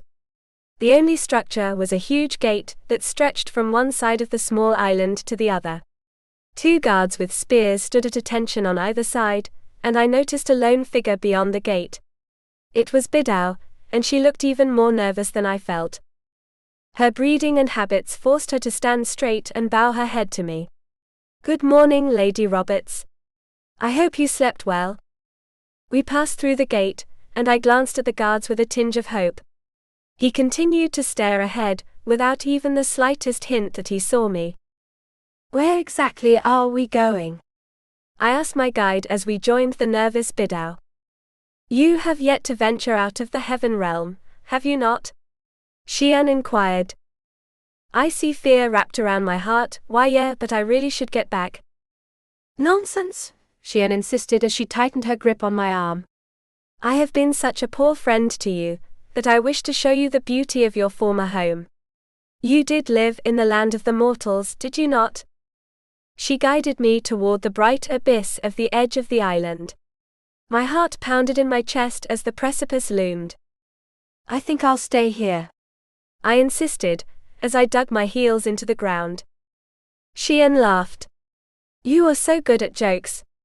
Now I will show you what you have been requesting of me, for quite some time. I didn't get a chance to ask her what the hell she was talking about, before a dazzle of icy cold glitter flakes surrounded us. I was reminded of when Eastwei made his appearance at the pool, only this time I was seeing it from the inside rather than out. We continued walking forward, and the dazzling lights lifted to reveal a huge area of solid earth and water. A dirt path led from where we stood, and over a bridge that crossed a wide river. Is this not beautiful? Xian commented, as she guided me down the road. I twisted my head around, and noticed a portal at our backs. The soft glow around its arches vanished, as did the magic vortex in the middle. My way back was gone. My guide never stopped her incessant and banal chatter. Let me show you this wondrous river. We walked up the gentle slope of the curved bridge and stopped at the top. I was loath to approach the sides, but Xian didn't give me any choice. She practically shoved me against the downstream railing, and I felt it groan beneath my weight. Xian finally released me and stepped back. I spun around to face my 2 adversaries. A cruel smile curled onto Xian's lips. Now you will bother me no longer. Lady Bidao, if you would do the pleasure. Bidao shoved both hands out toward me. A powerful wind swept out of her body and slammed into my stomach. The air was knocked out of my lungs, and I was sent flying into the water. I crashed into the cold current, and water shoved itself into my gaping mouth. I bobbed to the surface and gasped for air. My arms flailed about me as my legs flailed beneath me. I swallowed another mouthful of river water, as the wild current turned me to face the bridge. I can't swim. Chapter 48. Anna flailed about in the waters, as the two on the bridge watched her desperate struggles. Bidao gripped the railing, and watched in horror as their victim sank into the dark depths. Pull her out, Xian! Bidao shouted, as she whipped her head around to her friend. Xian impassively stood there staring into the dark depths of the swift river. Bidao grabbed her friend's arm and shook it. I cannot pull her out without risking bashing her to death upon the lifted waters, so you must pull her out now. Xian. Now. Xian shook herself from her dark thoughts and lifted one hand. A soft icy glow emanated from her hand, and a frozen droplet formed in her palm. She swept her arm outward, and the droplet shot into the water like a spear. The magic sparkled in the depths some 100 feet downstream from the bridge, and the ice popped onto the surface. The droplet had formed itself into a platform, large enough to hold a person. That person was Anna. She lay sprawled face down out on the ice formation, her face as white as a sheet and her person soaked to the bone. The young goddess didn't move, except for the faintest of motions in her breast. Bidao clutched her chest and sighed. Thank goodness. Sweep her away. The cold voice jolted Bidao out of her exhausted jubilation. She looked up to find Xian staring at Anna with hard eyes. What was that? Bidao asked her friend. Xian nodded at Anna. Sweep her boat away. I want to ensure she never troubles us again. Bidao pressed her hands against her chest, as a horrible sinking feeling touched her conscience. She forced her eyes back on the frail young woman, who drifted away from them. Did you hear me? Xian snapped. Bidao sighed and stretched out one of her hands. A faint green light emanated from her palm, and a gust of wind flew out. The breeze dove off the bridge, and skipped across the river to Anna's little ice sheet. Her magic pushed against the icy platform, shoving it faster down the river. The woman and her boat soon disappeared from view. Xian turned away from her friend, and toward the gate. We shall never speak of this. Do you understand? Bidao bit her lower lip, and couldn't help but cast a furtive glance at the river. Xian spun around and lifted her chin. Magic flowed out of her bright blue eyes. Why do you not answer me? Were we not too harsh on her? Bidao squeaked. Xian's lip curled up in a sneer. She did not belong among us. The land realms are where she belongs, or even better, the mortal realm. She waved her hand, and the gate ahead of them activated. Now let us forget that she ever existed. Bidao scooted in front of her friend, and blocked Xian's path. But what will we tell the guards? Xian scowled at her. I already told you, we will inform them that the woman escaped us, and passed into the immortal realms, no doubt to cause mischief. And if she returns? Bidao persisted. Her companion rolled her eyes. Who would everyone believe? The woman who has only been with us for a few months, or we who have lived among them all our lives? Bidao turned her face away and nodded. Very well. Good. Now let us home to our soft beds and a clear conscience. Xian lifted her chin, and sauntered toward the gate. Bidao followed behind with less pride than her friend. A nagging voice at the back of her mind warned her that she wouldn't soon forget this day. Your new mistress looks a lot nicer than your old one, Jin commented. The pair strolled down the walkway, with the sun shining overhead. A few other couples wandered past, their whispered words like the cooing of doves. A big smile brightened Ariane's face as she nodded. She is. I have never been happier here than I am now. Jin stretched his arms behind his head and cast a sidelong glance at her. So I suppose that means you won't be coming home anytime soon? Ariane felt a twinge of regret in her heart for being the cause of his forlorn expression. I'm sorry, but no. I wish to remain here for a while longer. However, she has shown interest in visiting our home with me. I may see you then. In case that doesn't happen, I'd better give this to you now, he mused as he dug into his pocket. He drew out a small stiff case and held it out to her. For all the birthdays of yours I've been missing these last 2 years. Ariane's face was a picture of confusion as she accepted the package. She opened the lid and revealed a small ring with a diamond-shaped amber jewel set in its little pocket. This is for me. He grinned and nodded. Who else would I give a ring to? Ariane pinched the ring between 2 fingers and lifted it out to study the glistening orangish-red jewel. It is so beautiful. How did you manage to afford it? His grin took on a sheepish accent, and he rubbed the back of his head, ruffling his hair. To speak the truth, I hadn't intended to see you before I returned home, but one of the goddesses from here gave me the money to buy this from the merchant as they were closing up shop last night.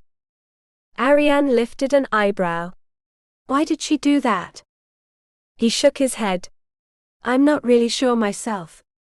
She only said that I must have wanted it for a sweetheart, and such a good intention deserved a reward. The only condition was I had to give it to you before I left, so I swore an oath to see you today to give you it. Ariane's heart fluttered, but not from flattery.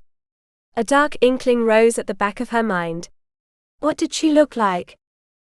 Jin lifted his gaze in contemplation and wrinkled his brow.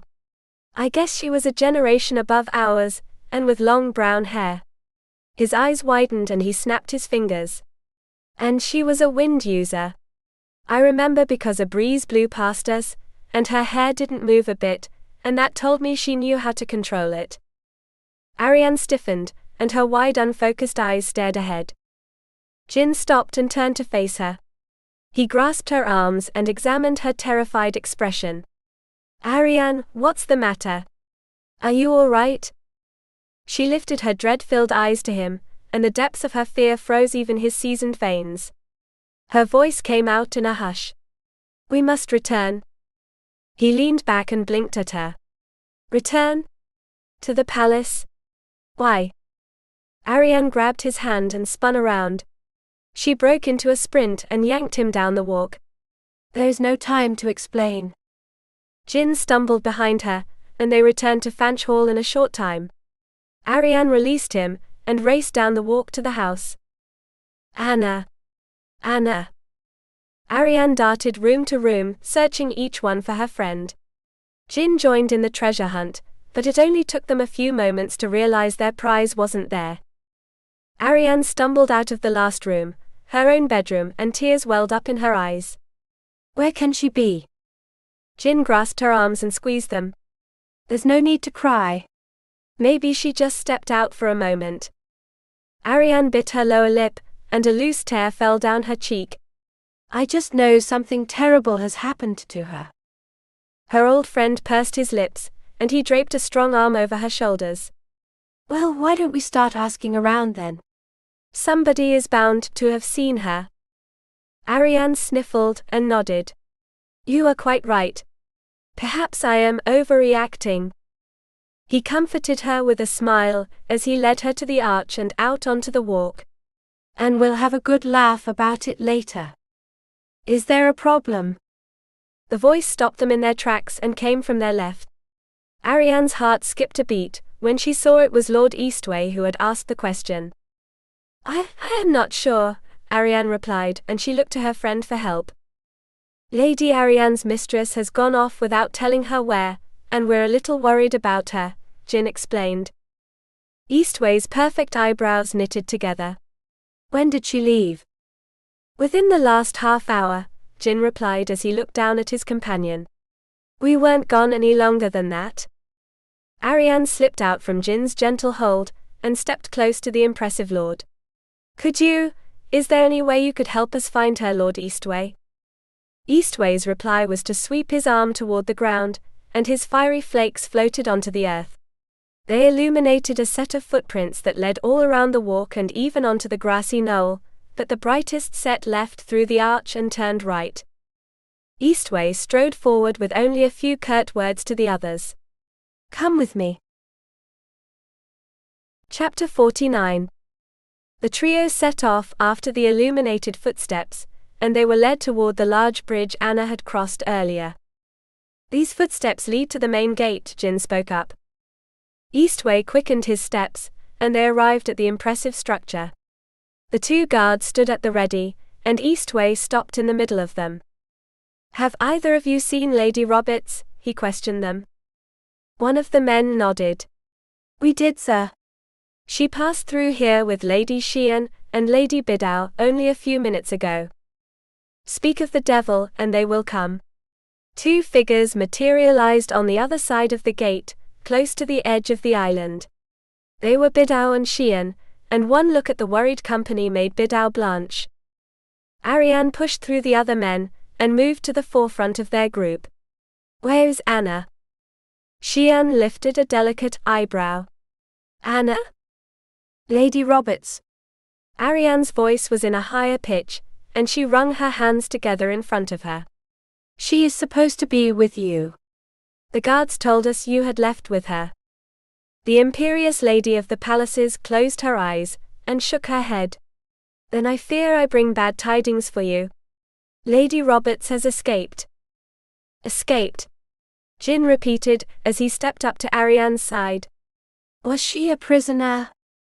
She was a guest of His Highness, but she did not have his permission to leave, Xian answered him. Jin's thoughts were troubled by her words. Then why did you go with her to the land realms? Xian drew her hands into her sleeves, and paced the ground in front of them.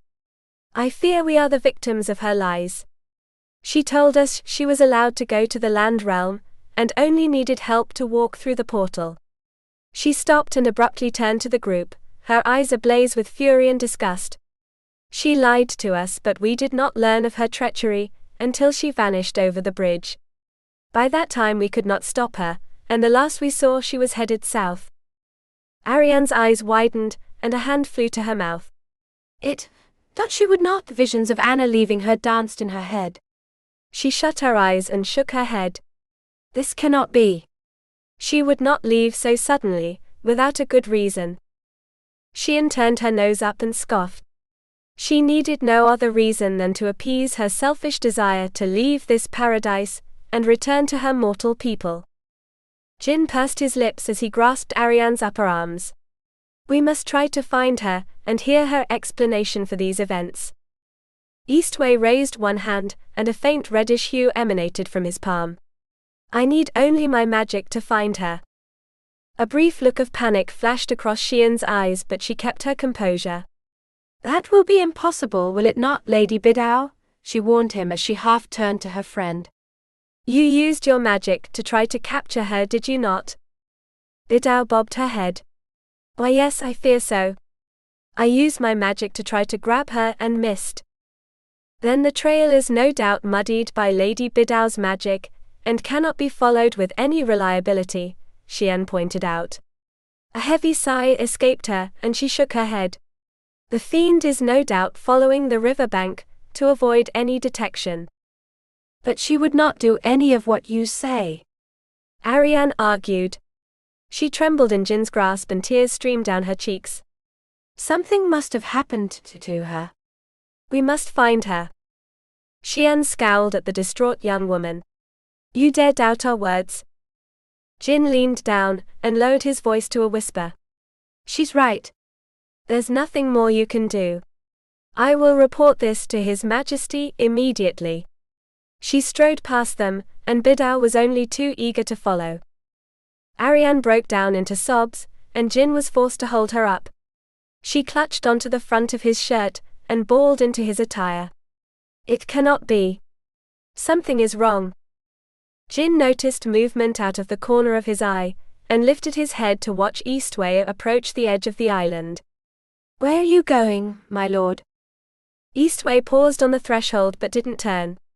I will be back shortly. He walked forward and vanished in a reddish cloud.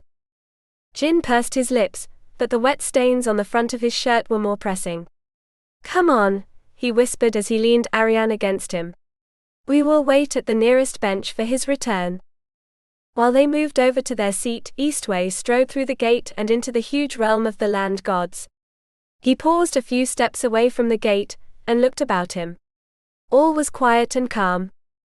Eastwei swept his arm out in front of him, and red footprints appeared. He followed them to the highest point of the bridge, where they vanished. The Lord inspected his surroundings, but didn't see any hint of her whereabouts anywhere. A faint expression of disappointment marred his handsome features. He set a hand on the railing, and leaned out over it. His reflection stared back at him, from the flowing surface of the river. It looked more than worried. There was fear in his eyes. Eastwei shook himself and straightened. He turned and strode down the curve of the bridge. But not toward the gate.